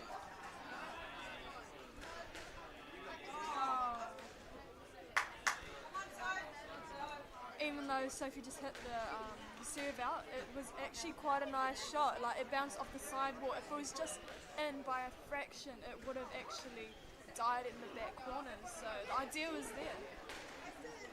Yeah, great intent shown by both girls today. And Nicole calls alert and is awarded a stroke. Saves one game ball, still 3 more left for Sophie. 10-7. Good serve from Nicole at the body. What a shot, deep into the back. 2 game balls left for Sophie. 10-8. Lovely cross-court nick and great counter drop there by Nicole. Oh, and fantastic lob by Sophie. Gets herself in front. Oh, lovely shot. Great option there from Nicole. Saw her opponent was just behind her and decided to use a bit of deception and chuck in that cross drop.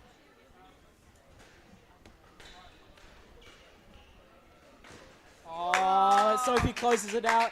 11-9 and takes a 2-love lead. That was quite a good comeback from Nicole though, so that was great effort from both players. Nō reira rā e te iwi, ka hoki anō ki te wā wakatā, kua rua ngā kēmu kia Sophie, a kua nei tātou, hoki mai ai.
Nau mai, hoki mai, ki te kemutua whā, I wanganui a Nicole Rawa ko Sophie, e ārahi ana Sophie te kemu nei, te kaumātai ki te toru, te kaumātai ki te iwa. So welcome back to the 4th game between Sophie and Nicole. Sophie from Tauranga Girls is currently leading this game 11-3, 11-9. Fantastic lob there from Sophie again. She's really using the height on that front wall really well, maximising the full range of the court. So, Maiden and Cody, you know, for a big match like this, both girls would have wanted to prepare themselves really well, and obviously they would have wanted to get lots of sleep and eat really well. What are some of the, you know, pre-game rituals or things you do to help you prepare well, you know, nutrition, things like that? You know, Cody actually asked me this question before. He asked what my go-to food is before a match, and if it's an early morning like this, I would probably have 4 pieces of Wheat Bix. What about you, Kira? Yeah, I'm a granola person, so I'd probably have a nice bit of yogurt and granola. Yeah, that's probably my go-to. Cody? Ahau, he kai tākaro poitu kōhua hau. I play a bit of basketball, but if it was me to prep for that, usually a bit of fruit, keep it light, and a coffee, trying to get that energy, especially if it's in the morning. Lovely squash here. Sophie storms out to a 7-love lead. Looking to close this one out and give Tauranga Girls College a 4-love lead over Whangarei Girls here today in the final. Lovely cross-court again from Sophie, really using the width well, dying in that back corner. 8-love.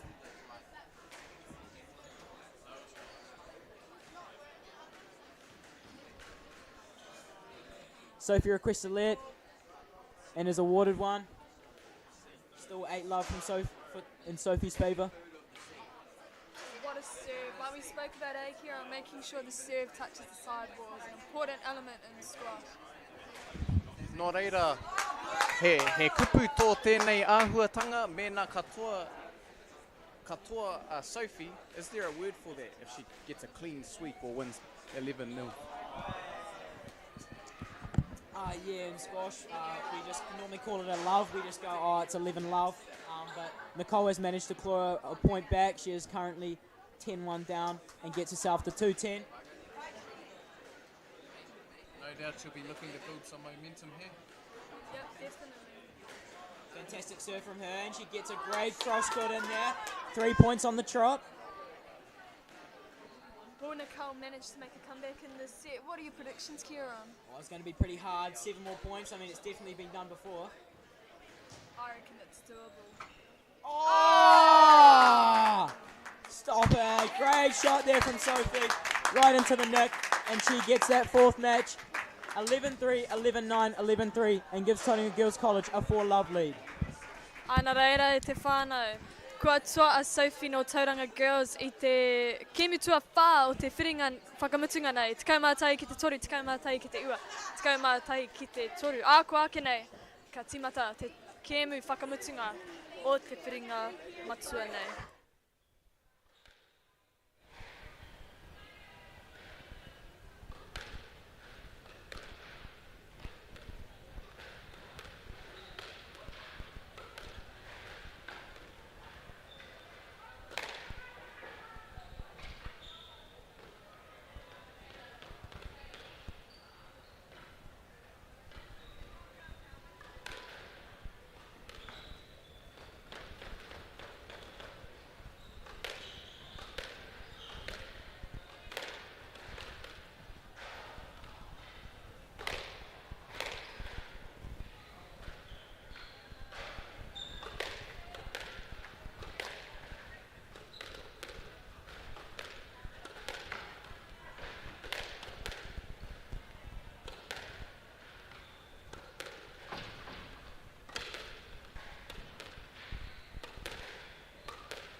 No mai hoki mai te whānau ki te kemu whakamutunga o te whiringa matua nei. So welcome back to the final game of the finals.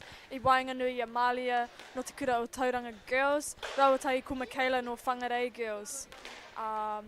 Yeah, so welcome back to this match between Amalia from Tauranga Girls and Michaela from Whangarei Girls. Great match up here in this fourth match, in this fifth and final match, I should say. Amalia from Tauranga Girls College, currently a B1, looking to close us out and have a clean sweep here for Tauranga Girls. And Michaela from Whangarei Girls, new to B grade, currently a B2. She'll be looking to get Whangarei on the board here.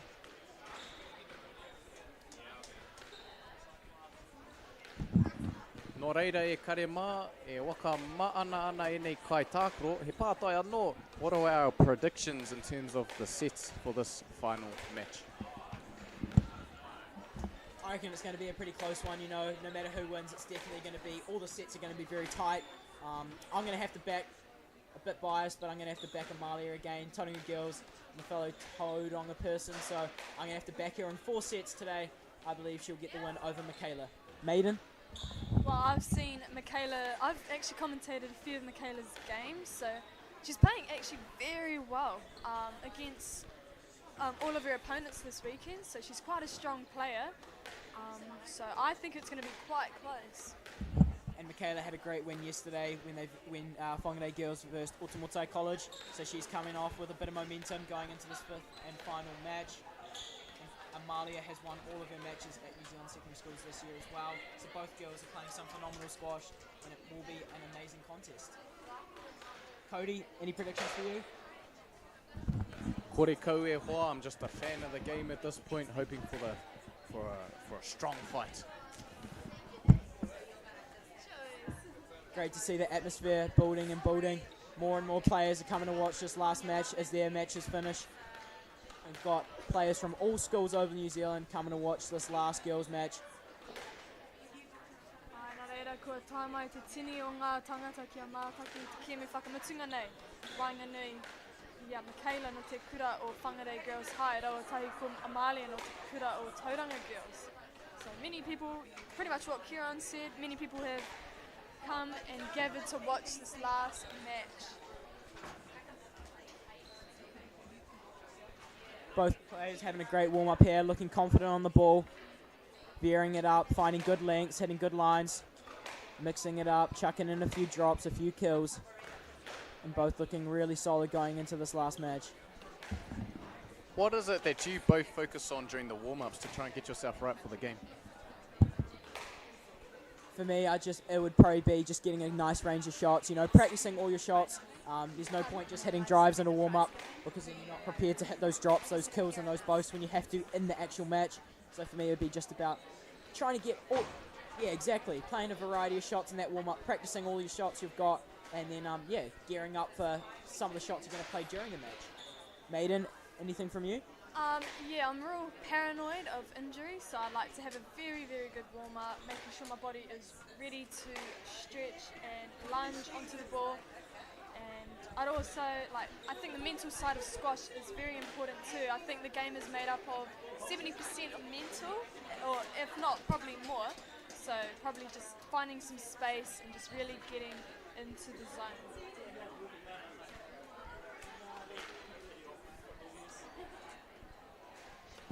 Nō reira rā e te iwi, kei pō he me wakapakari noa koe I tō tinana ko tō henengaro, he mea matua anō hoki I tēnei hā kina. Whitu te kaupai hēneti I ai kia Maiden, te hira o tēnei hā kina. Nō reira, ka timata te kēmu ākua nei e te iwi, mau tonu mai. Yeah, I think squash is a very, very mental toughening squash sport. Would you agree, Kieran? Yeah, I think the mental aspect of squash is very different to other sports, isn't it? You have to be very mentally versatile and tough, don't you, in squash? It's a game that can change really fast, you know, momentum can shift really fast, and I think, you know, if you want to be successful at the sport, you've really got to work on the mental aspect of your game.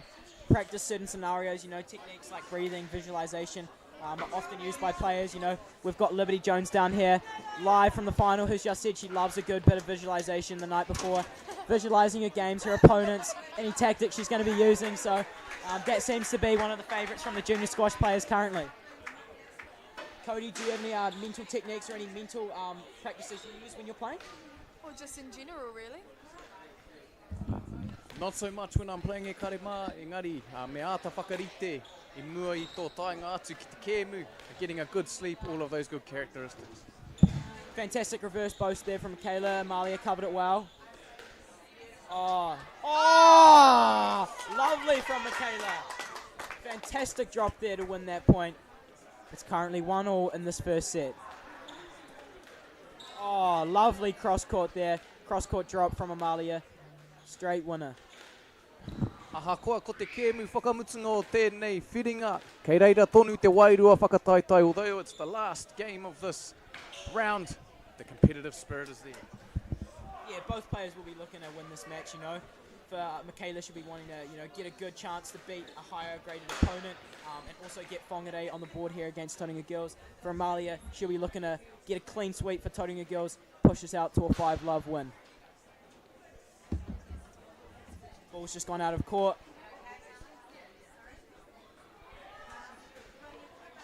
Michaela to serve, 3-2.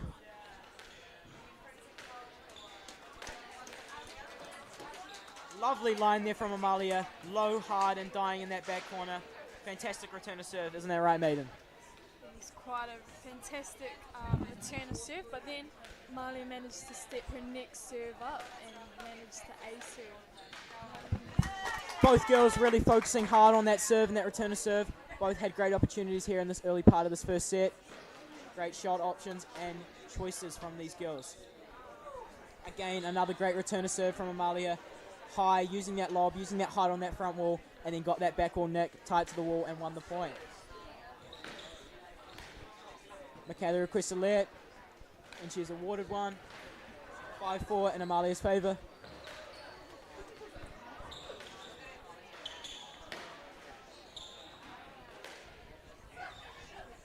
How important, Maiden, do you reckon it is to volley, especially when you're, you know, pushing to try and win this match? Oh, you know, volleying can do many things. It applies a lot of pressure to your opponent, and it gives you the control of the tee because you're currently, in order to volley, you have to step up. You can't really, it's a bit hard if you don't step up to get the volley. O reira rā e te iwi e waru ngā piro ki te whā.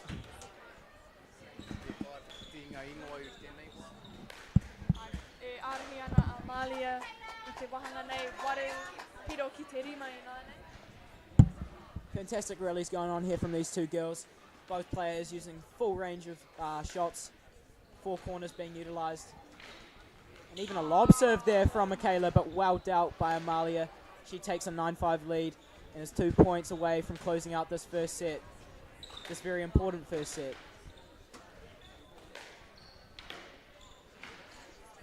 Nā reira, e āhei te kaha ki te inga pukinga a ngā kai tātou nei. You can really see the skills of both of these players. Oh, lovely cross-court neck there from Michaela. Amalia got to it, not quite able to retrieve it. 4 game balls left for Amalia. Can she close out this first set? He matatau te toko rua nei, he mōhio no rāwa ki hia haere ai te pōro. Ka puta te ihu o Amalia, kātai anō ka mutu te waanga tuatahi o tēnei tēnu.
Amalia's back on court, practicing a few shots there, a few options.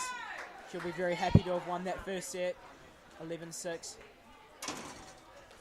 Michaela will be coming out firing here in the second set. She'll be looking to get herself on the board here. Oh, lovely serve from Amalia to kickstart the second set. Tight, low, angling into that side wall, very hard to return. Oh, lovely volleying here from Amalia. Oh, and lovely cross-court there, dying in that back corner. A 2-love lead here from Amalia in this second set.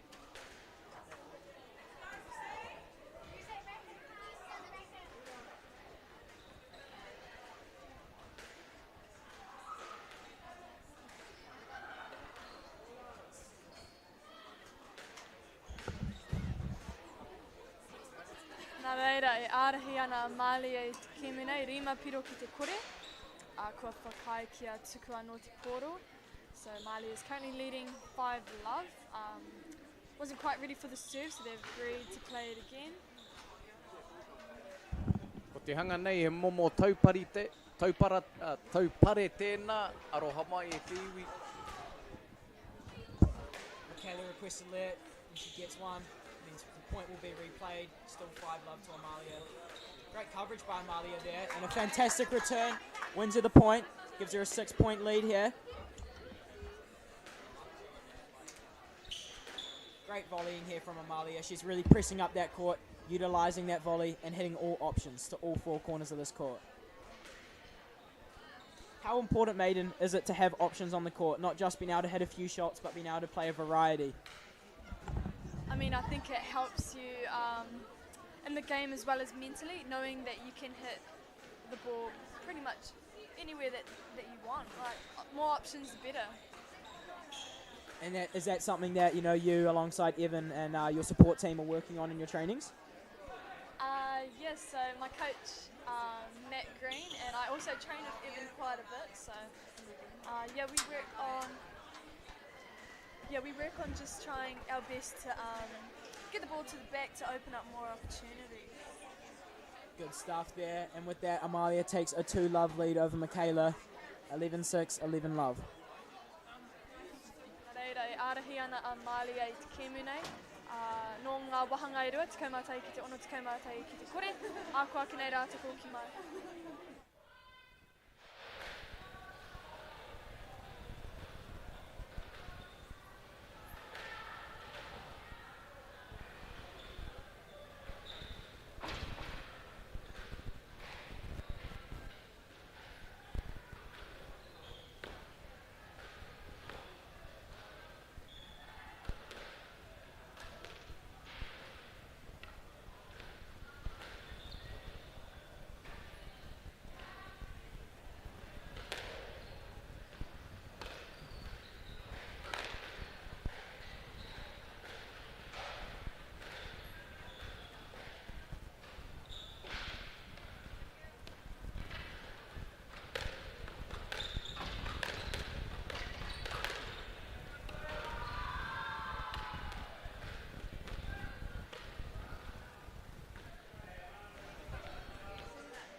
Nō reira, nau mai, uki mai, anō e te iwi ko te waanga tua toru o tēnei kēmu, e rua ngā waanga tō Amalia ki te kore ki a Michaela I tēnei wā, engari, ko te hanga nei, ka ngana a Michaela kia puta te ihu I tēnei waanga, kia ora tonu tōna kapa I tēnei kēmu. Oh, lovely option there from Michaela. Chucking in that boast. Nice and low, just above that tin. Manages to win her the point and take a 2-1 lead in this third game. Oh, she goes to the reverse boast. The shot of choice for most juniors at this tournament, but doesn't quite execute it. Great intent though.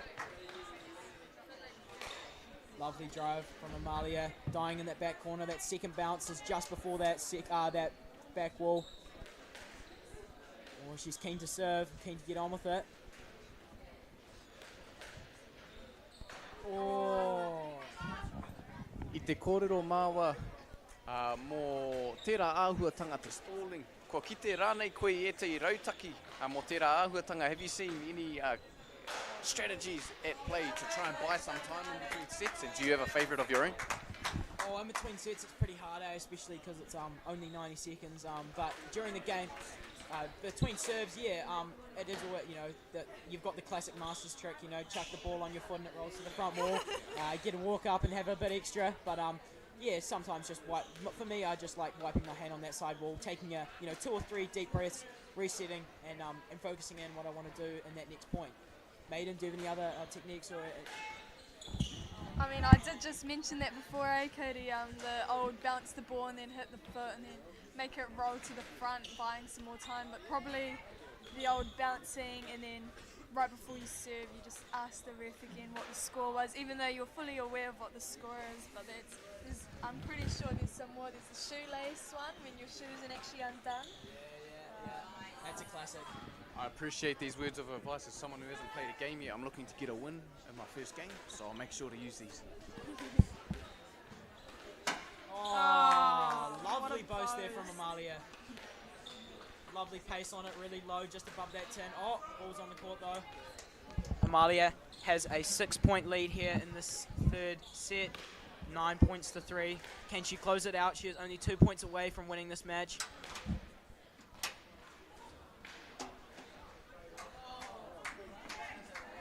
Great throw there from Michaela. And the ball outside of the court. Patu atu ki te tini, nō reira, hit the tin. There you can see our sponsors, me ka tika kia rātou. With that, it gives Amalia 7 match balls here. 10-3, now 10-4. Can she close this one out and secure a clean sweep for Tone Girls College in the 2025 final? Oh, and there it is. 11-6, 11-love, 11-4. Amalia beats Michaela 3 games to love and secures a clean sweep for Tone Girls College 5-love.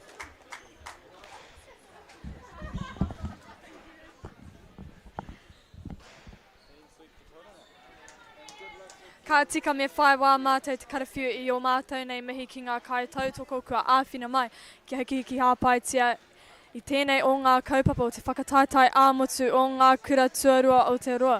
Kia koutou te hunga e noho ana ki te pai o whakaata Māori. Nā koutou te whakaro nui kia tākoha mai e te pāhoatanga matawara nei mo te kore utu. Nā mai tēnei kua hua ai te āheitanga mo te ao whānui kia hono mai me te mātaki tēnei o ngā hākina kina utu ara ko te poi patu. Kia koutou te hunga e noho ana, tuarua mai, ka nui te aroha ki o mātou kai tautoko no ngā pāki o Bailey's Real Estate, no Caltex, no New Zealand Carbon Farming, rātou ko te hunga ki a Polo Projects. Kua tā ngā ingoa o aua Pākihi ki te tini I ringa iho o te kōtine. Ko te mihi whakamutunga ki a koutou o te taurāwhiri mo a koutou mahi whakawhanake ake I te reo, Māori I runga I ngā kōrero hākinakina. E kore te puna ōmihi me miti a koutou. Just a bit of a translation. We'd like to take a moment to thank our sponsors. First, a big thank you to Whakaata Māori for bringing this live stream to us free of charge and accessible no matter where you are located. We're also grateful for the support of Bailey's Real Estate, Caltex, New Zealand Carbon Farming and Apollo Projects, whose sponsorships enable us to share this event with you and your whānau. As you see there, businesses have been printed on the tin. And finally, we'd like to thank Te Taurāwhiri for the valuable mahi they are doing to support Te Reo Māori commentary and development. Ngā mihi nui, your support truly makes a difference. Just like to say a huge thank you to everyone that tuned in on the live stream. Thank you to all the coaches, managers and players that play this tournament. And we look forward to seeing you all here for the 2026 New Zealand Secondary Schools Championships next year. Ngā mihi. Ai, nō reira, e te tī, e te tā, e te motu whānui kua tū ono mai ki tēnei pāpā o tanga Whakaata Māori, tēnei ka mii ake ki koutou katoa I tautoko I tēnei pāpā o tanga. Ki ngā kai waka aere, ngā kai tākaro, ngā kai āpai katoa, kua whakahuatia I tēnei rā, tēnā koutou o te anō rā ki a tātou katoa kua hāpai aki I tēnei kaupapa, huri noa, e te motu whānui, tēnā koutou, a kāti, tēnā tātou.